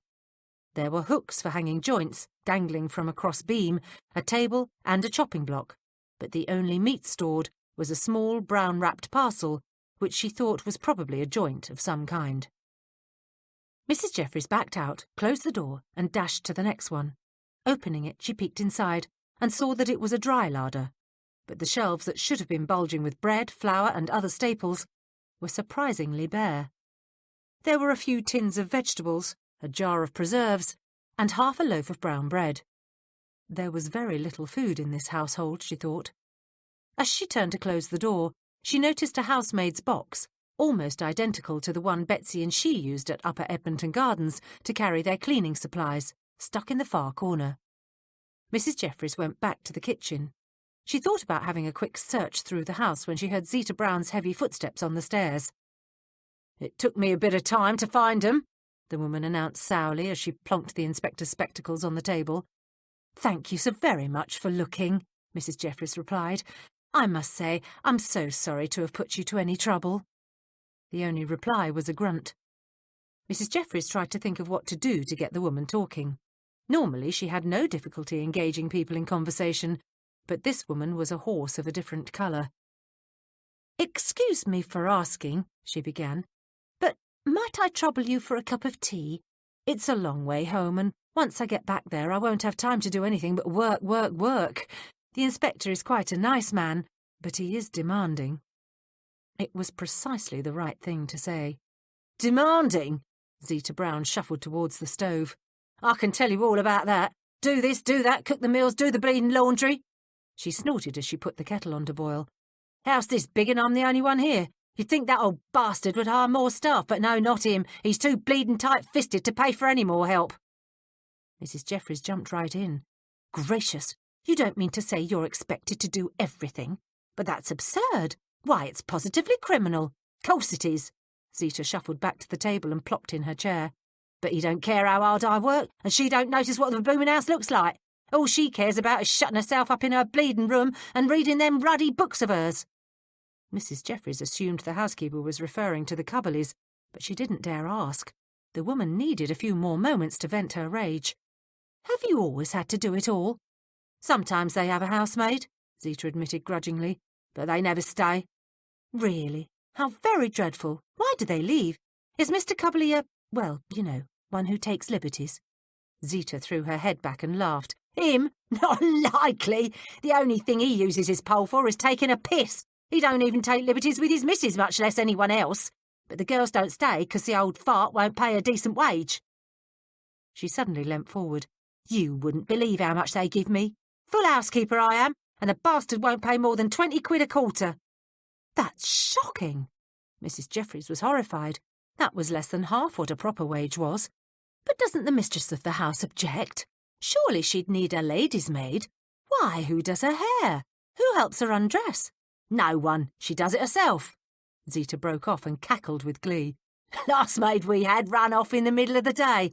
Mind you, I don't much blame her, what with that lot upstairs drinking like there was no tomorrow and waving a gun about. A gun? Mrs. Jeffries wished she'd offered to take the woman out for a drink. At this rate, she was going to be here all day. How dreadful! The kettle whistled, and the housekeeper went to the stove. It weren't that bad, Zita replied. She poured boiling water into the pot. It was just Mr. Cubberley and some of his friends playing about. But Lottie weren't used to that kind of nonsense, and she took it into her head to run off. Mrs. Cubberley was mad as a wet cat over it, silly cow. Do the mistress good to turn her round to something once in a while. Does Mrs. Cubberley help you? Mrs. Jeffries asked as Zita placed a cup of tea on the table. There was a piece of dried food on the bottom saucer. Not bloody likely. Screamed like a banshee 'cause she had to answer the door herself the day Lottie ran off. But I didn't pay her no mind. Zita settled herself into her chair. These old legs can't take climbing all them stairs every time someone comes to the ruddy door. There's too much to do down here, cooking and cleaning and polishing. When she started screaming about it, I told her I only climbs them stairs once a day when I do the sweeping and dusting upstairs. Who takes care of the upper floors? Mrs. Jeffries asked. I do. She picked up her teacup and slurped greedily. I do everything around here. Mrs. Jeffries realised she wasn't going to get anything worthwhile out of the housekeeper. How very awful for you, she murmured sympathetically. Zita slurped her tea. Oh, I'm used to it. It's unfortunate that Mrs. Cubberley is an invalid, Mrs. Jeffries said.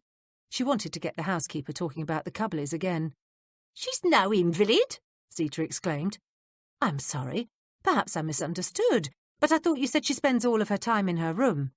That's 'cause she's always got her nose stuck in one of them silly books of hers. Ah, well, I suppose she isn't all that different from most women of her station, Mrs. Jeffries said casually. Many of them spend so much time sitting, it's surprising their limbs still function. Zita threw back her head and howled with laughter. Right enough, she agreed. Last time her nibs got off her backside was the day Lottie ran off. Made Mrs. Cubberley so bleeding mad she grabbed her cloak and announced she was going for a walk. I'll bet she didn't walk far, Mrs. Jeffries smiled cynically, hoping to keep the woman talking. Don't know how far she walked, but she didn't come back till almost 7:15 that night. Gracious, you've a good memory. Not too hard to remember, Zita said dryly. As she were leaving, she yelled at me to have her dinner ready by 7 o'clock. Put me in a right old pickle, that did. What with Lottie taking off and me having to do it all that day. But I did like she wanted. Her bleeding dinner was waiting for her when she came down to the dining room. 7 o'clock right on the nose. But did she thank me? Not bloody likely. Just tucked in without a word, stuffing her face and giving me orders to leave a cold supper for Mr. Cubberley. Still no word from the uniformed lads? Witherspoon asked as he and Barnes waited in the library of the Dillingham home. About what? Barnes dug out his notebook. Oh, confirming Benfield's story or locating Randall's lodgings, The inspector paused and shifted on the stiff horsehair settee, trying to find a comfortable position. but it was impossible. The seat was as hard as a wooden plank. The other furniture in the large, sparsely furnished room looked equally miserable too. The only colour was a white fringed shawl draped across a tabletop. A thick Bible sat smack in the centre of it. Witherspoon thought it an odd spot to keep a Bible. There were oak bookcases along one wall, and all the shelves were empty, save for a few books on one of them. Witherspoon would hardly have called this room a library, but that's what the butler had called it, so he supposed it must be one. They found out Benfield was where he claimed to be, hiding out of that woman's empty flat. The porter confirmed he'd seen him come in on the Monday afternoon around 3. Benfield didn't leave the flat until the night he come to the station. The porter's certain of it because Benfield paid him to fetch him food and drink. Barnes shrugged. Mind you, that don't mean that Benfield was there the whole time. The porter's an old man. Benfield could have slipped in and out without him seeing him. The inspector muttered. That alibi was really no better than Lester Hinkle's or John Cubberley's. And Randall's lodgings? They haven't found Randall's lodgings yet, sir, nor the murder weapon. Barnes glanced at the closed double-oak doors. What did you think of Hinkle's statement? Do you think he was telling the truth? One hates to think that citizens lie to the police on a regular basis, Witherspoon replied, but honestly, I've almost reached that conclusion. Hinkle's information about Dillingham became much more damaging after he'd learnt we knew about the gun. I think perhaps he was trying to throw suspicion on Mr. Dillingham because his own position is so precarious. But frankly, Constable, I don't know what to make of it yet. He stopped, realising that he sounded as unsure of himself as he felt, and that would never do. He cleared his throat and straightened his spine. But like I always say, jumping to conclusions without the facts is useless. True, sir, Barnes agreed. He kept his eyes on the door. But we don't have any facts in this case. All we've got is Hinkle claiming he was wandering around Waterloo Station or walking the streets, and practically accusing Dillingham of killing Randall. Not to worry, Constable, Witherspoon replied firmly. The truth will out. He thought that sounded rather good. Especially if we send a few men over to the station to verify his story, the constable said grimly. If he was wandering around drunk as a lord, someone's going to remember him. That wasn't what the inspector meant, but he didn't bother correcting Barnes. The double doors opened, and Edward Dillingham rushed inside the room. Closing them quickly, he turned and dashed across the room towards the two policemen. He skidded to a stop right in front of them. "What on earth are you doing here?" he hissed softly. He glanced towards the closed doors.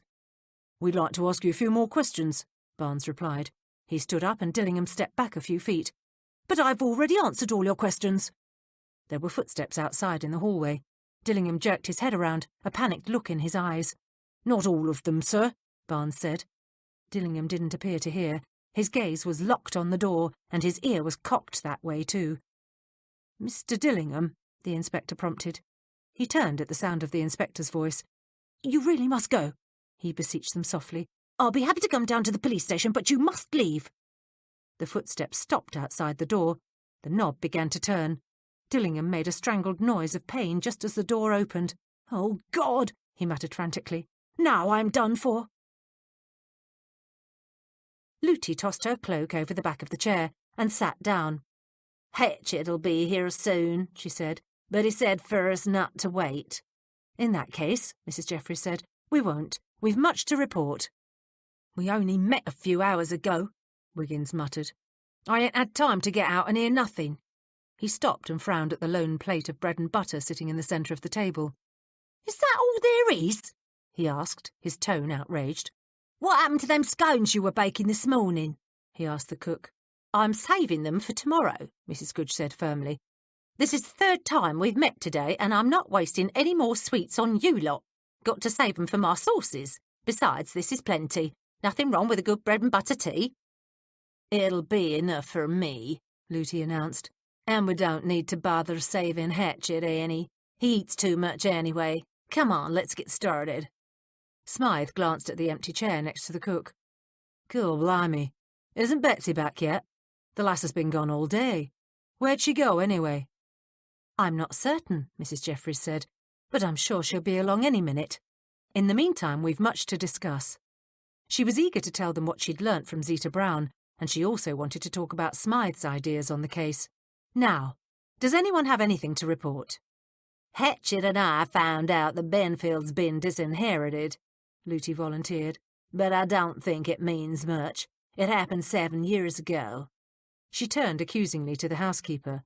And I'm still waiting for you to tell me what part of Colorado this here mine is in. I'm sorry, Looty, Mrs. Jeffries said apologetically. I keep meaning to tell you. The inspector told me the mine is located in a town called Pardee. It's near a place called Leadville. Well, well, Looty muttered thoughtfully. That's interesting. Yes, I'm sure it is, Mrs. Jeffries said quickly, but I don't think it has much bearing on Jake Randall's murder. She was interrupted by the slamming of the back door. Betsy, breathless and with cheeks flushed, ran into the kitchen. "Thank goodness you're all here," she exclaimed. "I've not got much time." "Why are you in such a blooming hurry?" Smythe asked. "I've learnt all sorts of things today," she announced proudly. She stripped off her gloves and reached around the coachman for the teapot. "But the most important thing I learnt was where Lottie Granger might be." "Betsy, do sit down and have a rest," Mrs. Jeffries ordered. She wondered how in the world Betsy had found out about the missing maid. She hadn't been here for either of the 2 other meetings they'd had today. "A quick cuppa, and then I've got to run," Betsy replied. She looked at the housekeeper, her expression serious. "You see, Lottie Granger is very important, and we've got to find her." "Why is she important?" Looty demanded. Betsy smiled triumphantly. "Because she was carrying on with Jake Randall." Chapter 8. Inspector Witherspoon hoped Edward Dillingham wasn't going to faint or go into fits or something awkward like that. But really, he thought, the man was breathing so hard he sounded like a steam engine, and he'd gone a funny colour. Are you all right?" he asked. Dillingham gave a strange high-pitched squeak as the library doors opened.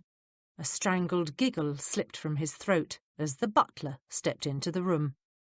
"Excuse me for interrupting, sir," the servant said, addressing Dillingham, "but your father has gone out. He asked me to give you a message." Witherspoon could hear Dillingham trying to catch his breath. "Thank you, Livingston." Dillingham's voice trembled. "What is it?" "Mr. Dillingham would like you to join him tonight for dinner, sir. 8 o'clock. "That'll be fine, Livingston." Witherspoon and Barnes looked at each other as the butler left, quietly closing the door behind him. The inspector decided to wait until Dillingham's colour returned and his breathing slowed before he would start asking questions. Gracious, he didn't want the fellow to peg out on him. "I say, I'm dreadfully sorry about that." Dillingham laughed awkwardly. "Who were you expecting to come through that door, sir?" Barnes asked softly. The inspector threw the constable a grateful look.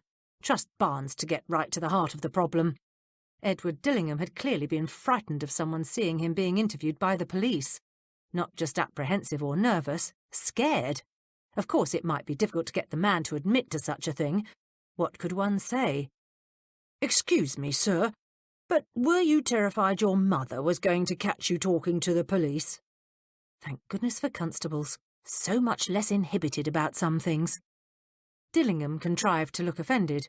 "I've no idea what you mean," he blustered. "Come now, sir," Barnes persisted. "When you saw that door opening, you looked like you were getting ready to lose your stomach. Turned white as a sheet, you did." "I've had a spot of indigestion," Dillingham said doggedly. Then he suddenly threw his hands into the air. "Oh, what's the use? I was scared, terrified if you must know." "Would you mind telling us why?" Witherspoon asked. It might have nothing to do with the case, but then again, for all he knew, Dillingham might have been afraid it was the murderer, in which case it meant that he knew more than he'd led them to believe. "I was afraid it was my father." Witherspoon could understand that. Most young men wouldn't want their parent to know they were a suspect in a murder. But that hardly explained Dillingham's state. Surely there was more to it than that. "I take it you wish to spare your father any needless worry." "Worry? Believe me, he won't be worried. Livid, aghast, horrified. The very idea of my being involved in a murder will make him furious," Dillingham cried. "He knows nothing about this wretched murder. And I want to keep it that way. I won't have my father bothered with your questions." "We'd no intention of asking your father anything," Witherspoon said, "unless, of course, we find out that he had something to do with Jake Randall." He's never even met the man. Does he own any shares in the Randall and Watson mine? Barnes asked. Of course not, Dillingham snapped. He'd recovered completely from his fright. Now why don't you say what you've come to say and leave? I'm a busy man. I've no time to stand about chatting. Could you tell us where you were on the afternoon of Monday, March 7th? The inspector asked. March 7th, Dillingham murmured. You mean the day we had the meeting? Yes, sir, Witherspoon said patiently. But I've already told you what I did that afternoon, Dillingham exclaimed. Would you tell us again? Barnes prodded. Oh, all right, he said impatiently. After I left the Cubbly house, I had a late lunch at the Crown Hotel. Then I walked down Oxford Street to Marble Arch. I went into the park and took a walk. Then I went to a pub. And what time did you leave the park, sir? The inspector asked. He sighed silently. Why did people persist in lying to the police? Inspector, Dillingham said, I don't know what you're getting at, but as I told you yesterday, I've no idea what time I left the park. It was getting toward evening. That's all I can remember. Have you remembered the name of the pub you went into when you left the park? Witherspoon prodded. You weren't able to recall it when you gave your statement yesterday. It was a common public house, Inspector, somewhere near Notting Hill Gate. There's no reason why I should remember what the place was called. He pulled a pocket watch out of his waistcoat. Now, I really must ask you to leave. Too bad your memory hasn't improved none, sir, Barnes interrupted. But then again, not many people have good memories. Take, for instance, the waiters at the Crown Hotel. None of them can recall you coming in at all. That's hardly my fault, Dillingham snapped. Witherspoon was tired. It was late, he was hungry, and he wasn't going to waste any more time giving this chap the opportunity to tell the truth on his own. That's most unfortunate, he said, because a confirmation of your story from another person would have been most helpful. As it is, we'll have to assume you did not tell us the truth yesterday. Now see here. Come now, Mr. Dillingham. Let's not waste any more time. Both Mr. Hinkle and Mr. Cubbly have admitted that the three of you did not simply go your own separate ways after the meeting. You went looking for Jake Randall. We also know you were all three drunk, and that instead of going home the night of the 7th, you returned to the Cubbly house. He paused to take a breath. Dillingham was staring at him with wide, frightened eyes. We'd like to know exactly where you went that afternoon and, more importantly, did you find Mr. Randall? They told you everything? Dillingham whispered. Witherspoon nodded. Oh, God, he moaned. He stumbled to the settee and sat down. I know what you're thinking, he murmured, but I swear I didn't kill Randall. I didn't even see him. The hansom dropped me on the Pall Mall. My task was to go to the clubs round there. I've a membership at the Carlton, and I've friends at most of the other ones. Was Randall a member of the Carlton or any other club? Barnes asked, scribbling busily in his notebook. No, but he had friends and acquaintances who were. Did anyone you know see you that afternoon? The inspector asked. Not that I recall, Dillingham said hesitantly. Oh, no, wait. Richard Sedgwick saw me at the Carlton. He invited me for a game of cards. I declined, naturally. Barnes glanced up from his writing. What time was that, sir? I think around 4 o'clock. Tea time, Witherspoon thought. He wished Mr. Dillingham would offer them a cup of tea, but he didn't think that was very likely. Who else, other than this Mr. Sedgwick, saw you? We'll need some additional confirmation of your whereabouts. Dillingham's mouth gaped open. But I don't know who saw me. There must have been dozens of people milling about the Carlton, but I can't remember who. What about the other clubs? Witherspoon asked. Where else did you go besides the Carlton? Nowhere, Dillingham admitted. Then it should be easy to check your story, the inspector said softly. If you were at the Carlton all afternoon, someone on the staff is bound to remember you. Dillingham covered his face with his hands. No, they won't, he groaned. Egads, the inspector thought as he stared at the distraught man. Was he still lying? Why ever not? Because no one saw me. He looked up. I wasn't feeling very well. Right after I ran into Sedgwick, I went into a back room and curled up in an armchair. It's a room that's not used much. I don't think anyone goes in there. I slept for several hours." "When did you wake up?" Barnes asked patiently.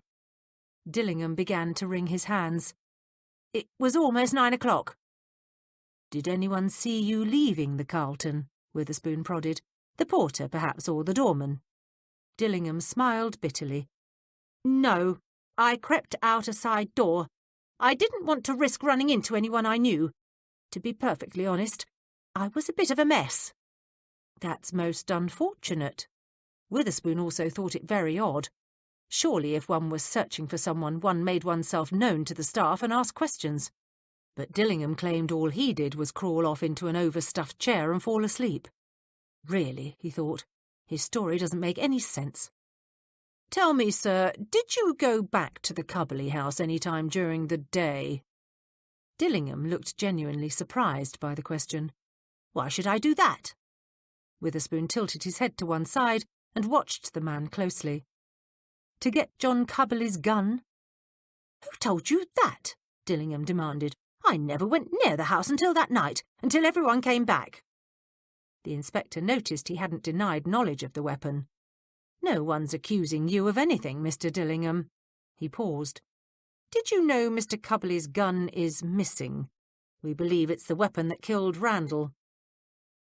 "I don't know anything about a gun," Dillingham cried.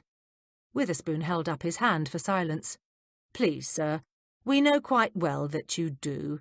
John Cubberley got the gun out earlier. He was waving it about and threatening to kill Randall. We also know that you and Mr. Hinkle were angry as well.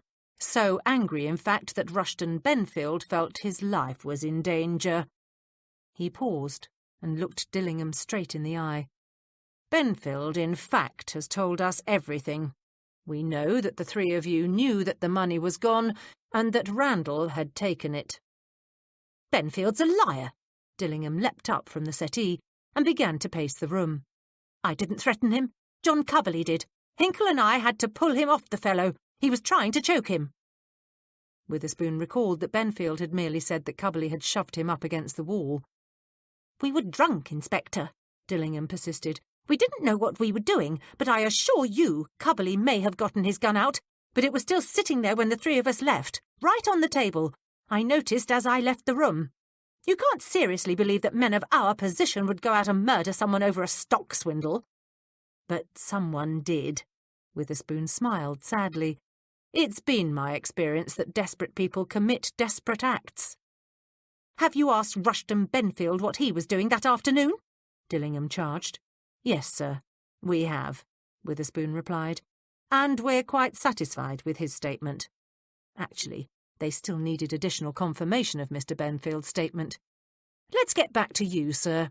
By your own admission, you've no witnesses as to where you really were that afternoon." "You could easily have gone to the Cubberley house and gotten the gun," Barnes added. "That's absurd," Dillingham yelled. "Mrs. Cubberley and the servants were there. Ask them if I came back." "Mrs. Cubberley was in her room and there aren't many servants. It would be an easy matter to have slipped back to Davies Street, nipped into the house and picked up the weapon," Witherspoon said. "But why would I do that?" Dillingham's voice took on a whining tone. "I'm not a murderer." "Mr. Hinkle claims you were still terribly angry when you came back that night," the inspector persisted. "Hinkle said that?" Dillingham's eyes flashed angrily. "He's just trying to save his own skin. How do you know he didn't go back and get the gun?" "We don't," the inspector replied. "But someone did. According to Mr. Hinkle, even after the three of you had sobered up, you were the only one who wanted to continue looking for Randall. Cubberley and Hinkle were ready to give up. But you, on the other hand, kept insisting you'd continue the search." Dillingham flushed angrily. "That's a damned lie. I'll admit I wanted my money back, but no more than the other two did. What else did that fool Hinkle tell you? Whatever he says is a pack of lies. He's trying to make it look like I'm the only one with a reason for killing Jake Randall. But that's ridiculous. They wanted their money back as much as I did."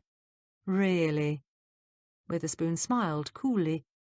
Mr. Hinkle claims that Cubberley talked of hiring a solicitor to retrieve his funds, and Hinkle himself said he can weather the loss. Hinkle can no more take the loss than I can, Dillingham said with a sneer.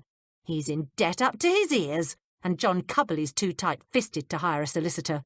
Good Lord, the man's so cheap he won't even offer you a cup of tea. I almost died of shock when he opened that bottle of whiskey before the meeting. You've seen that household of his, and if anyone's got something to hide, it's Cubberley. What do you mean by that? Witherspoon asked. Dillingham's sneer turned into a mirthless smile. If I were you, Inspector, I'd go back to the Cubberley house and ask John about the overcoat he had on that night. Ask him why it was wet and covered with mud. Witherspoon blinked in surprise. His overcoat, sir? Dillingham nodded. I noticed it hanging on the coat rack when I went in that night. You see, Inspector, I'm quite observant. It was damp, dripping in spots, actually, and covered with mud. Carrying on with Jake Randall? Mrs. Goodge repeated. Are you sure? She looked offended, as though she were annoyed that she hadn't heard this bit of gossip. Betsy nodded. I'm sure. Smythe got up and yanked out Betsy's chair. Sit down, girl. You'll not be going out again tonight. It's getting dark. Betsy glared at him. That lot you know. I've got to go out again. But she sat down. Do have some tea and bread, Betsy, Mrs. Jeffries offered. I dare say Smythe is right. It's getting far too late to go out. But Mrs. Jeffries, Betsy protested, I've got to find Lottie Granger. I think she might know more about Randall's murder than anyone. What did you find out today? Mrs. Jeffries asked. Let me start at the beginning, Betsy said, taking a quick sip of tea. This morning, I decided to go back over to Chester Square and do a bit of snooping about on my own. Didn't have much luck finding out anything useful at first. There weren't no activity around the Cubberley house. And I saw the inspector going into Mr. Hinkle's house when I nipped over that way. She paused and took another quick sip of tea. Get on with it, Betsy, Mrs. Goodge said irritably. Wiggins suddenly started to sniff the air. What's that smell? Stock, the cook replied. She glanced at a huge copper pot on the stove. I'm boiling up some bones for stock. Now come on, Betsy, don't keep us in suspense. Give the lass a chance to drink her tea, Smythe said. Mrs. Jeffries cast an anxious glance toward the clock. Time was getting on. It was well past the tea hour. Ah, Betsy put down her cup. That was good. Anyway, like I was saying, I didn't want to hang about the Hinkle house in case the inspector or Constable Barnes come out, so I dashed up the road and went into a tea shop. She leant forward on her elbows, her blue eyes sparkling with excitement. Had the best bit of luck. I was sitting there when the waiter brought me my tea. Well, we started chatting. I was asking him about the Cubberleys just on the off chance he might have seen or heard something, when all of a sudden, the woman sitting at the table next to mine happened to say she didn't know much about the Cubberleys except in that they was tight-fisted, but she used to be good friends with Lottie Granger, the maid. Very good, Betsy, Mrs. Jeffries said. Sometimes you get lucky, Looty added, and sometimes you don't. Looks like you hit it good. Betsy smiled. I did. Wait till you hear. Anyways, I changed tables and sat down with the woman. Her name was Dolores Singleton. Her uncle owns the grocer's round the corner from Davies Street. That's how she met Lottie. They become friends 'cause Lottie did the shopping for the household. Dolores told me that Lottie Granger and Jake Randall were sweethearts. Claimed that Randall was mad over the girl, said he'd give her money, bought her nice clothes, and even took her to the theatre. That's where Lottie and Jake met, you see. Lottie was working for some actress and Jake took a fancy to her. Mrs. Jeffries thought that a very interesting piece of information. You don't by any chance happen to know if Randall got her the position with the Cubberleys? She asked. That's just what I asked Dolores. She said Lottie had once mentioned that it were Jake who told her about the job. Betsy shrugged. But she didn't know if he had anything to do with her getting the post. But Cubberley's a miser, Wiggins protested. Everybody knew that. Why would Randall want his sweetheart working at such a horrible place? Mrs. Jeffries looked at the footman. Sometimes Wiggins surprised her. That's an excellent observation, Wiggins, she said approvingly. If Randall were giving her money and clothes and taking care of the girl, Smythe said, maybe he didn't care if she worked for a miser. It looks like he wasn't planning on hanging about London forever, so maybe he saw Lottie working at the Cubbleys as just a temporary position. Besides, Randall may have had other reasons for wanting her inside the Cubbley house. What reasons? Mrs. Goodge asked. The girl could have warned him if the investors started getting suspicious about their money, the coachman replied. That would explain why Randall disappeared from his lodgings at the first of this month and didn't tell anyone where he was staying. Lottie probably got wind of what was going on and warned him. But we don't know that, Betsy cried, and I don't think we're going to find Randall's killer until we talk to Lottie. I quite agree, Mrs. Jeffries said cautiously, but I don't think it's urgent that you find her tonight. But what if the killer finds her first? Betsy cried. Don't be so dramatic, lass, Smythe retorted. You don't know that the killer has any interest in finding Lottie Granger. For all you know, Lottie might have shot him. Betsy shook her head. She couldn't. Dolores told me she was as mad about Jake as he was about her. He treated her like a queen. Jake was always doing special little things for Lottie, buying her sweets and flowers and calling her by her middle name 'cause the initial matched his. She shook her head vehemently. He took her to the theatre and the music hall and dozens of other places. Why, he once took her to the Criterion restaurant. Dolores said it made Lottie laugh 'cause Jake had to give the snooty fella that run the place an extra guinea to get a table. Lottie wouldn't have killed him. She loved him too much. Then she's our most likely suspect, Lootie said tartly. Hell hath no fury like a woman scorned. Seems to me if Lottie Granger was so in love with this rascal, and she found out he were fixing to steal a trunk load of money and run off somewhere, she'd be mad enough to kill him. How would you get hold of a gun? Betsy asked. She could easily have slipped back to the house and stole Mr. Cubley's, Mrs. Jeffries said. But all of this is sheer speculation, though I agree with Lootie that it's possible Jake's murder could have been a crime of passion and not of greed, as we've all assumed. We've no evidence whatsoever that Lottie Granger had a motive or an opportunity to murder Randall. Furthermore, Betsy, before you go dashing off to look for Miss Granger, we'd better bring you up to date on everything we've found out today. By the time she'd finished telling Betsy what they'd learnt and reporting the results of her visit to the Cubley housekeeper to the rest of them, it was quite late. Hatchett had come in halfway through the recital.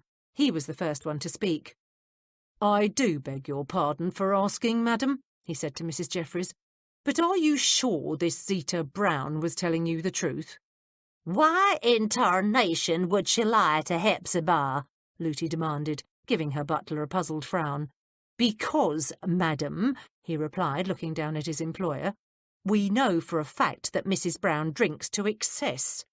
It's been my experience that people who imbibe to the extent that she obviously does frequently get confused. Wiggins scratched his chin. Smythe's brows drew together, and even Mrs. Jeffries wondered what Hatchett was trying to tell them. Oh, for land's sake, man, Lootie exclaimed impatiently. What are you trying to say? Was the woman lying, or are you trying to tell us she's just plain loco? Let me put it in very short, simple sentences, madam, Hatchett said pompously. Mrs. Brown may not have been lying. From the circumstances that Mrs. Jeffries described, the housekeeper would have no reason to fabricate falsehoods. I thought you claimed you was going to keep this short, Lootie interrupted. Hatchett ignored her. However, the woman is a drunkard. For all we know, her account of Mrs. Cubley going out for a walk on the day of the murder could have happened another time. Huh? Wiggins looked really confused now. Exasperated, Hatchett leant forward. Look, he said impatiently, I once worked for a drunkard, someone very much like Mrs. Brown. He was so far gone with drink that he couldn't tell you what day it was, let alone what he'd done that morning. He was always getting his activities confused. Sometimes on a Monday evening he'd insist he'd been to church that morning. Do you understand what I'm saying? Mrs. Cubley may have indeed taken a walk, but she could well have taken that walk on the day before the murder, or the day after, or even 2 weeks earlier. You can't take the word of a drunkard, Hatchett said earnestly. They simply cannot be trusted. Mrs. Jeffries was the first to speak. Your point is well taken, she said, but she wasn't sure that he was right. Zita Brown had been very definite. Betsy pushed her teacup to one side. I really think I ought to get over to the East End. Smythe frowned. Don't be daft. Only a fool would go out that way at this time of day. It's almost dark now. But it's important, Betsy protested. Of course it's important, Mrs. Jeffries said gently. But that's a very huge area of the city, my dear. How will you ever begin to find the girl? It'll be like looking for a needle in a haystack, Smythe snapped. But we've got to find her, Betsy insisted. And we will, Smythe promised. First thing tomorrow morning, I'll have a go at it myself. It's too dangerous for you. You'll have a go at it, Betsy said indignantly. That's not fair. She turned to Mrs. Jeffries. Listen, Mrs. J, I know what you're thinking. I shouldn't be going over that way, but take my word for it, I'm a lot more likely to find Lottie than anyone else. I know that area. I grew up there, and I can take care of myself, and... The coachman snorted. Mrs. Jeffries held up her hand, her gaze fixed on Betsy's face. Go on, she ordered. And what? And there's something else I've got to do. Something I've been putting off for a long time. Betsy paused and took a deep breath. Please don't ask me about it. It's something private. Mrs. Jeffries studied the pretty housemaid carefully. She was again assailed by the same speculations she'd had earlier. Only this time it wasn't the coachman who was revealing his past. It was their own sweet Betsy. She may not have wanted to reveal why she wanted to go to the poorest part of London, but the very fact that she was so insistent about going told Mrs. Jeffries much. Besides, Betsy continued doggedly, I've got a pretty good idea where to look for Lottie. Mrs. Jeffries came to a decision. Where? Dolores told me that Lottie's mum is at the Limehouse workhouse. I know that place. She broke off and hastily looked down at her lap. I know it real well, she said softly. All right, Betsy, Mrs. Jeffries said calmly. Why don't you leave first thing tomorrow morning? God blimey, Mrs. J, Smythe protested. That place is filled with pickpockets and cutthroats, the kind of people that'd kill you for your shoes. You can't let Betsy go, not by herself anyways. I'll go with her. Least with me along, I can make sure she don't get her throat sliced. I don't know, Hepzibah, Lootie added. I ain't one for thinking that just 'cause you're a female you can't take care of yourself. But that's a right nasty part of town. I ain't sure that a pretty girl like Betsy should be over there on her own. I reckon Smythe's right. He should go too. Wiggins looked utterly horrified. You can't do it, Betsy, he said incredulously. You go over there and we'll never see you again. Don't be foolish, girl, Mrs. Goodge said brusquely. Let Smythe go looking for this girl. Why take them kind of risks when you don't have to? Smythe can't go, Mrs. Jeffries replied calmly. He's got other matters to attend to. Besides, I think Betsy is right. You can't mean that, the coachman protested. And I can put off getting the goods on Benfield and Randall until after we find Lottie. What do you mean, getting the goods on Benfield and Randall? Lootie interjected angrily. That's me and Hatchett's job. Don't worry, Lootie, Mrs. Jeffries said quickly. Smythe is referring to a different avenue of inquiry. She glanced at the coachman and added, a very important avenue of inquiry. She turned and smiled cheerfully at Lootie. We'll still need you and Hatchett to continue with your own avenues of investigation. Well, I should hope so, Hatchett muttered. All right, Lootie said grudgingly. Listen, Betsy said earnestly. I appreciate all your concern. I truly do. But I'll be fine. At least take Fred with you, Wiggins pleaded. Mrs. Jeffries noticed that Betsy carefully avoided looking in Smythe's direction. That was probably just as well, she thought. The coachman looked like he was ready to spit nails. His brows were drawn together ominously, his jaw was rigid, and his hands were clenched into fists. Thanks, Wiggins, Betsy said gratefully. But I really won't need him. Mrs. Goodge snorted. I don't like it, she mumbled. I don't like it at all. Me neither, Lootie echoed. Pardon me, Hatchett tapped the top of the table for everyone's attention. I do not wish to intrude upon a subject which is clearly not my concern, but... You've never let that stop you before, Lootie mumbled. Hatchett took no notice of her. But, as I was saying, I may have a solution that will ensure Miss Betsy's safety without interfering with her investigation or delaying Mr. Smythe with his. Witherspoon was so glad to be home that he didn't even mind the wretched taste of the sherry. He settled back in his chair and gave his housekeeper a wan smile. I say, today was rather remarkable.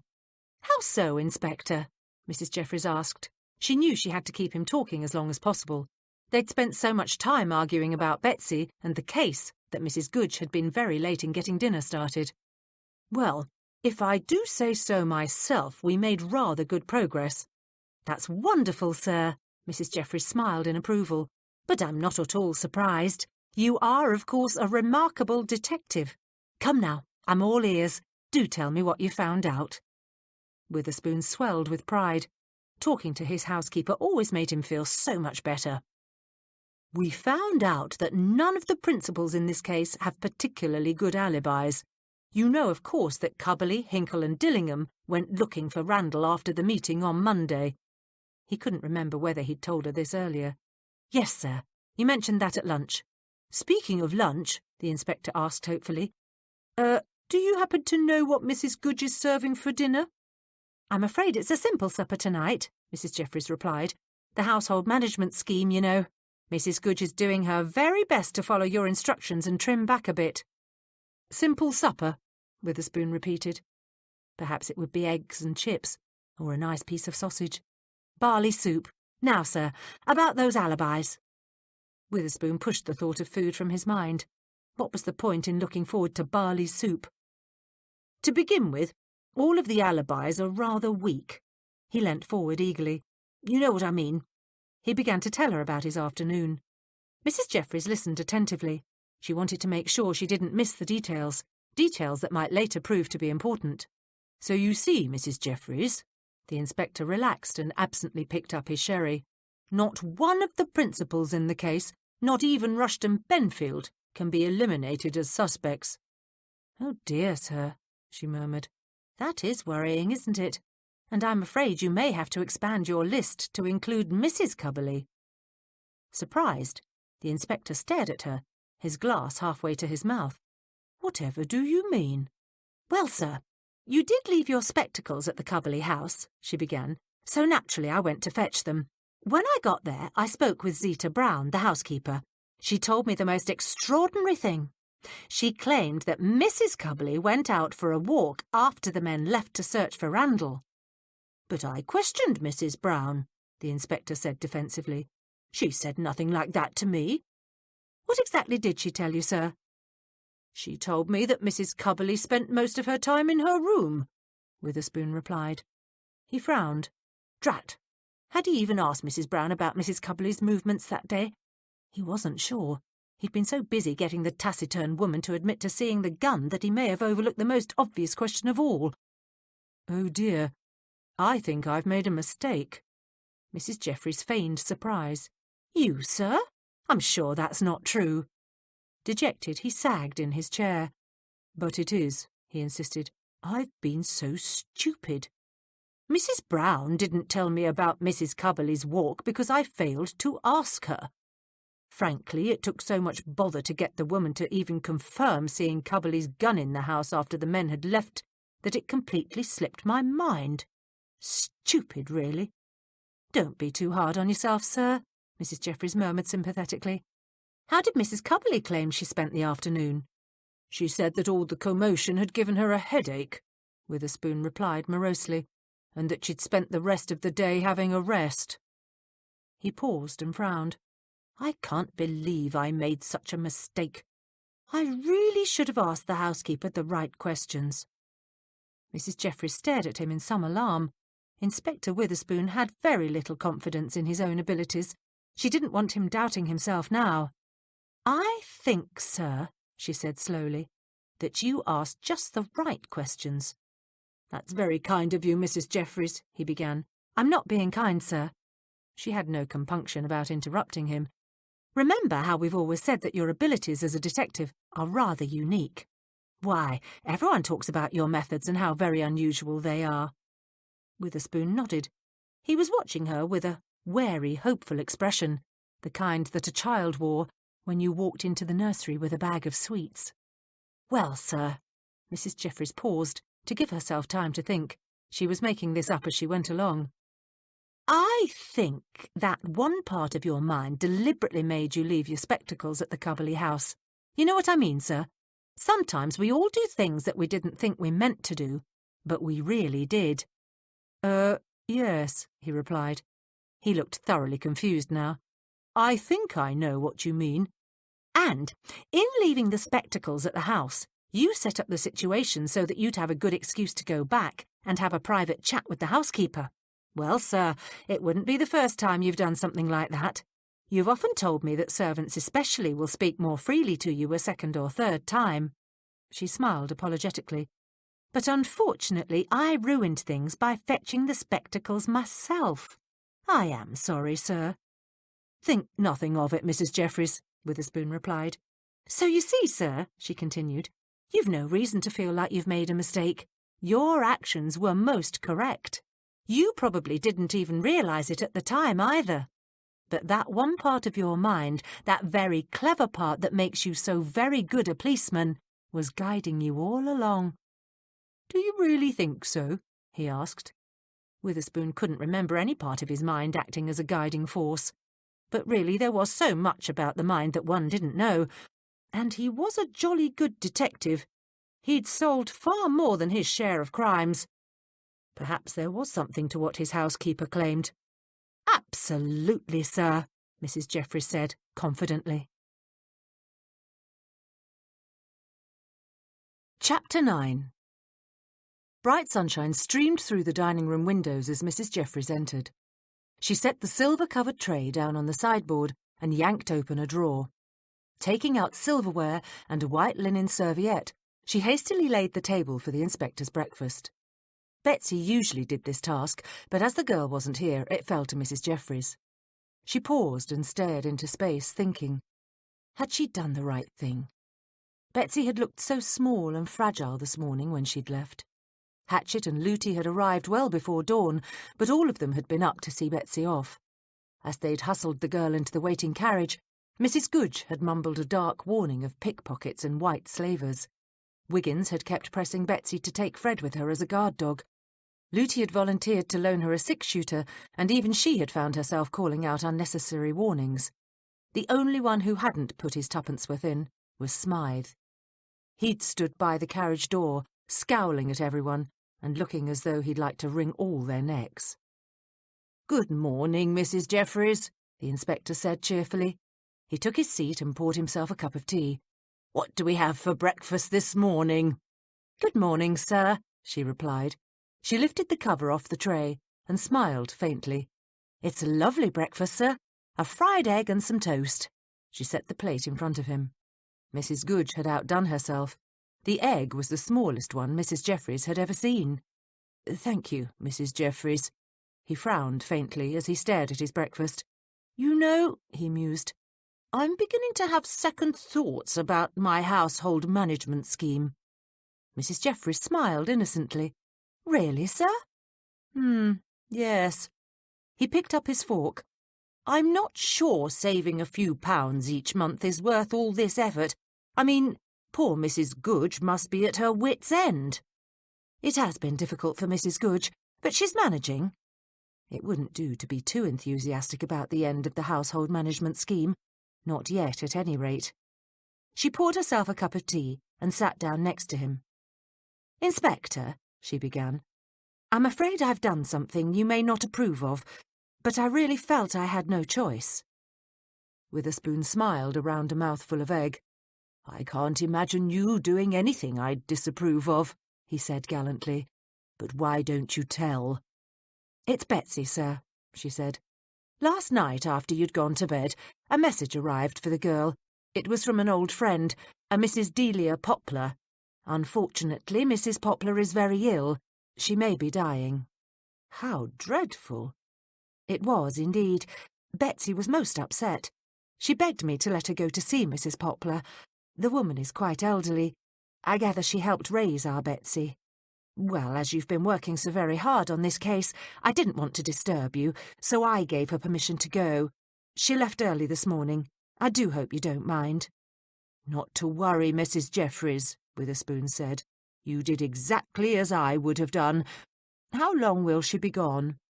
"A day or two, sir." She sincerely hoped that was true. None of them could stand the strain of worrying about Betsy's safety for more than that. Let us hope that Betsy's friend recovers. He reached for the one piece of toast in the rack. I say, is there any marmalade? Mrs. Jeffries got a fresh jar out of the bottom of the sideboard. Here you are, sir. You'd best eat every crumb. You'll need your strength today. Yes, indeed I will, he agreed. What are you planning to do this morning? Today? He laughed. Oh, the usual.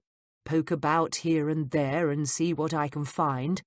I say, though, Edward Dillingham made an odd statement yesterday. He claimed that when they all returned to the Cubberley home that night, he noticed John Cubberley's overcoat was wet and covered with mud. Was Dillingham implying that Cubberley had been near water? She asked. Some place like the river, or more specifically, the river under Waterloo Bridge?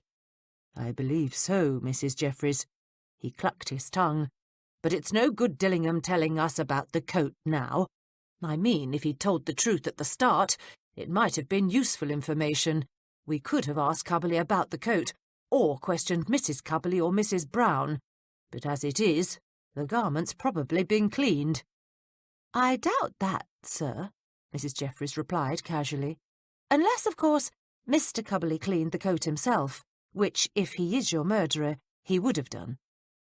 But surely Mrs. Cubberley would have taken care of the coat, the inspector insisted.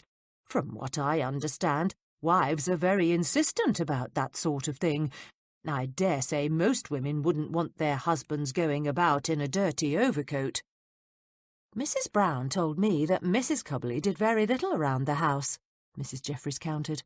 And, after seeing the state of the Cubberley kitchen, I don't think cleanliness is one of Mrs. Brown's greater virtues. So, you think I ought to take Dillingham's statement seriously? Perhaps pop around to the Cubberley house and have a look at it? She smiled confidently. Why, thank you, sir, for inquiring after my opinion. I'm most flattered. But we both know you've already made up your mind. Of course you're going to ask Mr. Cubberley to show you his overcoat. And if I know you, you'll ask him to turn out his pockets as well. Wiggins suddenly stuck his head in. Sorry to interrupt your breakfast, sir, he said to the inspector. But Inspector Nivens is here to see you. Shall I bring him in? That's very good of you, Wiggins, Witherspoon said. Please show the gentleman in. He turned to Mrs. Jeffries. I say, it's jolly decent of the rest of the household to help out in Betsy's absence. Yes, it is, Mrs. Jeffries agreed as she got up and shoved her chair under the table. She quickly picked up her teacup and placed it behind the covered tray. Composing her features, she turned and smiled politely as Wiggins ushered the odious Inspector Nivens into the dining room. Sorry to bother you, Witherspoon, Nivens said. He nodded at Mrs. Jeffries.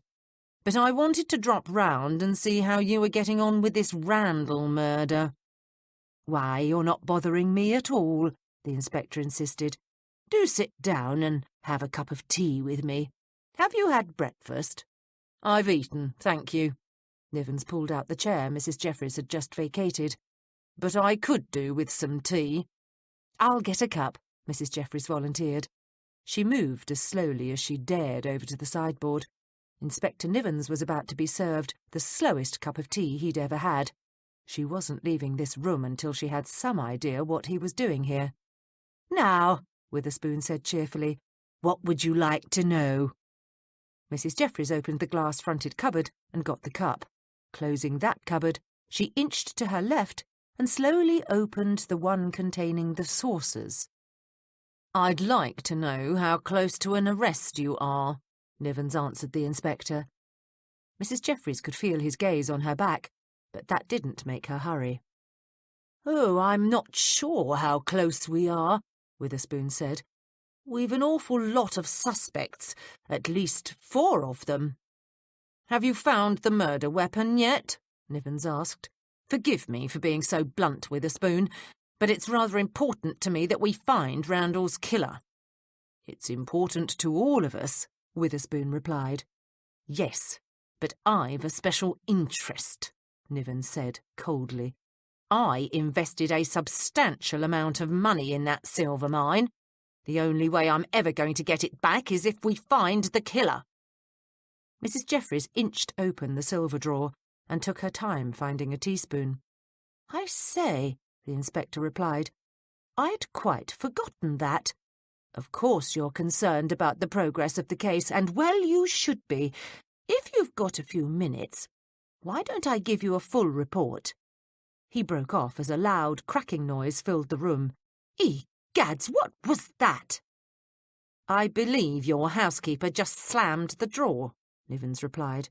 "I'm so sorry, sir," Mrs. Jeffries apologised.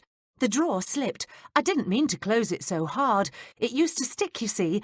I'd forgotten that I'd asked Smythe to fix it last week. Well, as you can hear, he did a superb job." Barnes and Witherspoon took a hansom to the Cubbly house. John Cubbly answered the door himself. "Oh, it's you. I suppose you want to come in?" "That's why we've come, sir," Witherspoon said politely. Cubbly snorted, but he opened the door. "I'll thank you to keep your voice down. Hilda's not feeling at all well." "I'm sorry Mrs. Cubbly is ill," the inspector said. He shot a quick glance at Barnes. "Is she well enough to answer a few questions?" Cubbly led them down the hall into the drawing-room. "No," he replied quickly. "She's got one of her headaches and she's lying down. Unless it's absolutely necessary, I won't disturb her."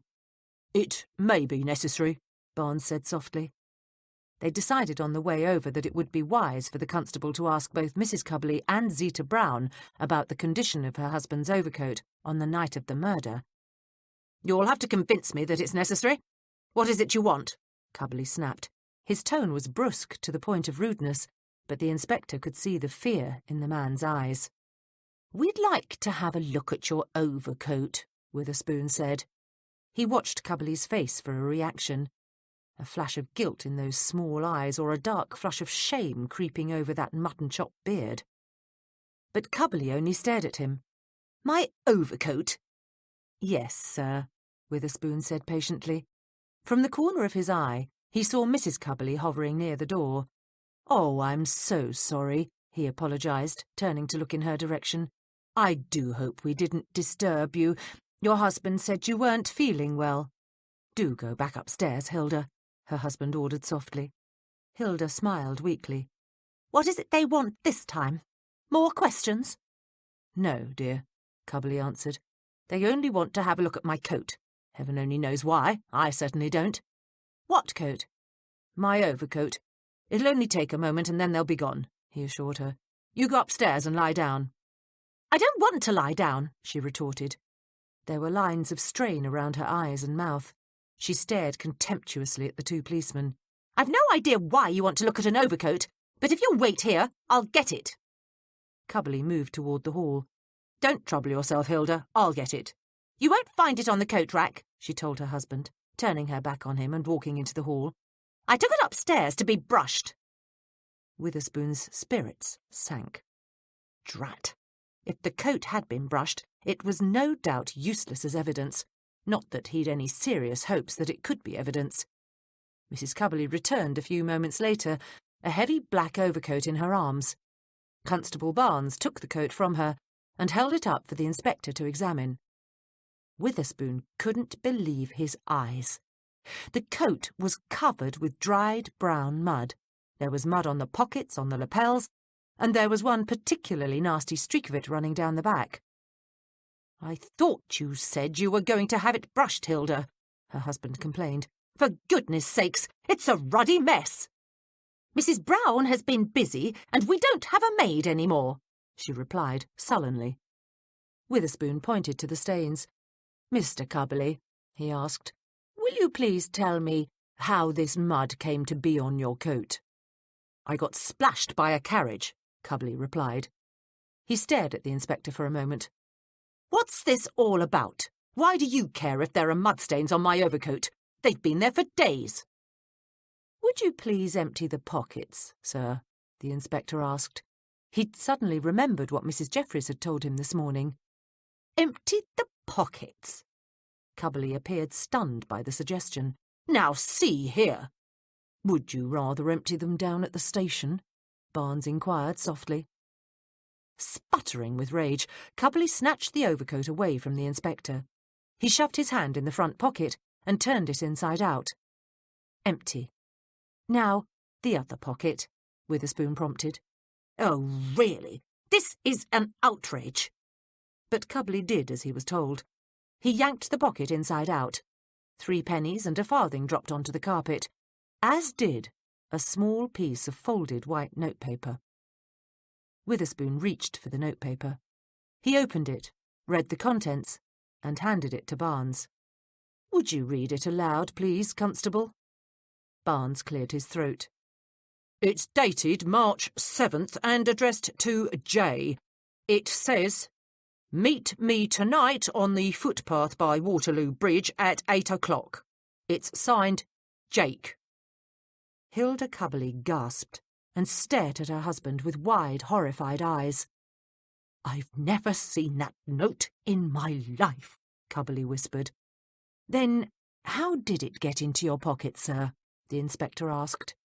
He thought that if Cubley were faking his reaction, he should be on the stage. The man looked utterly stunned. "Oh, John!" Hilda cried. "How could you?" "But I've done nothing, Hilda," he beseeched her. "I swear it. I've never seen that before, ever. I've no idea how it got into my pocket." Barnes stepped closer to the inspector. "Should I get some lads round to search the house?" "You'll do no such thing," Mrs. Cubley yelped. "Not without a warrant." Witherspoon dithered for a moment. He had no doubt that with this new evidence they could obtain a warrant, but that would take time, and there was one part of him that wasn't sure it was the right course of action. Perhaps, he thought, the guiding force that Mrs. Jeffries had mentioned this morning was trying to tell him something. "Not yet, Barnes," he told the constable. He ignored Mrs. Cubley. "But we will station a man outside the front and back doors of this house. Mr. Cubley, please don't try to leave town." "And what about me?" Mrs. Cubley asked. "Am I a prisoner too?" The inspector could think of no reason for asking Mrs. Cubley to remain available for further questioning. "No, Mrs. Cubley," he said politely. "And your husband isn't a prisoner either. That's not the way we do things in this country. We're merely asking him to make himself available for further questioning. As for you, you may come and go as you please." Betsy wished she'd never agreed to meet Hatchett at regular intervals. With his thick white hair, straight erect carriage, and elegant black coat, he stood out in this district like a sore thumb. Holding her hand over her nose to keep out the smell, she darted around a stopped rubbish cart, sitting smack in the middle of the Whitechapel High Street, and hurried toward the tall man craning his neck in an effort to locate her. "I'm right here, Mr. Hatchett," she called. She giggled as she saw Hatchett step pointedly around a frowsy middle-aged woman blocking his path and talking at him a mile a minute.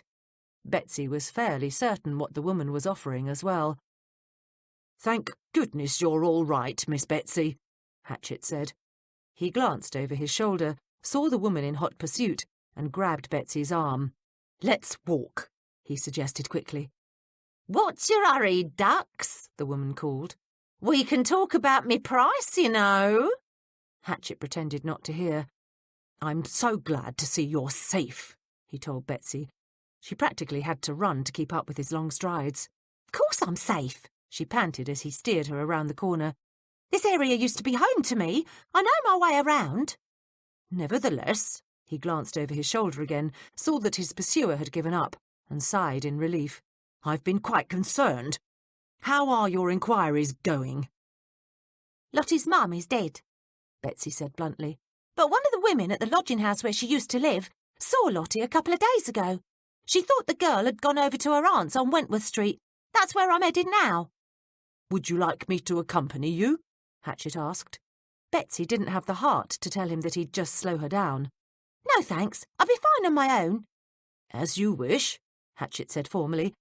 "As per our arrangement, I'll be back here for you at 5 o'clock. Inspector Witherspoon pushed his empty plate to one side and burped delicately. "Ah, sausage and chips," he thought. "A repast fit for a king." He decided he'd seriously underestimated the pleasure of a good meal. Perhaps he'd have a word with Mrs. Jeffries this evening when he got home. Enforcing thrift in a household was certainly wise, but really he'd come to dread some of the ghastly concoctions Mrs. Goodge had foisted upon him in the name of economy. He gazed around the busy police canteen for a moment, then leisurely reached for the mug of strong, sweet tea. "Did you enjoy your food, sir?" Barnes asked. He sat down opposite the inspector. "Mind you, I don't know why you want to eat this greasy muck when you can nip home and have a proper meal." Witherspoon smiled. This had been the best meal he'd had in days. "Actually, Constable, I quite enjoyed my lunch. Have you eaten?" "Yes, sir. I had a couple of sausage rolls while I was talking to the lads. If you don't mind my asking, sir, why didn't we search the Cubbley's house?" The inspector sighed. "I didn't think the time was right, Constable. Something about finding that note in Cubbley's pocket struck me as very odd. Before we violate a man's privacy and search his home, I want to be very sure that he's guilty." "And you think Cubbley isn't?" Barnes asked incredulously. "But he was the only one that knew where Randall was going to be that evening. He had a message from the victim telling him the time and place to meet him." "Yes, but why did Randall want to meet Cubbley?" The inspector frowned thoughtfully. "That's what I want to know." "Well, if you want my opinion, sir, I think Cubbley and Randall was in it together. I think they both planned to steal the investment money, split it, and then go their separate ways. But Cubbley got greedy. He wanted it all. So he sent the other two out on wild goose chases to make sure they was out of the way. Then he met Randall, shot him, and stole the money. It's probably hidden somewhere in his house right now." "Yes, but doesn't it strike you as strange that he would be foolish enough to keep the evidence? Why didn't he burn the note?" Witherspoon asked. That detail bothered him greatly. Barnes pursed his lips. "I don't see that it's all that odd, sir," he mused. "We know Cubbley's a miser. He probably stuck that paper in his pocket out of habit. You know what I mean, sir. He's the kind that uses both sides on a piece of paper, keeps writing on the blooming thing till it's completely covered in scribbles. My Aunt Gemma used to do that. Used to send us letters that people had written to her, only she'd cross out their bit and cram her own news onto the top of the sides. Horrible to read they were." "I suppose it's possible Cubbley could have done so. Gracious, we're all creatures of habit," the inspector said thoughtfully. Yet still there was something wrong with casting Cubbley in the role of murderer, something that didn't fit, but he couldn't put his finger on what it was. "I think that's exactly what he did, sir," Barnes insisted. "And our list of suspects is getting smaller. We know that the murder was done at around 8 o'clock, so that means Mrs. Cubbley couldn't have done it. Zita Brown says she was back at the house by 7:45. And Hinkle couldn't have done it either. While you was eating lunch, he showed up here with Lady Augusta Waddington." He paused and took a breath. "Lady Waddington claims she saw Hinkle walking near Holland Park on Monday the 7th. She called out to him from her carriage, but he didn't hear the lady." "What time did she see him?" Witherspoon asked. Barnes smiled. 7:45. She remembers because she was late getting to a dinner engagement over on Mortimer Street that was due to start at 8. So Hinkle couldn't have done the murder. I can't see someone like Lady Waddington providing an alibi for Lester Hinkle just because she likes him." "Yes, but there's still Benfield and Dillingham," the inspector insisted. "Either of them could have done the murder." "We're still working on that," Barnes admitted. "If Dillingham were asleep and Benfield were in hiding, it might be hard coming up with anyone who can confirm their story. But neither of them knew where Randall was going to be that night. Cubbley did." Witherspoon was sitting with his back to the room, so he could look out the window at the pigeons in the police yard. Barnes was standing beside him. Neither of them had noticed Inspector Nivens coming up and standing behind Witherspoon's chair. "I quite agree with the constable," Nivens said softly. Startled, the inspector swivelled around in his chair and stared at Nivens. "I say, I didn't hear you.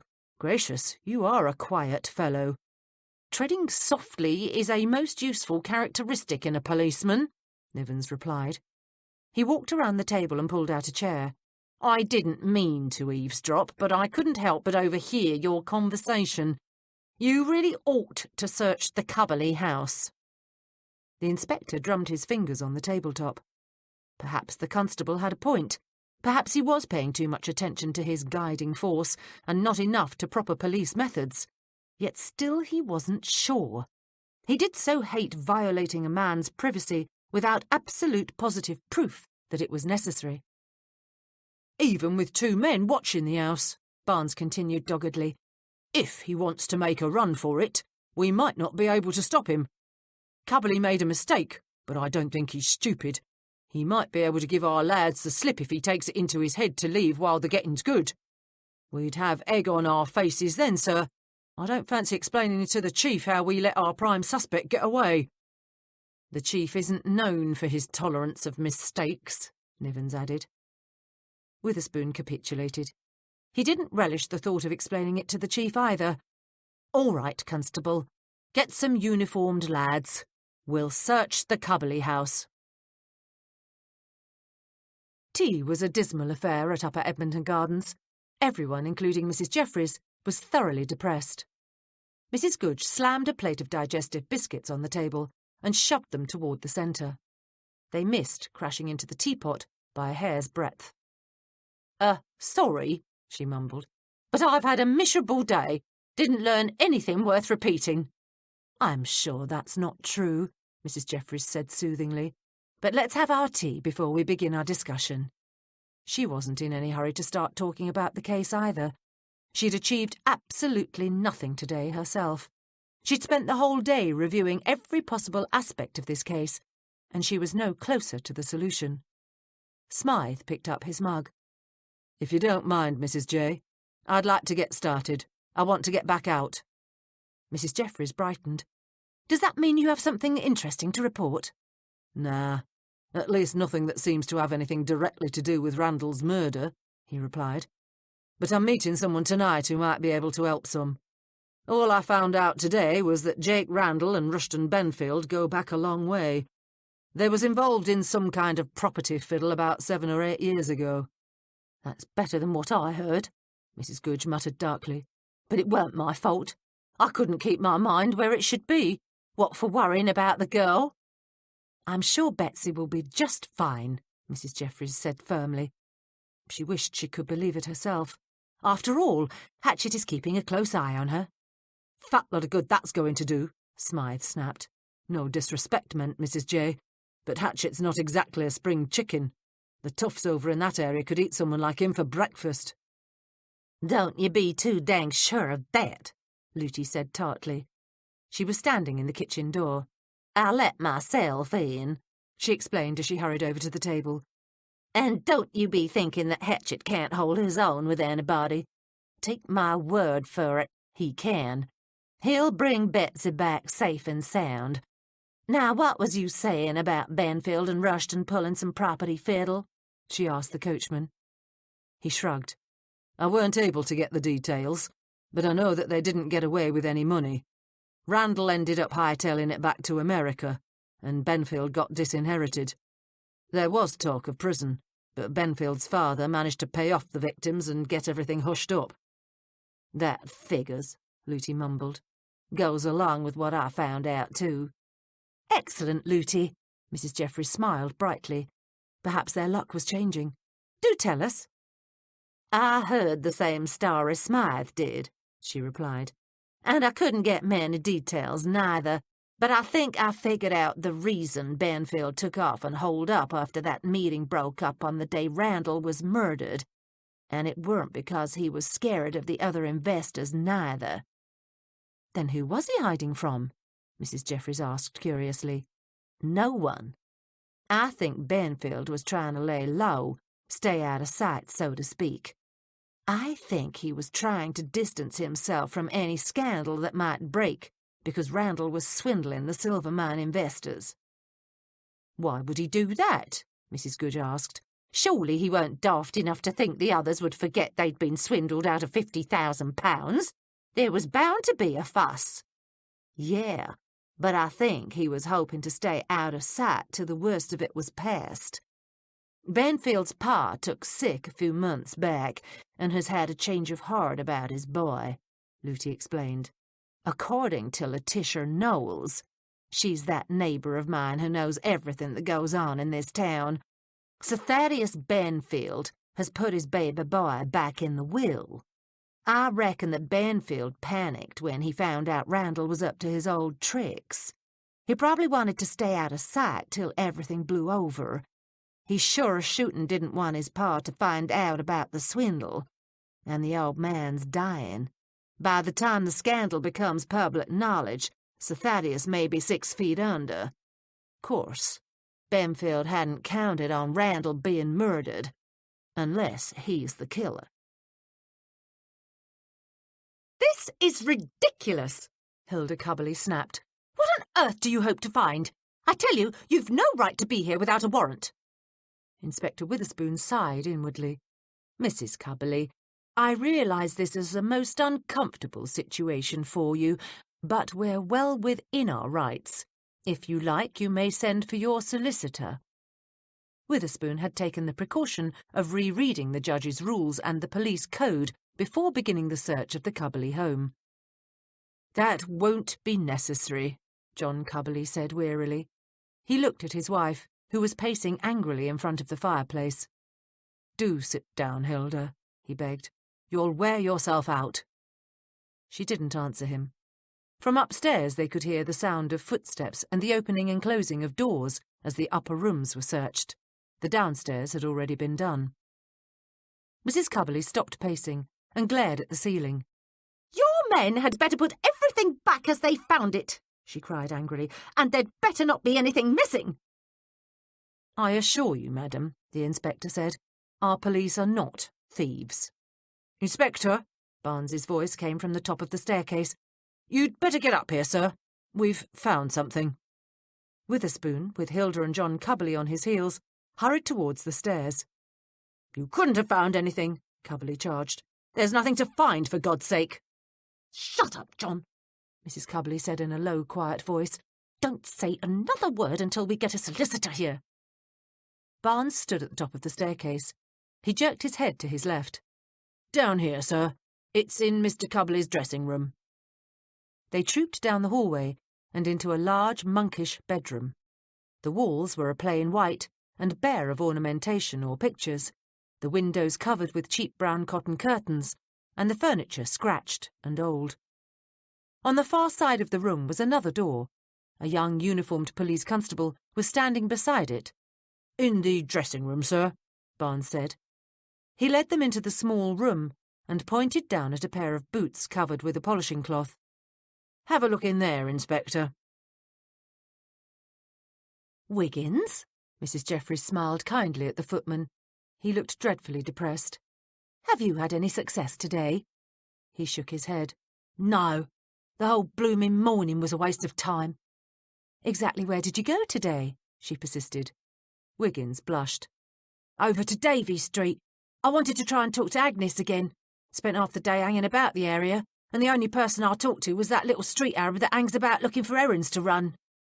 "At least you didn't have to spend your morning round a bunch of thieves and scoundrels," Smythe said. Mrs. Jeffries gave the coachman a sharp look. Obviously, seeing his former associates and friends hadn't been a particularly happy experience for him. She wondered if Betsy would come back equally morose. From outside they heard the sound of a carriage. Smythe leapt from his chair and flew down the back hall to the back door.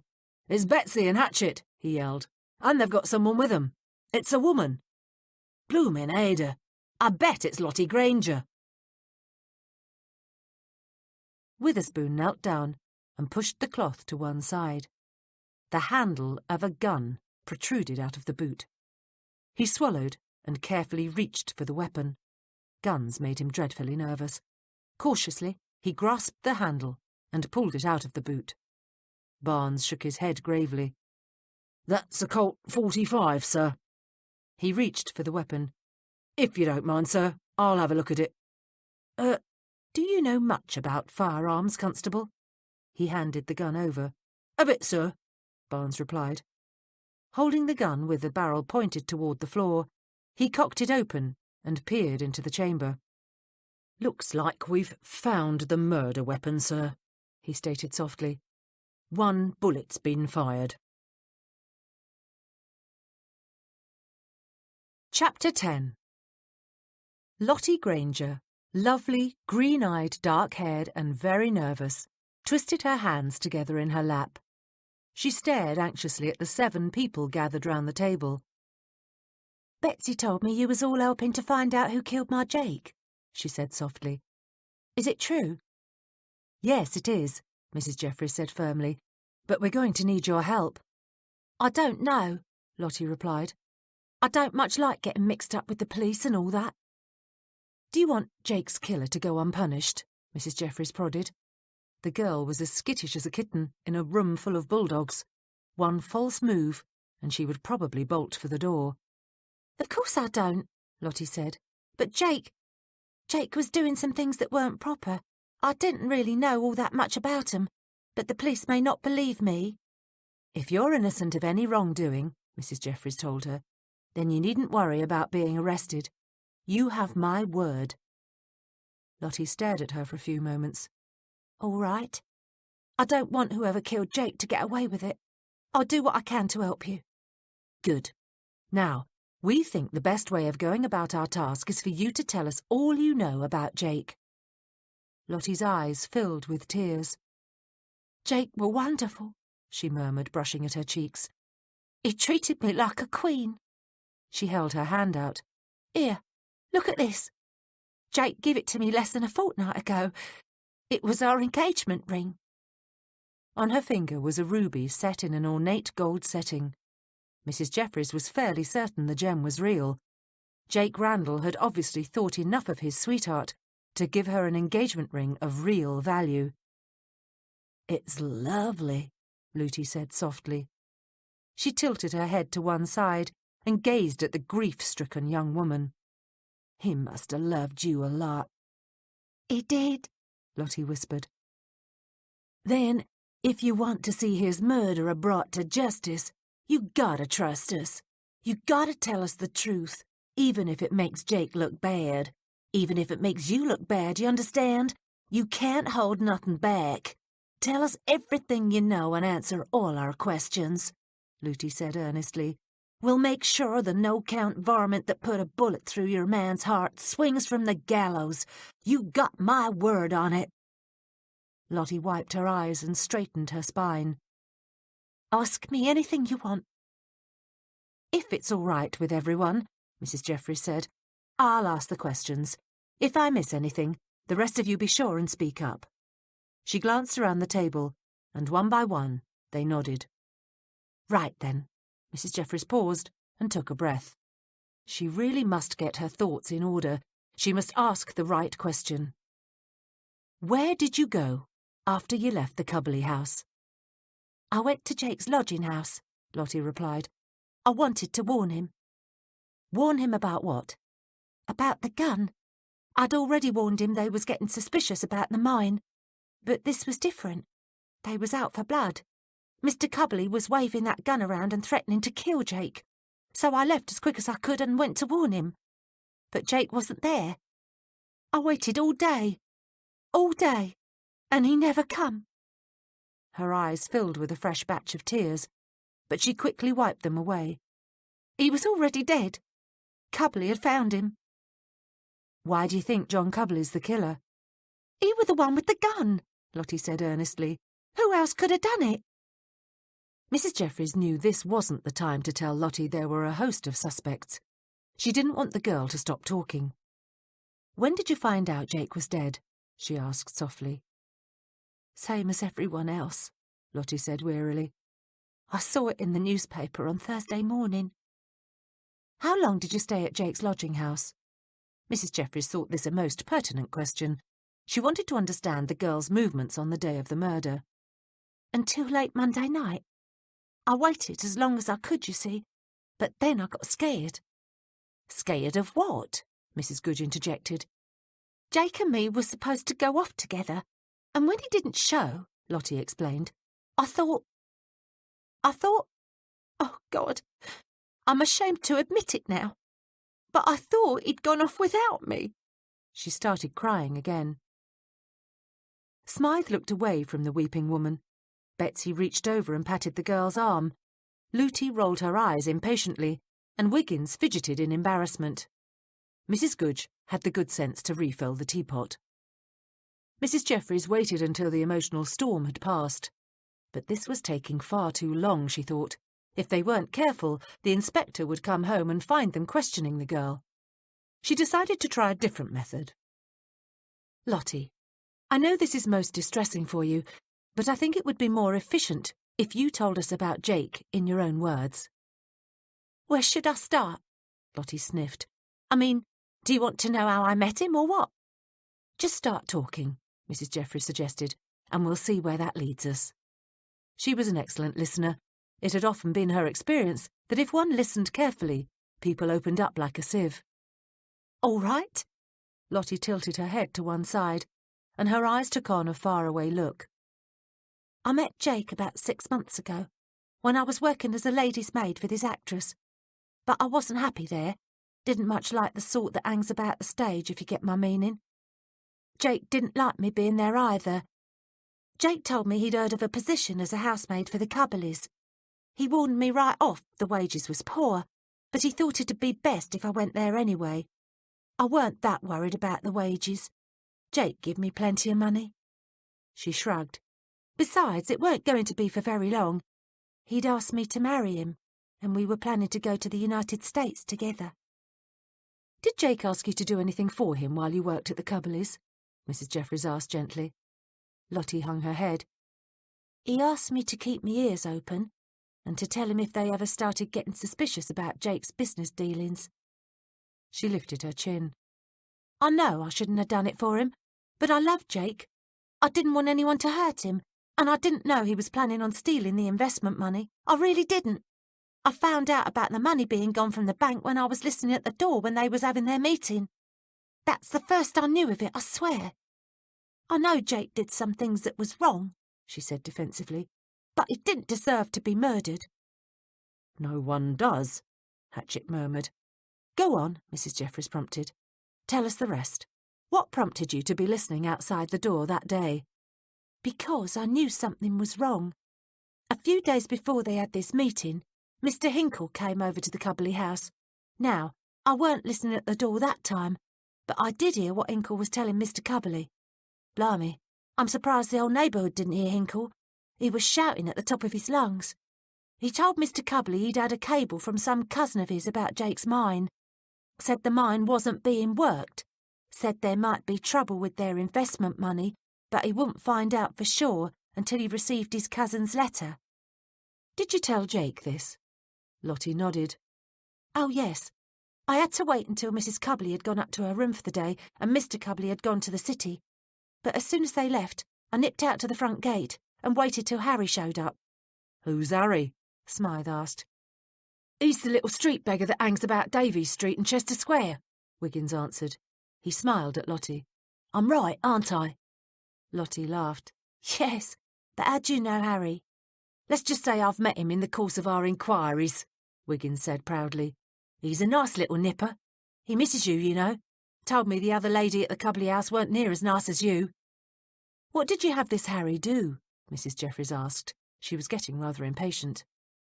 I sent the boy off with a note for Jake, warning him, Lottie replied. That's how Jake and I used to stay in contact with each other. Harry was always bringing me notes, telling me where to meet Jake, or bringing me some money from him. Mrs. Jeffries pressed on. And then what happened? Jake come round that night, and I told him what I'd overheard. He wanted me to leave with him then, but I couldn't. So he moved out of his hotel and into a lodging house over near Westminster. Jake made sure none of the investors knew where he was staying. So that explains why Jake Randall moved, Mrs. Jeffries said thoughtfully. But why couldn't you leave with him when he asked you to? She asked Lottie. 'Cause of me sister. She were getting ready to have her baby, and I didn't want to leave the country while she were expecting. America's a long way off, and I knew it'd be years before I could see her and the baby. I wanted to stay until it was born. Her time was close, so Jake said it would be all right. Said he could stay out of their way. Lottie sighed deeply. Jake didn't want to hang about, but he knew how much I wanted to be here for the baby's birth, so he stayed. He stayed because of me, and he got murdered. There, Betsy murmured softly. You mustn't blame yourself. You didn't know he'd be murdered. Here now, what did your sister have? A boy or a girl? She had a baby boy. She named him Jake. Inspector Witherspoon's ears were still ringing when he arrived home that evening. Gracious, what a day! Handing his bowler hat and coat to Mrs. Jeffries, he sighed in relief at the blessed peace and quiet of his home. "I've had a dreadful day," he told her as they walked into the drawing-room. "Positively dreadful." "Oh, dear," Mrs. Jeffries murmured. "I'm so sorry to hear that. I thought you were making progress on this case." "We are," he replied, settling himself in his favourite chair. "I'll probably be making an arrest in a day or two." Mrs. Jeffries' hand stilled as she reached for the sherry bottle. "Really?" "Yes, indeed. As soon as I get confirmation of one or two details. I'll be arresting John Cubberley for Randall's murder." Mrs. Jeffries forced her fingers to close around the sherry bottle. Her first thought was that her carefully laid plan to bring Lottie Granger here tomorrow morning might not be a wise idea after all. "Cubberley? So he's the murderer?" "Oh, yes, yes indeed." His voice trailed off.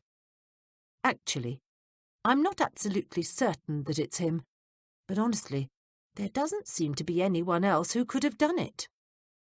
"You found mud-stains on his overcoat, then?" she asked. If that were all the evidence the inspector had, his case was as weak as rainwater. "Indeed we did. You were absolutely right about Mrs. Brown. She hadn't bothered to clean the coat. Mrs. Cubberley had taken it upstairs, but she hadn't gotten round to giving it a brush-up either. But that's not the only evidence we have." He told Mrs. Jeffries about finding the note in Cubberley's pocket and the gun in Cubberley's boot. "So you see," he continued, "the evidence is mounting against the fellow. He, of course, protests that he's innocent." "Do you believe him, sir?" she asked. She was thinking frantically, trying to fit all the details the inspector had just revealed into the overall pattern. Lottie had claimed that there was no money with Jake's possessions at the lodging-house. Therefore, one could assume that Jake had the money with him when he was killed. But did he? And could Cubberley possibly have known that? "Not really," the inspector sighed. "But then again, he seems so sincere. I tell you, Mrs. Jeffries, if the man is lying, then he missed his true calling. He should have been an actor. Cubberley seemed genuinely stunned when we found both the note and the gun." "May I see the note, sir?" She smiled uncertainly. "I know it's probably against police regulations, but really, you know how terribly interested I am." "Of course you may see it," he replied.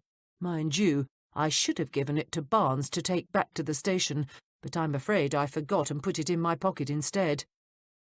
He rummaged around in his waistcoat and drew out a folded piece of paper. "Ah, here it is." He handed it to Mrs. Jeffries. She scanned it quickly. "I take it you're now certain that Cubberley met Randall at 8 o'clock and killed him. Presumably he stole the money as well?" "That's our theory." "Then why, sir," she asked, handing the note back to him, "did you say you'd had such a dreadful day? It sounds to me like you're making excellent strides towards solving this murder." "Oh, Cubberley was blubbering like a baby. Mrs. Cubberley was screeching at the top of her lungs, and Constable Barnes was pressing me to arrest Cubberley on the spot." He shuddered. "It was terrible, I tell you, absolutely terrible." "Why didn't you arrest Cubberley?" she asked curiously. He toyed with his sherry glass. "I'm not sure, but somehow I couldn't bring myself to do it. I've left 2 police constables at the Cubberley house. We don't want Mr. Cubberley making a run for it, so to speak. But there's something about the whole situation I don't really like." He paused and gave her a sheepish smile.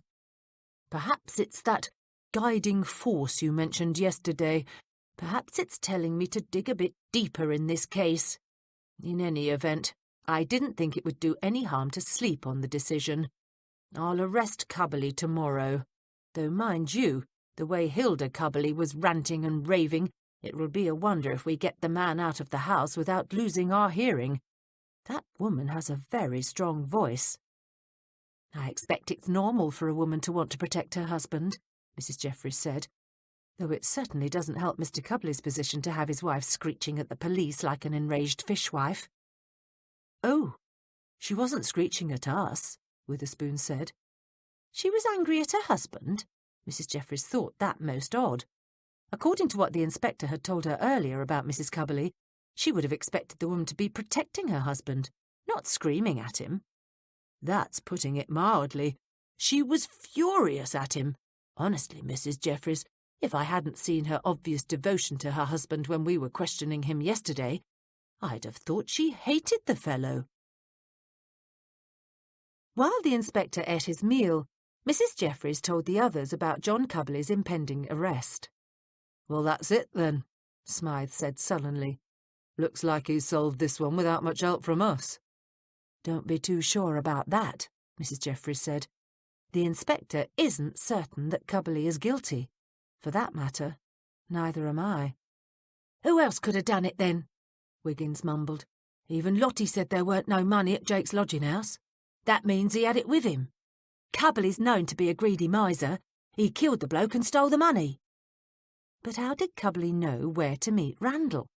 Mrs. Jeffries persisted. From the note, Mrs. Goodge said firmly.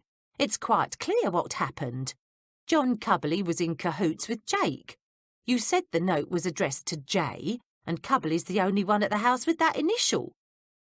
Perhaps, Mrs. Jeffries mused. She turned to Wiggins. I want you to get over to Davies Street early tomorrow morning. Tomorrow morning? What have I got to go all the way over there for? I wanted to be here when Miss Lottie come to see the inspector. Lootie had taken Lottie home with her. Everyone had agreed the girl needed some hot food and a good night's rest before she told the inspector her story. That's the point, Wiggins, Mrs. Jeffries told him patiently. We need you to find out exactly who Harry gave that note to, assuming, of course, the note isn't a forgery. Lottie should be able to say whether it's a forgery or not, Mrs. Goodge put in. She ought to be familiar with Jake Randall's handwriting, but I can't believe that note from Randall was meant for her. Why would he put the wrong initial on it? Besides, if Lottie had gotten the note, she would have met him at 8 o'clock that night. Instead, she spent the evening waiting for him at his lodging house. We only have her word that she did wait for him, Mrs. Jeffries said tartly. That's why talking to Harry is important. Do you think Lottie's lying, then? Betsy asked. Mrs. Jeffries stared at her sharply. The girl's voice was flat, her expression downcast, and her shoulders were sagging. She'd been this way ever since she'd come back from the East End. I think it's possible she could have done the murder. Oh, Mrs. Jeffries, that couldn't be true, Wiggins cried. He looked horrified by the idea. Lottie's innocent, I tell you. She couldn't have shot Jake. She loved him. Why, just talking about Randall made her cry her eyes out. Mrs. Jeffries slept poorly that night.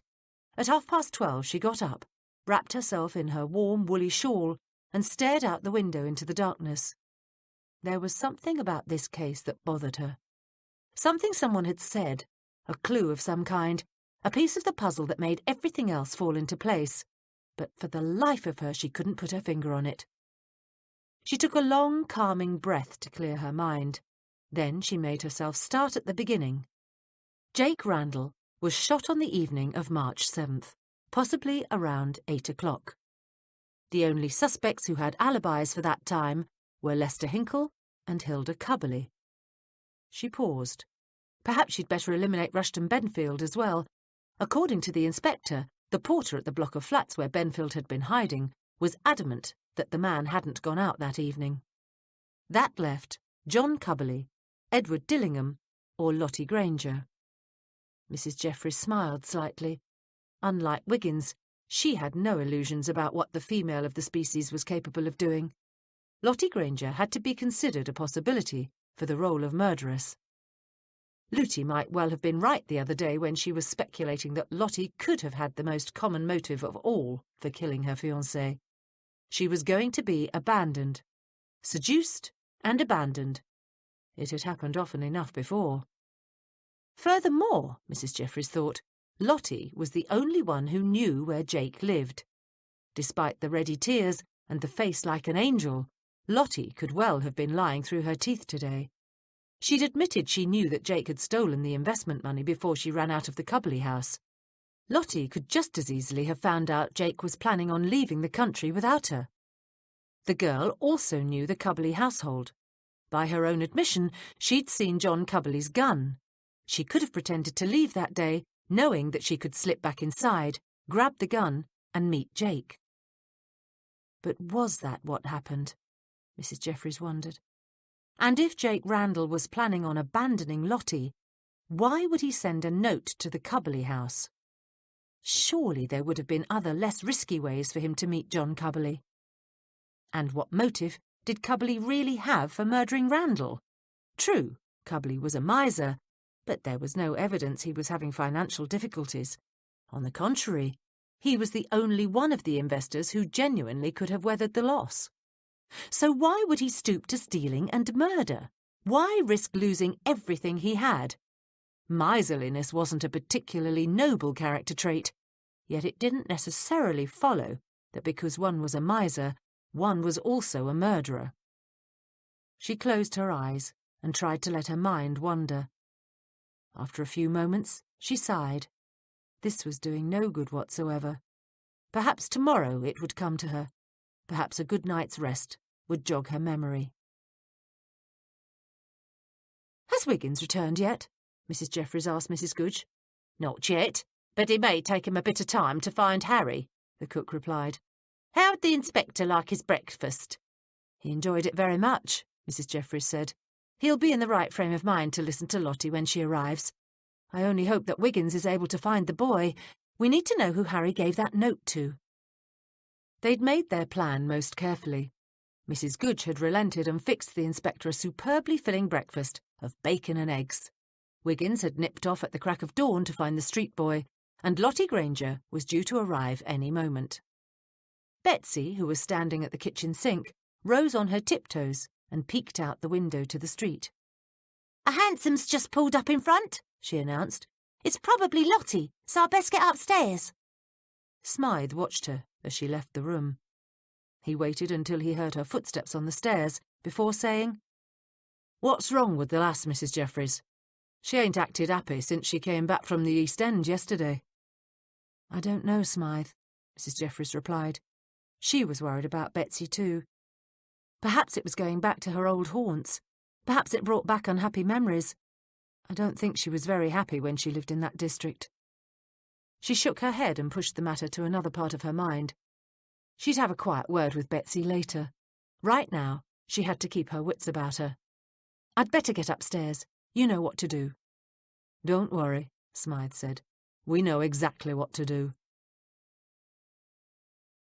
"Oh, Mrs. Jeffries," the inspector called. "Could you come in here a moment?" She walked calmly into the room, not giving a hint that she'd been hanging about the hall waiting for his summons. "Yes, sir," she said politely. "Is there something I can do for you or your guest?"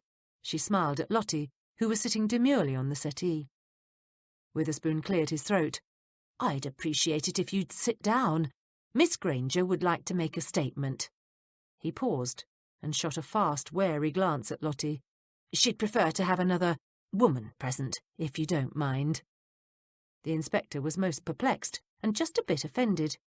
Really, he thought, did this young woman think he wasn't to be trusted? But, being a gentleman, he did as she requested. "I don't mind in the least, Inspector." Mrs. Jeffries sat down next to Lottie. She was delighted that her plan was working. She told Lottie to insist on having a woman in the room while she spoke to the inspector. Lottie, of course, believed Mrs. Jeffries was there to give her moral support, and to some extent that was true. But Mrs. Jeffries was also there for another reason. She wanted to make sure Lottie told the inspector the same story she'd told them. "Now," Witherspoon said briskly, "could you please tell me where you've been since leaving the Cubberley residence?" Lottie smiled shyly. "I've been at my aunt's house, over at Wentworth Street. My sister lives with her, you see, and she's just had a baby." Witherspoon's cheeks turned pink. Congratulations to your sister, then." "Thank you, sir. She had a lovely little baby boy. If you don't mind, sir, I'd like to make my statement in my own words. Is that all right?" Taken aback, Witherspoon blinked. This was a most odd development. For a moment, he seriously considered asking the young lady to wait until Constable Barnes arrived before she began her statement, but that would be so rude. Furthermore, the girl had come here of her own accord. But really, this was most unusual. If that's what you would prefer," he said cautiously, "then I suppose it's all right." He knew he could always ask her additional questions later. "Thank you, sir." She gave him a dazzling smile. The inspector blushed again. "I'll begin with a few days before I left the Cubbly house," Lottie began. She told the inspector everything she'd told Mrs. Jeffries and the others the day before. Mrs. Jeffries watched Lottie carefully while she talked. Today she had her emotions well under control. Her words were strong and confident. They were also non-incriminating. They'd spent some time last night coaching Lottie on how to phrase her statements. It wouldn't do if the inspector thought she'd had anything to do with swindling the money out of the stockholders of the Randall and Watson mine. "Now, let me see," Witherspoon queried when she'd finished. "You're saying you left the Cubbly house because you were afraid there was going to be trouble and you wanted to warn Jake. Is that correct?" "Yes, sir." And Randall was in the habit of sending you notes, is that right?" "Yes," Lottie replied. "He used to send Harry round with one every afternoon. Jake liked to make sure I was all right, and sometimes he'd tell me where and what time to meet him." "Excellent," Witherspoon said. "In that case, you should be able to help." He reached into his waistcoat and pulled out the folded note. "Can you look at this, please, and confirm that it's Jake Randall's handwriting?" Perplexed, Lottie took the note and opened it. She studied it for several moments. "This is Jake's writing, but I've never seen this one before in my life." "But of course you haven't," the inspector replied with a smile. "There's a J at the top. We think it was meant for John Cubbly." Lottie stared at him for a moment. "Oh, no, sir. You're mistaken. This was meant for me." Mrs. Jeffries sat bolt upright. "But, Miss Granger," Witherspoon said patiently, "your name starts with an L, not a J." "I know that, Inspector," she laughed.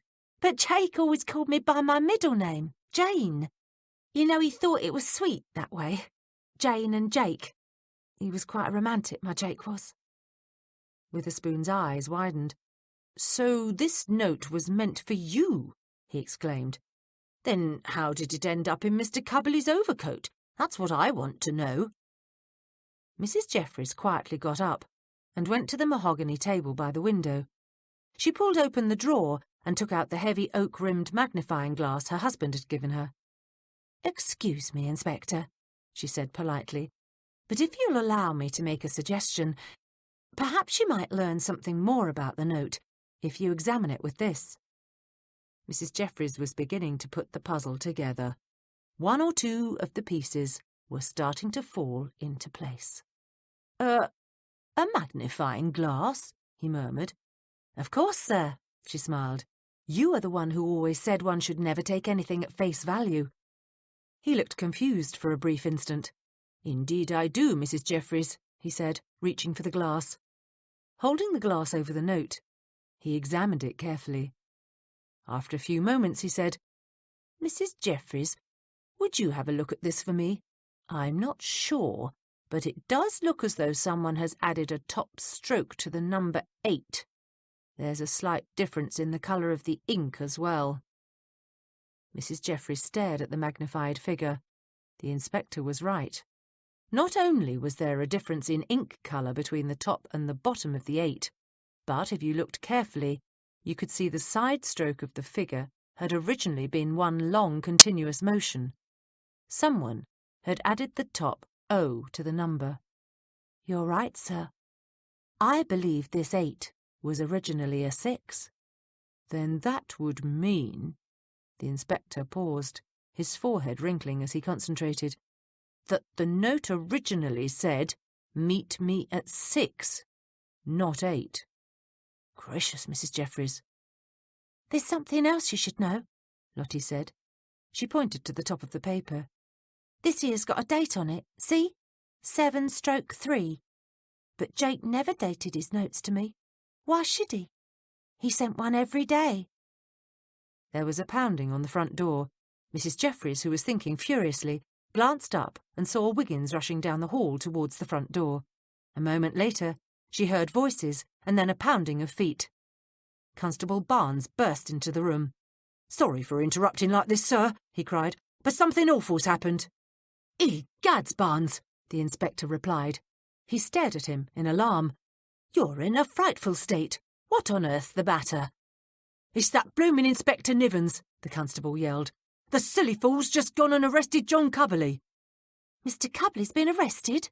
Lottie repeated. She seemed most confused. Witherspoon rose to his feet. "Nivens has arrested Cubberley? But that's unheard of. Why would Nivens do such a thing? Surely you're mistaken. This is my case." "I'm not mistaken, sir," Barnes cried. "I seen it with my own eyes. He did it because the smarmy bastard wants the collar for himself. I tried to stop him, but he claimed he'd got the go-ahead from the chief. Said you was taking too long and that they was afraid Cubberley would make a run for it. Nivens arrested him and took him down to the station." "Gracious, Barnes." Witherspoon was shocked by Nivens' behaviour. "I'm afraid I really will have to protest. This is an outrage." Mrs. Jeffries saw Wiggins waving to her from the hall. She backed out of the room. "What did you find?" Wiggins checked to make sure the inspector and Barnes hadn't noticed him. "Sorry it took me so long to get back," he hissed. "But I saw Nivens and his boys going into the Cubberley house, and I wanted to hang about a bit and see what was going on." "Good work, Wiggins," she replied quickly. The inspector was starting to pace up and down the room. He was truly angry. "Now, what did Harry tell you?" Wiggins smiled. "You'll never believe this, Mrs. J. He took the note there that day all right, but he didn't give it to Lottie nor to Mr. Cubberley. I told you Lottie couldn't have done it. I told you she was too in love with Randall to kill him." The pieces were falling rapidly into place now. Mrs. Jeffries knew that whoever had gotten their hands on that note was the person who'd killed Jake Randall. She was fairly certain she knew who the person was, too. "Yes, Wiggins, I know you did," she hissed impatiently. "And you were absolutely right. Who did Harry give the note to?" "Hilda Cubberley." Chapter 11. The last piece fell into place. "Excellent, Wiggins. You've done a superb job." "You should have been there, Mrs. J," Wiggins continued excitedly. "Nivens hustled Cubberley out of the house fast as you please." "Yes, I'm sure it was very interesting." Mrs. Jeffries was trying to think of the best way to approach the inspector. She gazed at him through the doorway. He was still pacing angrily up and down the room. She'd have to handle this most carefully, she thought. She'd never seen the inspector in such a state. "It were better than just interesting," he countered. "It was like watching one of them puppet shows at the fair. 5 minutes after Mr. Cubberley got taken off, Mrs. Cubberley comes hurrying out with the housekeeper hot on her heels." Mrs. Jeffries turned to stare at him. "What?" Wiggins laughed. "You should have seen it. Sita Brown was hanging on to Mrs. Cubberley's skirts and asking for her wages. Mrs. Cubberley was struggling with her carpet bag and trying to push the housekeeper off at the same time that she was trying to get into a hansom. Constable Barnes was shouting at her that she shouldn't be leaving, and she was shouting right back that she couldn't be compelled to give evidence against her husband and that she'd go anywhere she damn well pleased. It were a right old dust-up, I tell you." "Oh, my goodness. Do you know where Mrs. Cubberley was going? Think, Wiggins, think. It's vitally important." "Course I know where she were going. She had to shout to the driver over Mrs. Brown and Barnes. She told him to take her to Waterloo Station." "Quick! We've no time to lose. Run down to the kitchen and tell Smythe to bring the carriage here." "You mean now?" "Yes, now, run. Tell Smythe to hurry as well." Wiggins ran down the hall. Mrs. Jeffries took a deep breath and calmly walked back into the drawing room. "Mrs. Jeffries," the inspector stopped his pacing and turned to look at her. "I'm going right to the chief superintendent. I've never been so offended in my life. This is an outrage. Have you ever heard of such a thing? Inspector Nivens arresting John Cubberley right out from under my nose." She smiled serenely. "I can see that you're upset, sir. But really, you are planning to have a good laugh at Inspector Nivens's expense when you walk into the station with the real murderer." Witherspoon's jaw gaped open. "I beg your pardon, ma'am," Barnes said. "But what are you talking about? John Cubberley is the killer." "Of course he isn't." That's why the inspector didn't arrest him, Mrs. Jeffries said confidently. She sent up a silent prayer that she was completely correct in her deduction. Come now, Inspector. It isn't fair to keep the good constable in suspense. You know very well you've deduced the identity of the real murderer. I have. Naturally you have. She smiled at Lottie. Miss Granger has just told you that she never received the note that day. Tell me, Miss Granger, she asked the confused-looking young woman, would your friend Harry have given the note to Mr. Cubbly or the housekeeper Zeta Brown? Oh, no, Lottie replied quickly. He was scared of both of them. Mind you, he might have given it to Mrs. Cubbly. She once paid him for running an errand for her. Mrs. Cubbly? The inspector repeated. He looked confused too. Why, yes, sir, Mrs. Jeffries said hastily. Why, you've even been giving me little hints about the real identity of the killer. Hilda Cubbly is the only one who could have done it. She was the one who brought you her husband's overcoat that had the note in it. She wanted you to believe that the murder took place at 8 o'clock, a time when she had an alibi. Furthermore, she'd made sure the overcoat was still mud-stained by taking it upstairs so the housekeeper wouldn't brush it off.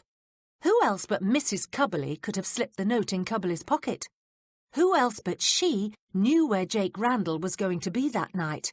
And who else but she had the best motive of all for murder? Money. She wagged her finger at the inspector. Oh, sir, admit it.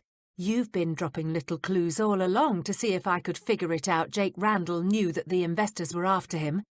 Why on earth would he have allowed one of them to walk up and shoot him in the chest? If Randall had been killed by any of the other suspects, I'll wager that he'd have been shot in the back. He'd have turned and tried to run if he'd seen a man approaching him on a dark footpath by the river. But he was expecting to meet a woman. He'd think it was Lottie coming towards him, until, of course, it was too late. Yes. Yes, of course, the inspector cried. Gracious! I'd better get over to the Cubbly house right away. That won't do us any good, sir, Barnes cried. Mrs. Cubbly's gone, packed a carpet bag and left for the train station. I heard her telling Nivens she wasn't going to stay in London and be humiliated by her husband's arrest. Oh dear, the inspector mumbled. I suppose if we miss her at the train station, we can wire the police somewhere further down the line.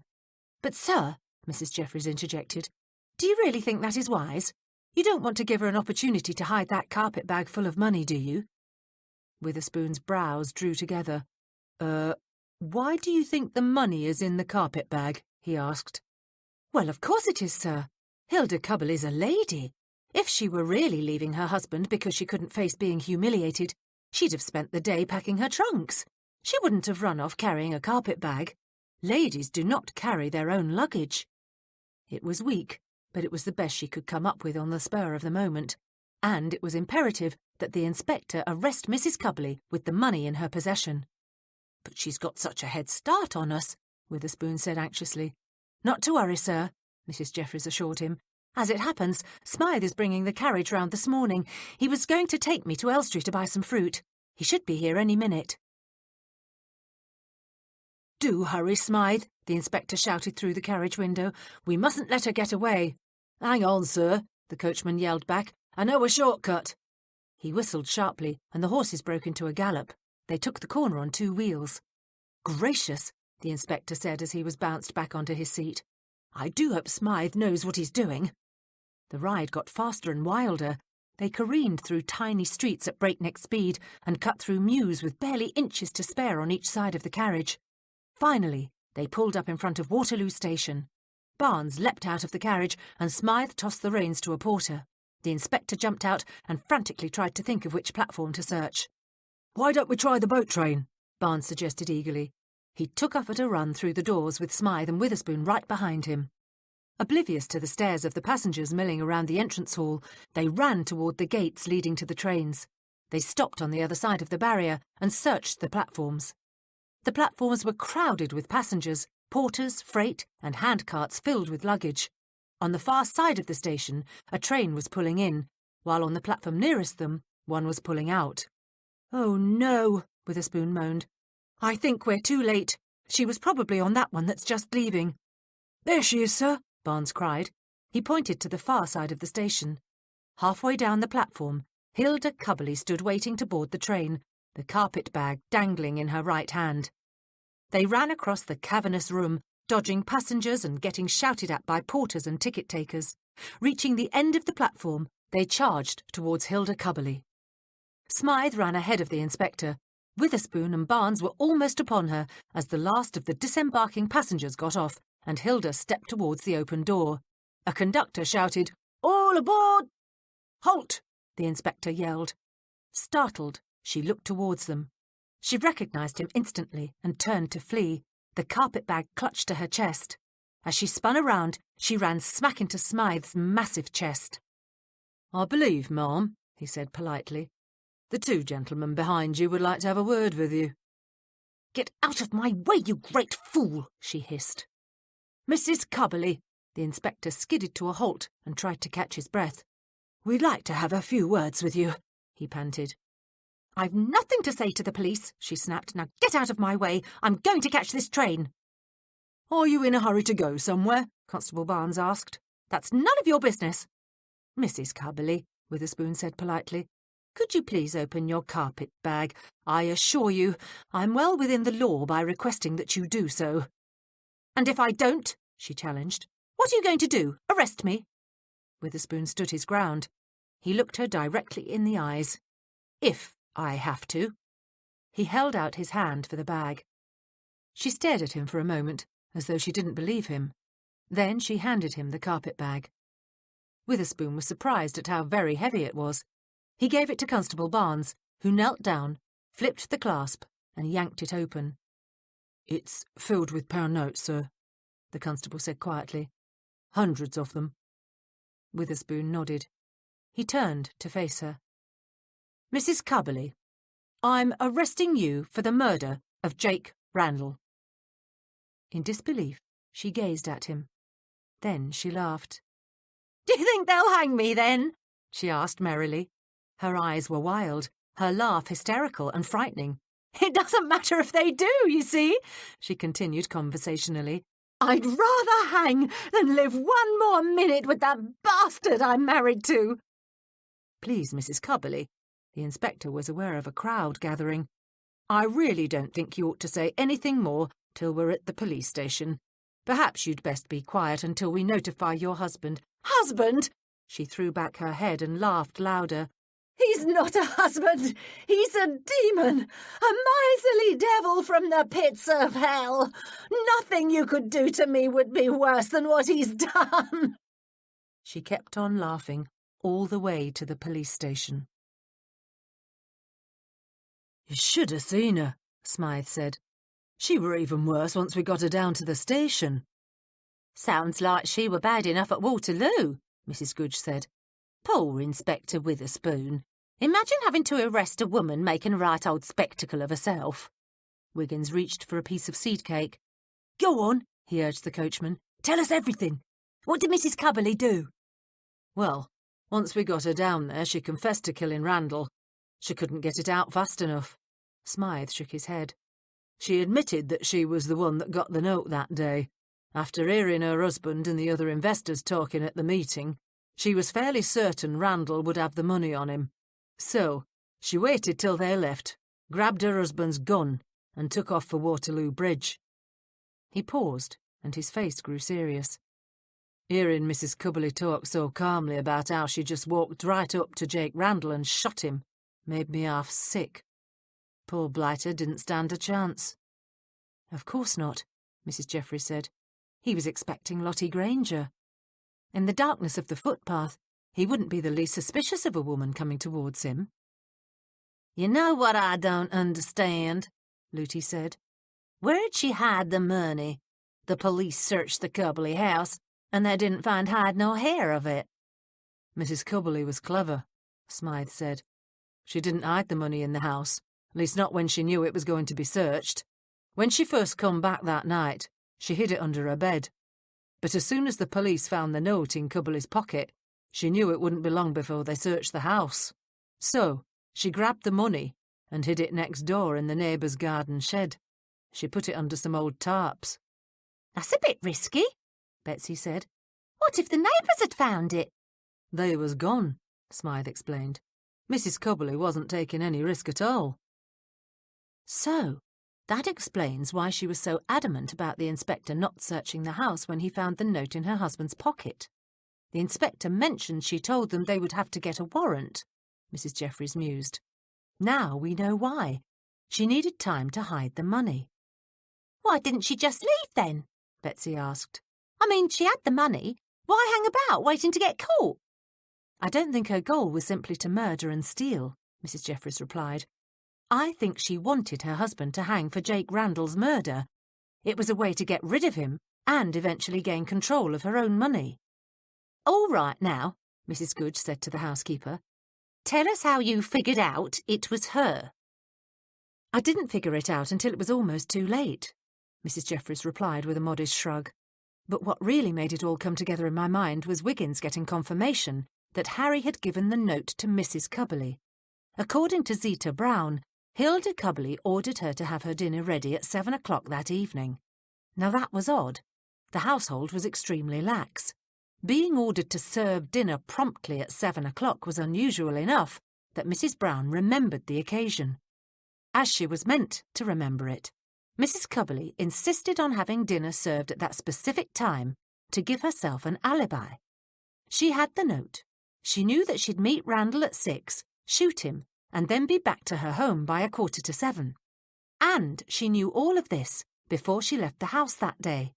She was the only one of the suspects to make sure she had an alibi for 8 o'clock. That was simply a bit too convenient. Is that the only clue you had? Hatchett asked as he gazed at her in admiration. No, there were several others, but I didn't understand them at the time, Mrs. Jeffries admitted. Looking back, though, you can see what should have been obvious. First of all, there was the overcoat. Hilda knew her husband was a suspect in a murder that had been committed by the river. Yet, instead of cleaning the mud off that coat, she took it upstairs. Why? Because she wanted to make sure that Mrs. Brown wouldn't accidentally clean it herself.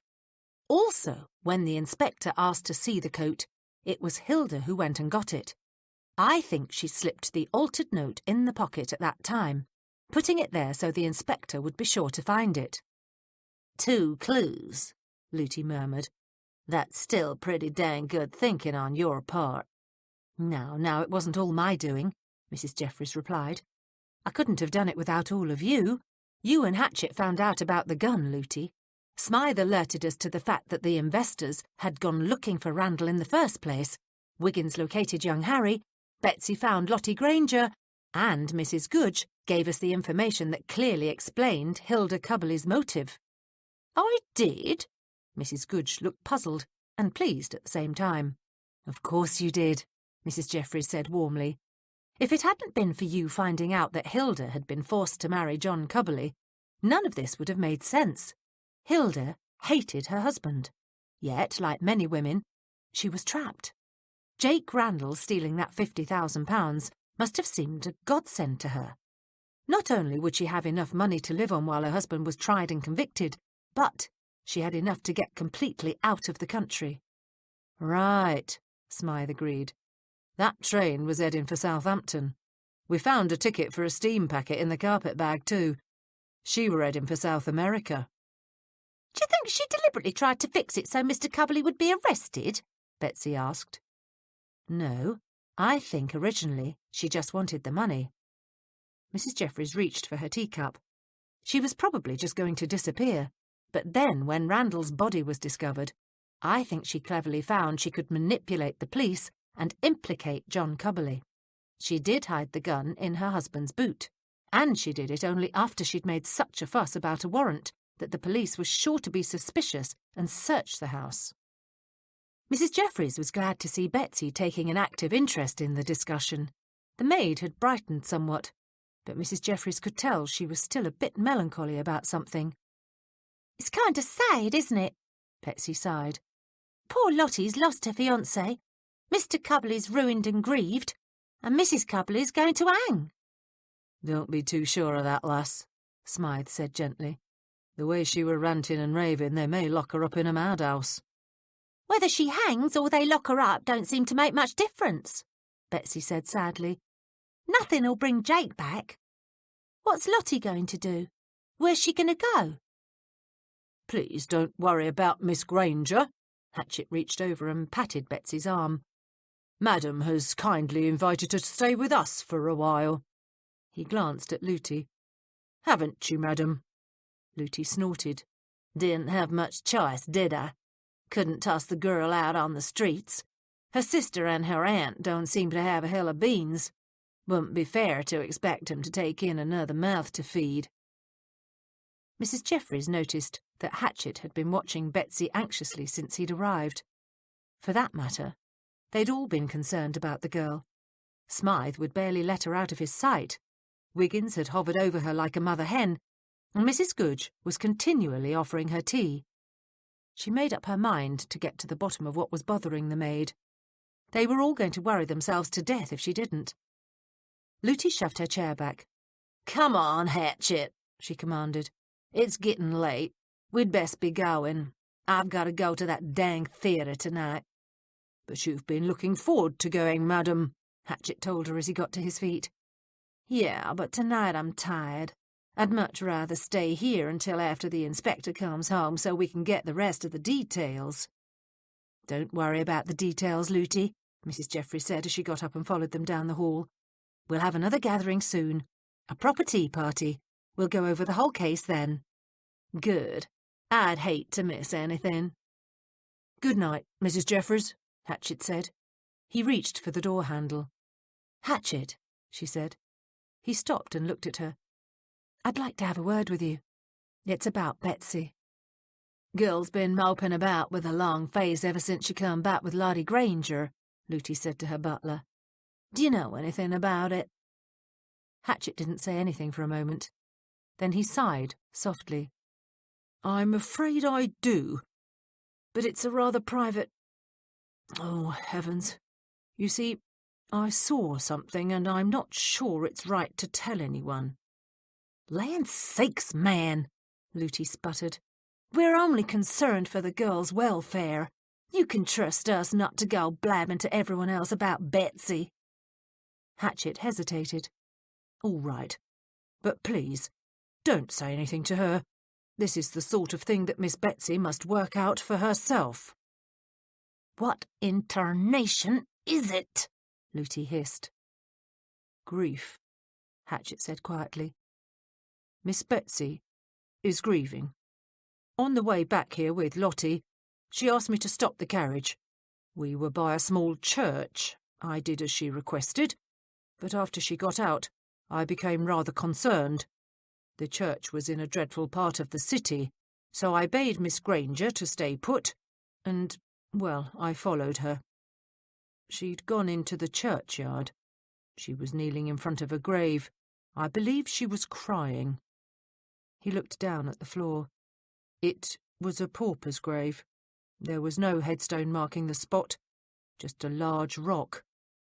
I didn't want to intrude, but Betsy happened to look up and she saw me. She told me the grave belonged to her mother." The inspector was utterly exhausted when he came home. Mrs. Jeffries hustled him into the drawing room and into his favourite chair. "I thought tonight you might like a brandy, sir," she said. His face was drawn and pale, his eyes sad.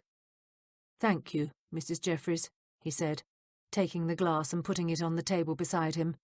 "That's most thoughtful of you. I suppose I should be happy, but I'm not." "I know, sir," she said gently. "How did it go?" "We arrested Mrs. Cubberley," he said, "but it was rather monstrous. The woman's consumed with hatred, quite mad in my opinion. You should have heard the awful things she said to her husband. She actually looked that man in the face and told him she'd rather swing from a gallows than spend one more minute living with him." "She confessed, then?" "Oh, yes." Witherspoon took a sip of his drink. Nivens looked a right fool, yet still it was a rather depressing day.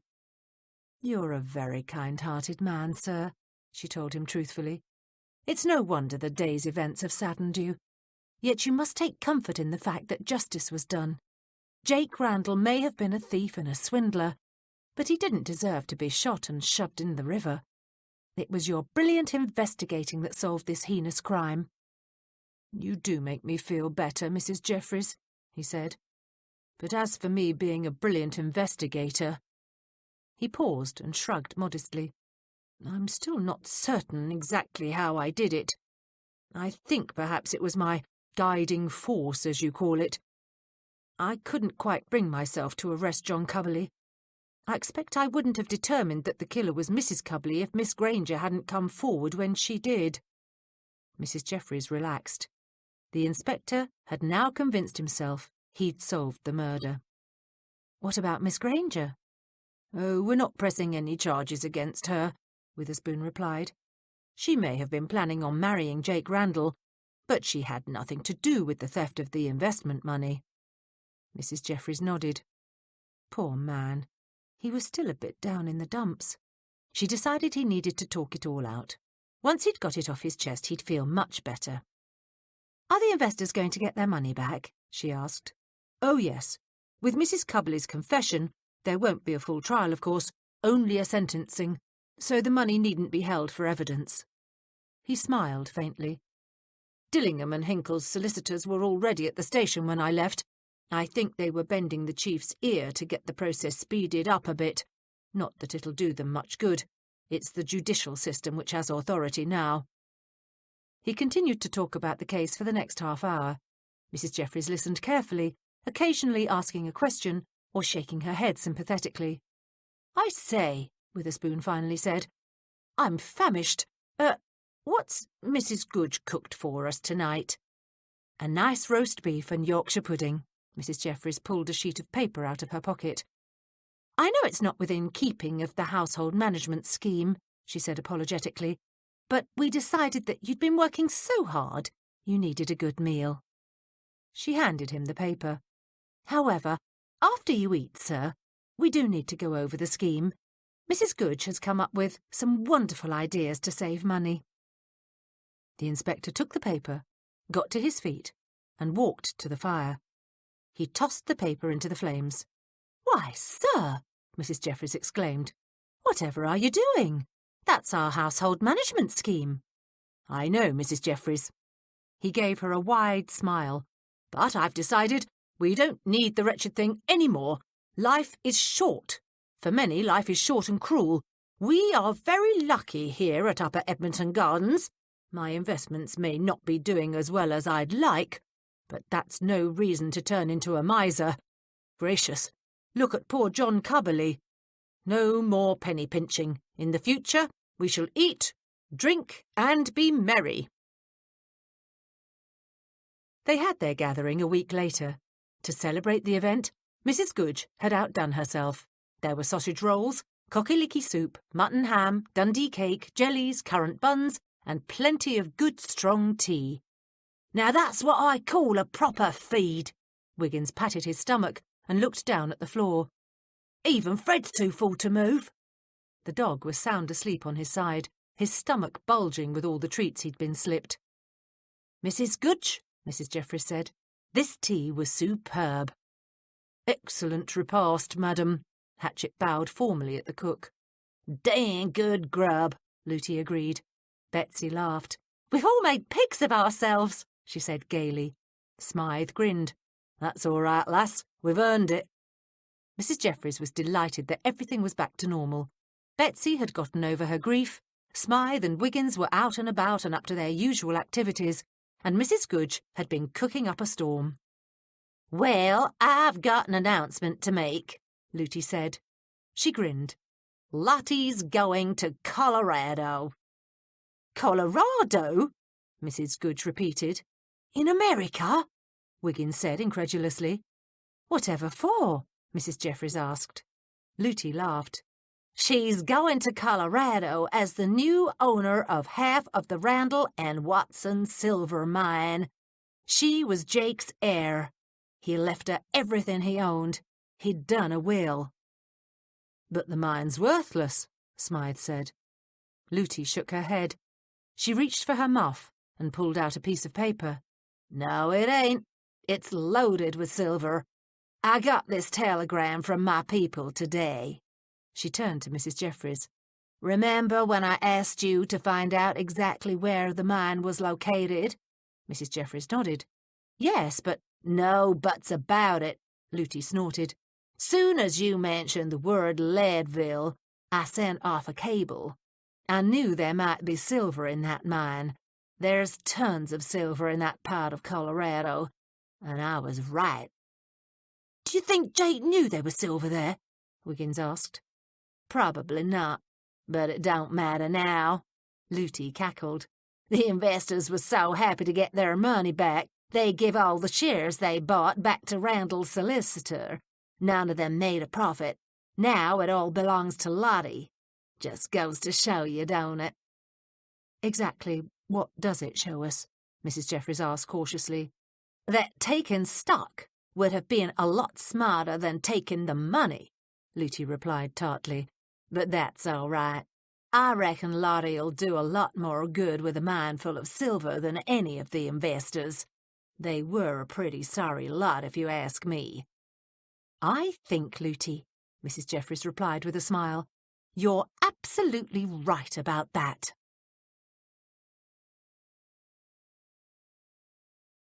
Thank you for listening to Mrs. Jeffries Takes Stock by Emily Brightwell, narrated by Deryn Edwards. Keep listening for the first chapter of the next book in the series.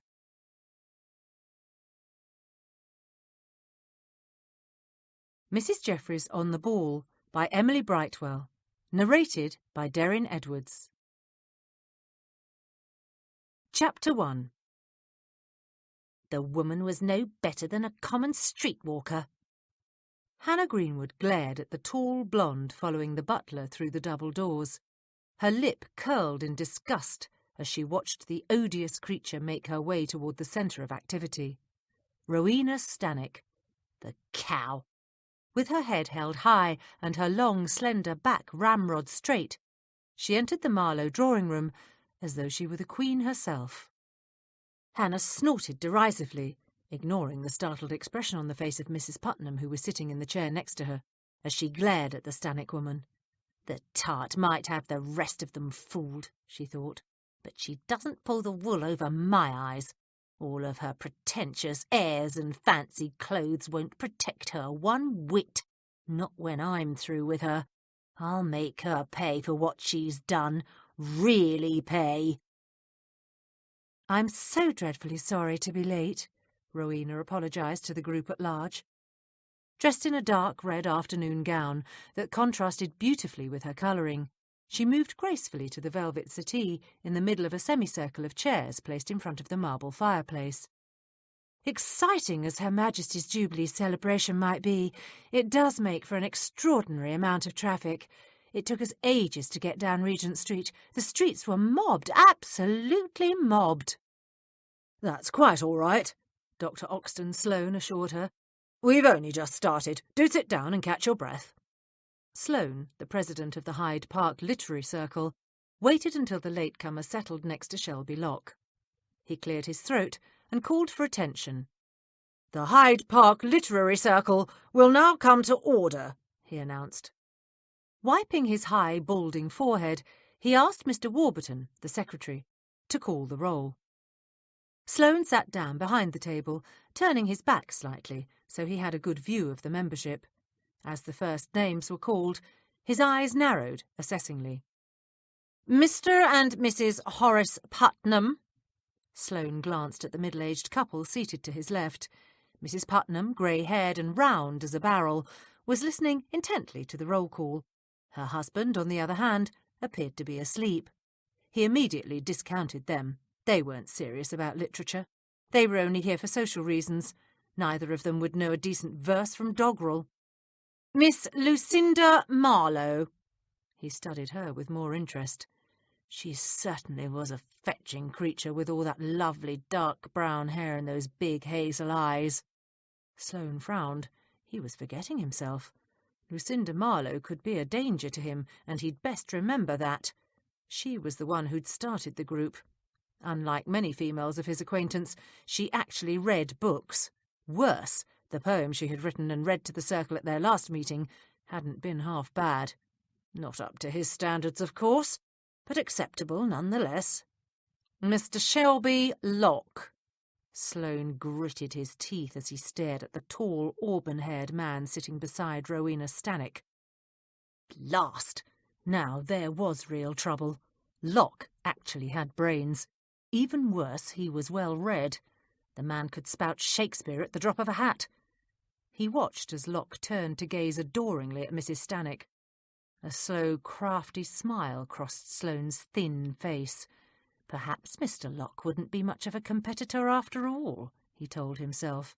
The fool was so besotted with the fair Rowena, he probably couldn't write a decent verse if his life depended on it. No doubt they'd all be treated to some ridiculous maudlin romantic drivel about the Queen and Prince Albert's courtship, if the fool managed to turn in anything at all. Mrs. Hannah Greenwood. He glanced at the widow Greenwood, and his heart almost stopped. She was looking straight at him. Sloane shifted uneasily. The expression on her face was strange. He didn't like it one whit.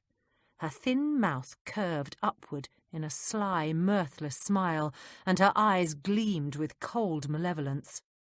He suddenly remembered her cryptic comments from their last meeting, and panic, like bile, rose in his throat.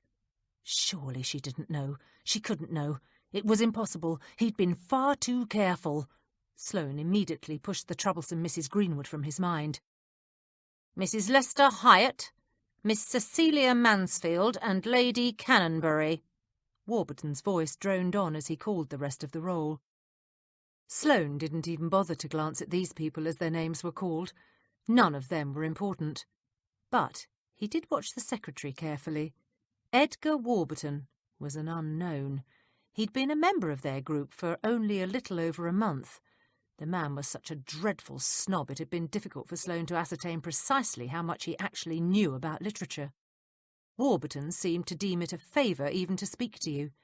He'd bear watching as well. Sloane didn't like surprises. As you know, Sloane began when the roll call was finished, we agreed at our last meeting to honour our sovereign's jubilee in our own unique fashion.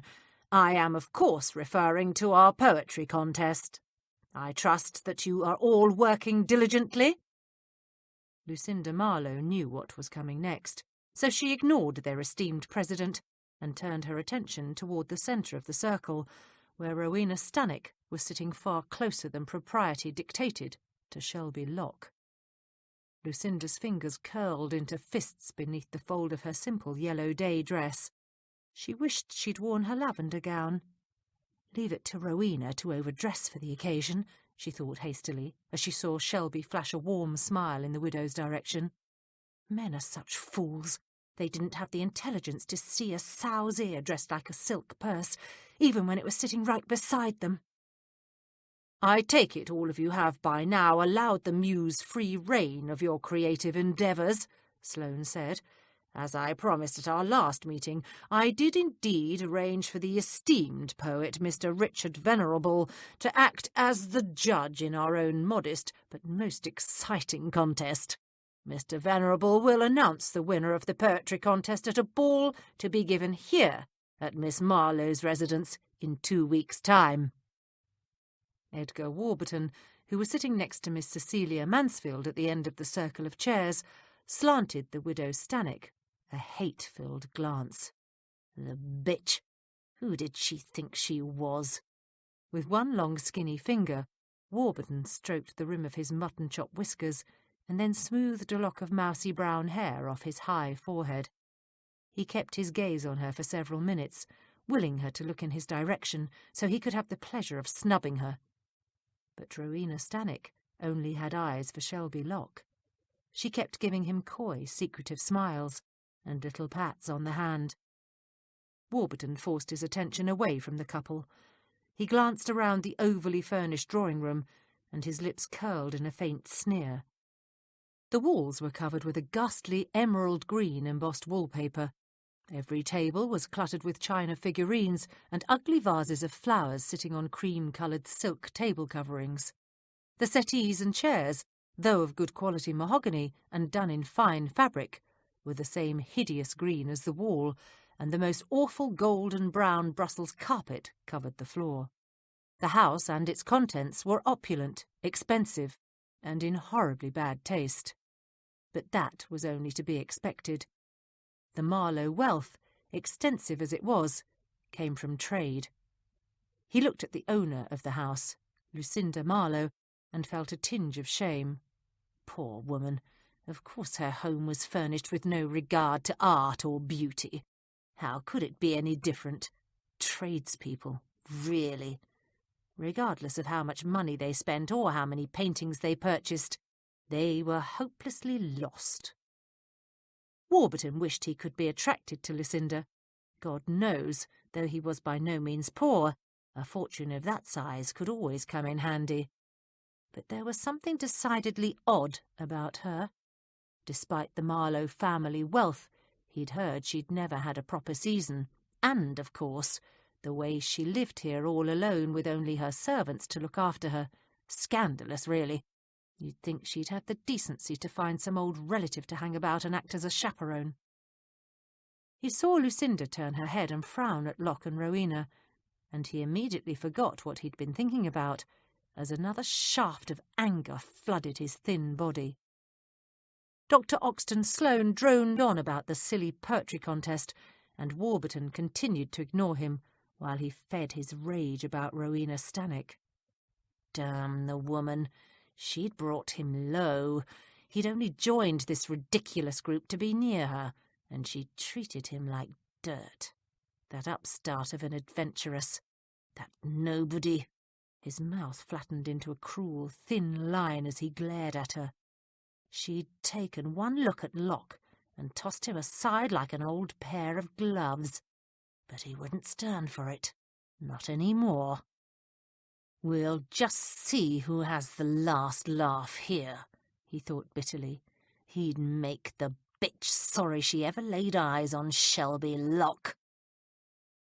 Of course, the form of the poem is entirely up to you, Sloane said enthusiastically, and, as you know, the topic of the poem can celebrate any aspect of Her Majesty's life, reign, or achievements. As he spoke, Sloane felt his confidence return. Even with those few who might actually know how to write a poem, he didn't think there was much reason for worry. Not a lot of competition here, he thought. Most of them wouldn't know good poetry if it walked up and bit them on the arse. They were such fools. Richard Venerable, their judge, hadn't written anything worthwhile in years. He'd hardly read anything more than labels on a whisky bottle. Sloane hoped the man wouldn't be so drunk he couldn't give out the prize medallion at the ball. He was looking forward to that particular ceremony. He intended to win. Shelby Locke tried to concentrate on Dr. Sloane's instructions for the contest, but really, how was one expected to concentrate when the love of one's life breezed into the room and sat down next to one? He stole another quick look at Rowena, and his heart fluttered. She was so beautiful, so sweet, and she was in love with him. His fingers tightened around the bound leather notebook in his lap. "Are there any questions?" Sloane asked. Locke looked down at the notebook. He'd dozens of poems written, of course, but he couldn't conjure up a whit of enthusiasm for the contest. Who cared about the Queen's silly jubilee? His poems were about life, about love and feelings and that exquisite torment of two souls overcoming obstacles so they could come together. Shelby Locke only wrote about those things which had meaning to him. He poured his heart and his spirit into his words. Why, only this morning, he'd written the most eloquent poem about Rowena, about their wonderful night together. Shelby smiled secretly. Perhaps the poem was too bold. Perhaps she would be offended when he presented it to her tonight at dinner. But surely she'd understand what he was trying to express. Physical love was to be celebrated as much as spiritual love. It wasn't as if anyone else would ever see the poem.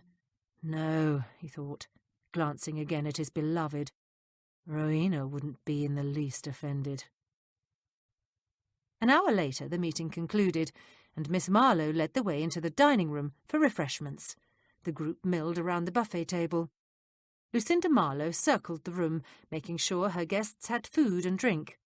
Mrs. Stannock and Mr. Locke stood close together in one of the far corners, talking in low voices. Mrs. Greenwood had cornered Dr. Sloane and was speaking to him with a set, earnest expression on her face. Mr. Warburton picked up a glass of sherry and walked over to the window to stare morosely out into the summer night. Lady Canonbury smiled politely as Mrs. Putnam prattled on, but she wasn't really listening. Her mind was fully occupied, thinking about the ball. She would so like an escort, yet there were so few gentlemen that a genteel, middle-aged woman could prevail upon. Of course, there was her neighbour, that nice Inspector Witherspoon, but he was so dreadfully shy. Lady Canonbury sighed softly. "Are you all right?" Mrs. Putnam asked briskly. "Oh, I know you're probably anxious about your poem, but you mustn't worry so. I'm sure you'll do fine." "Why, Horace and I have already done ours. It's really quite easy. But you must make sure you end each line with a simple word. A nice word, one that has many other words that rhyme with it, you know, like moon and June, or two and who, or queen and mean. There are any number of good words to choose from. Just be sure not to use a difficult one like, pianoforte. There aren't many words that rhyme with pianoforte. I know. Horace ended one of his lines with that word. Took him ages to think up another one. I tell you, Lady Canonbury, if you keep it simple, writing good poetry is as easy as writing a supper menu." "I'll keep that in mind," she replied quickly. She wasn't in the least worried about her poem. She was worried about being the only woman at the ball without an escort. If only Inspector Witherspoon weren't so very reticent. The few times they'd spoken, while they were walking their dogs in the park, she'd found him a most congenial man. Perhaps she could have a word with his housekeeper, Mrs. Jeffries. Mrs. Jeffries was the most understanding of women. One could really talk to her. Yes, Lady Canonbury thought, that's precisely what she would do. She'd have a word with Mrs. Jeffries and see if there wasn't some very delicate way to best let the inspector know she was in dire need of an escort. Across the room, Cecilia Mansfield stared enviously at Rowena Stanhope's slim figure. The opulent gown stood out like a bright crimson poppy in a field of weeds. The pleated overskirt and the curve of the bustle emphasised Mrs. Stanhope's tiny waist. The touch of lace on the cuffs showed off her remarkably slim wrists and hands to perfection, and the dainty buttons around the high neck of the dress lent a graceful air to her already perfect carriage. Cecilia sighed. She'd spent a fortune at the dressmaker's, and still never managed to look as wonderful as Mrs. Stanhope. It wasn't fair. Mrs. Stanhope had already had a husband. She didn't need to find another one.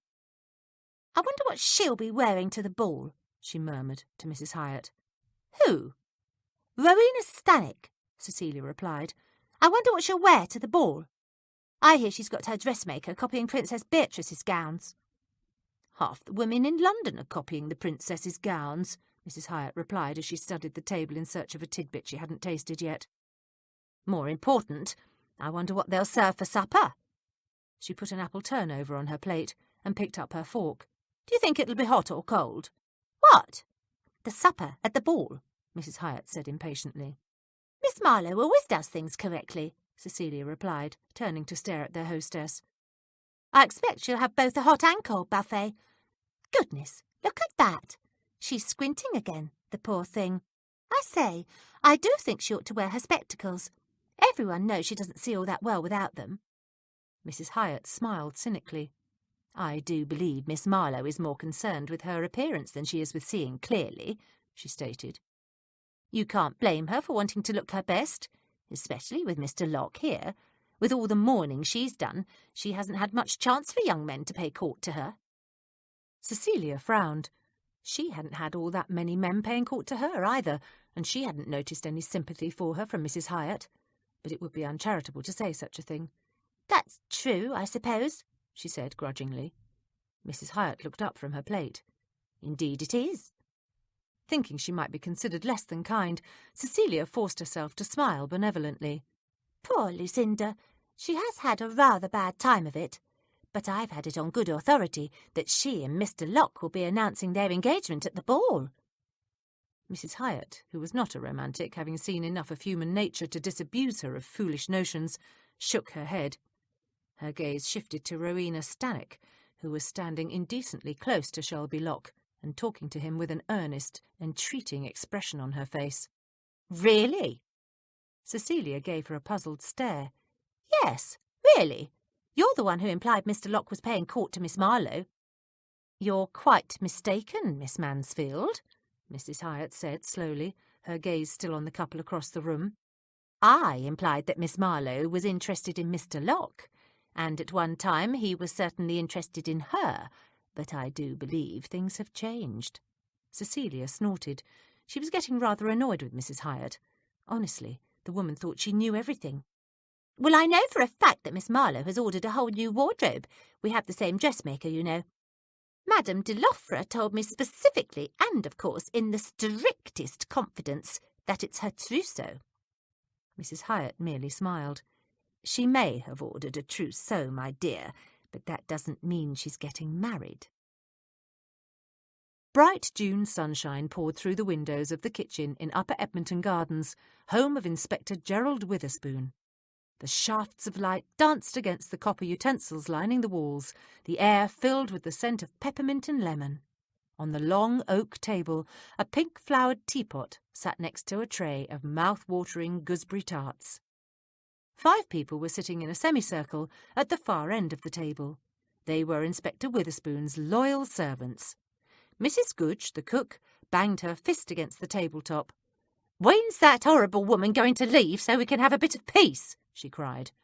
Her considerable bulk shook with fury, and a lock of grey hair dislodged itself from her bun and dangled across her ear.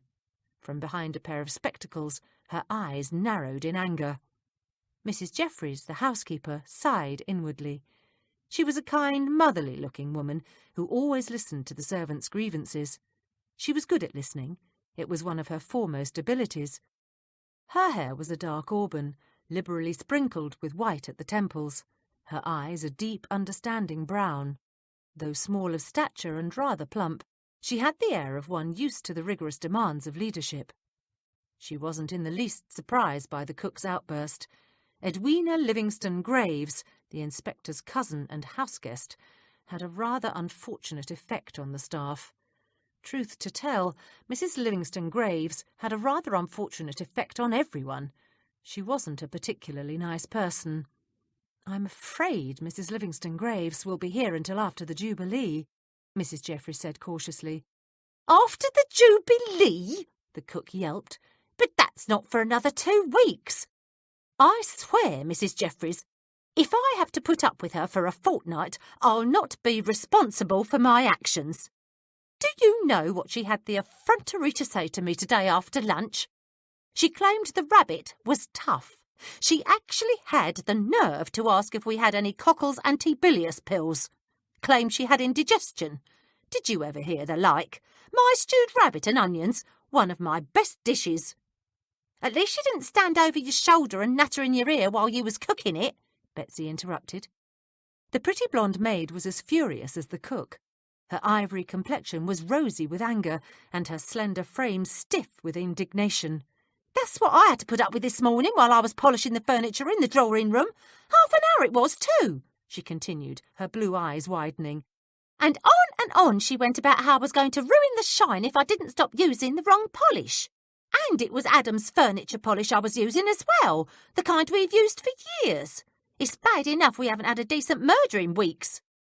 "Well, if I catch that woman kicking Fred again," Wiggins the footman chimed in, "we will have us a murder right here."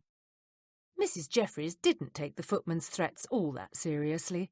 Wiggins was only just past his 20th birthday, a slightly pudgy brown-haired lad with apple cheeks and a generally affable nature. He didn't look very affable at the moment, though. "Kicking Fred?" Smythe's heavy brows drew together. "You didn't tell me the old girl had a go at Fred." Fred, a shaggy mixture of black, brown and white fur, raised his pointed nose in the air as he heard the coachman mention his name. Wagging his tail, he rose to his feet from his spot in the sunlight by the door and wandered toward the table. He looked hopefully toward the tray of tarts. Wiggins shook his head.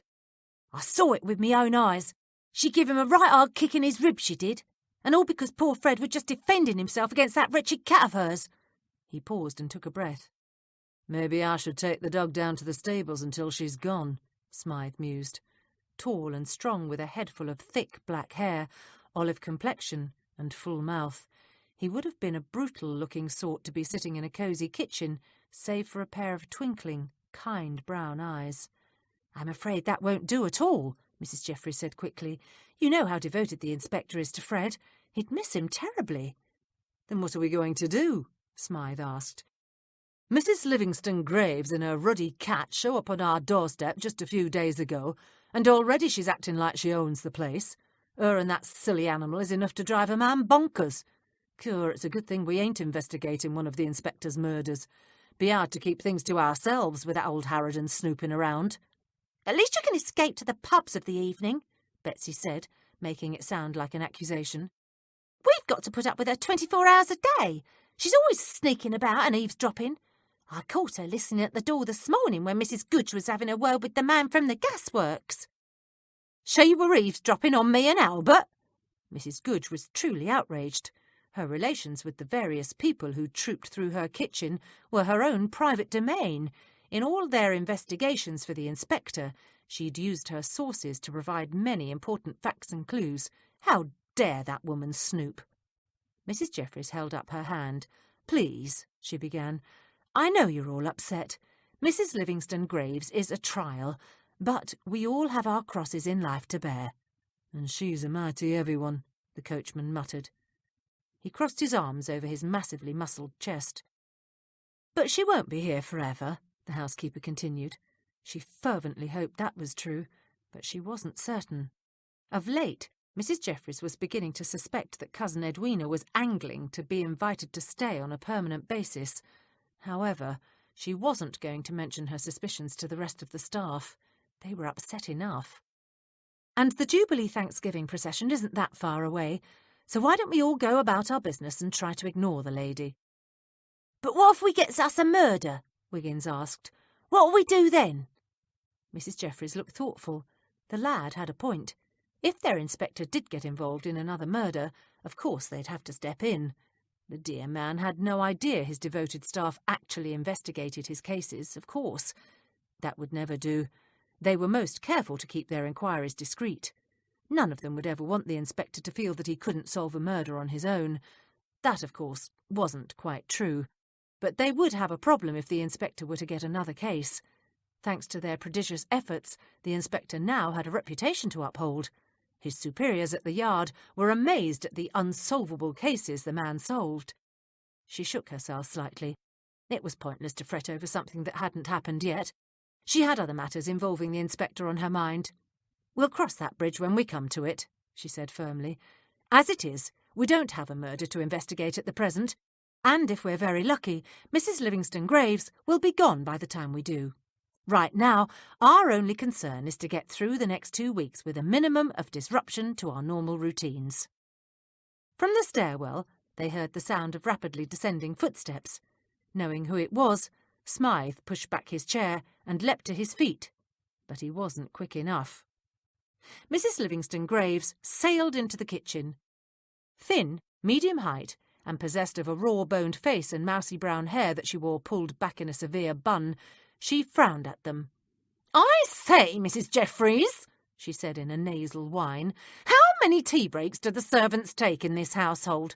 Every time I come into the kitchen, someone's sitting here sipping tea. That's not what my cousin pays your wages for, surely?" Mrs. Jeffries forced a polite smile to her lips. "Was there something you wanted?"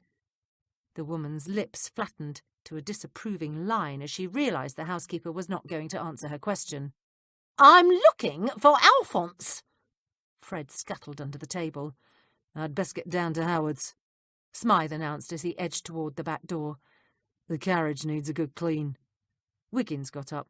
"I'll finish up oiling them hinges on the back gate, Mrs. Jeffries," the footman muttered as he too hurried from the room.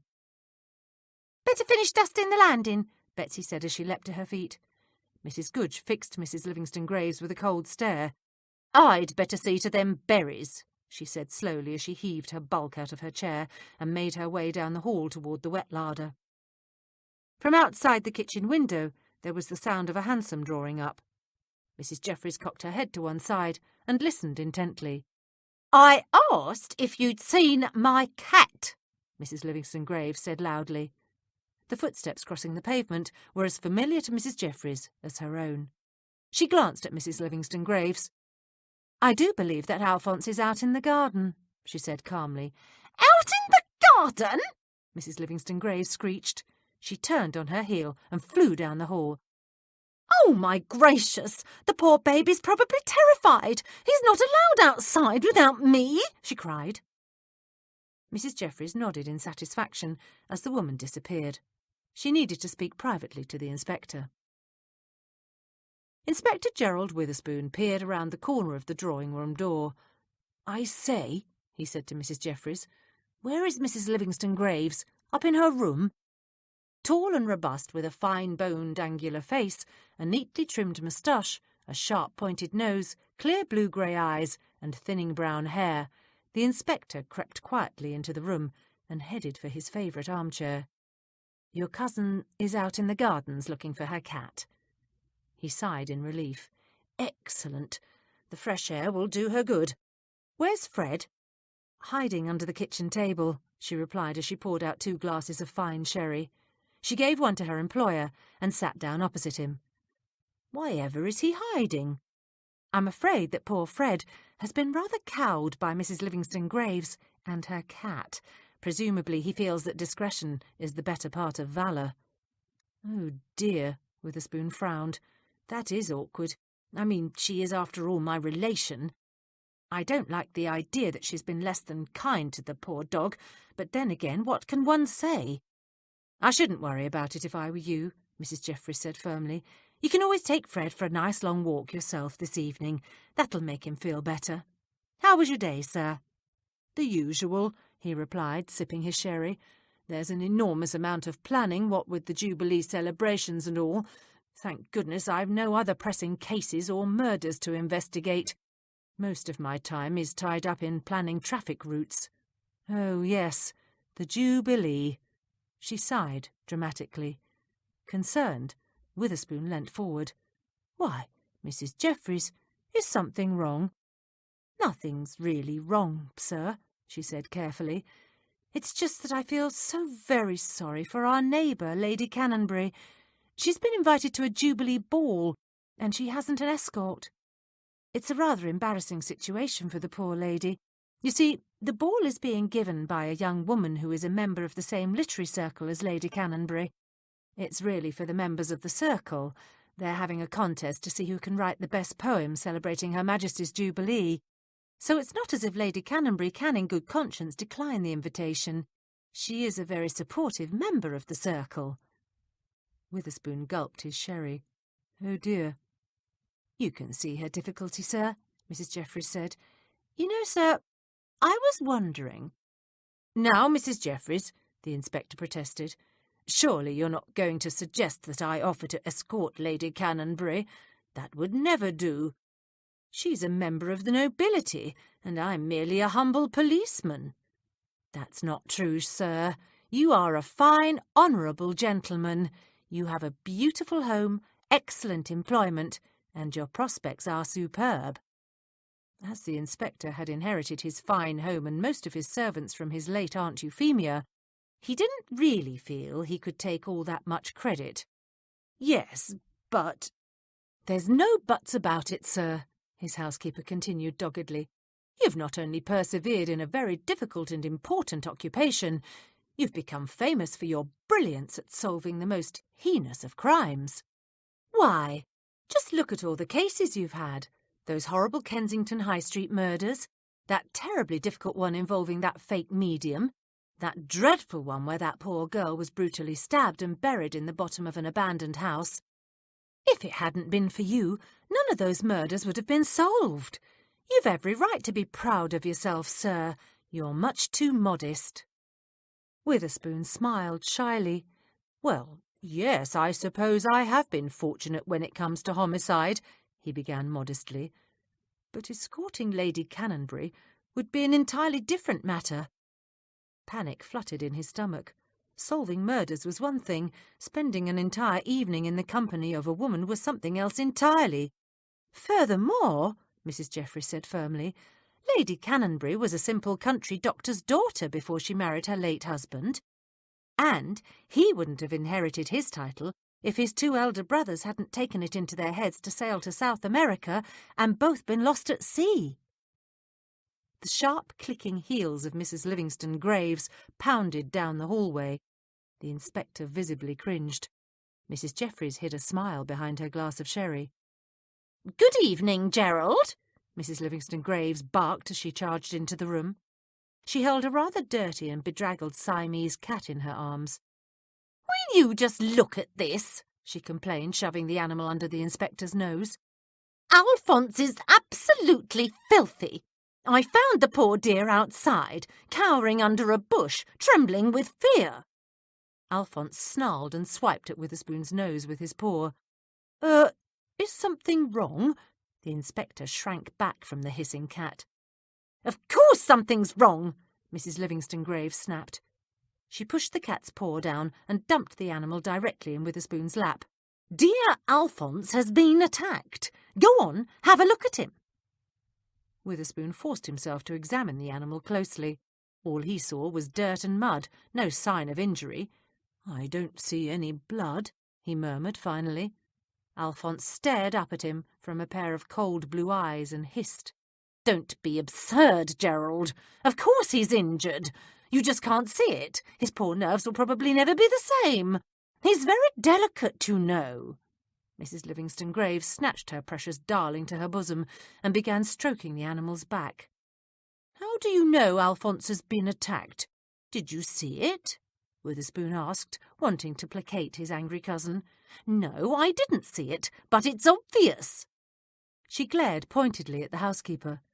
"Someone deliberately left the back door open so poor Alphonse could wander off. Your entire staff hates my cat. By the time I found him, he was dreadfully upset, and I saw that wretched spaniel again. I know the horrid creature attacked my darling." "Spaniel?" the inspector mumbled. "I'm sure you must be mistaken. The only spaniel that I know of out in the gardens belongs to Lady Canonbury. She's a very nice little dog, quite a harmless animal. Why, she and Fred often go tumbling about together, having a jolly good time." Speaking of Fred, Mrs. Jeffries glanced at the carriage clock on the mantelpiece. "I do believe you'll have time to take him for a walk, Inspector. He does so love a brisk perambulation in Holland Park. Dinner won't be served for another hour, so you've plenty of time." "But what about my poor Alphonse?" Mrs. Livingston Graves sputtered. "Something really must be done. I won't have him being mistreated." "Why don't you take Alphonse upstairs and give him a saucer of milk?" Mrs. Jeffries suggested. Witherspoon, knowing a good escape when he saw one, leapt from his chair and hurried toward the door. "I'm sure Alphonse will be fine as soon as he's had his milk," he called. "But Gerald—" Mrs. Livingston Graves protested. She scurried after him, her dark skirts swishing angrily. Mrs. Jeffries leant back in her chair and smiled. If everything went as she planned, her dear employer should be running into Lady Canonbury in less than 10 minutes.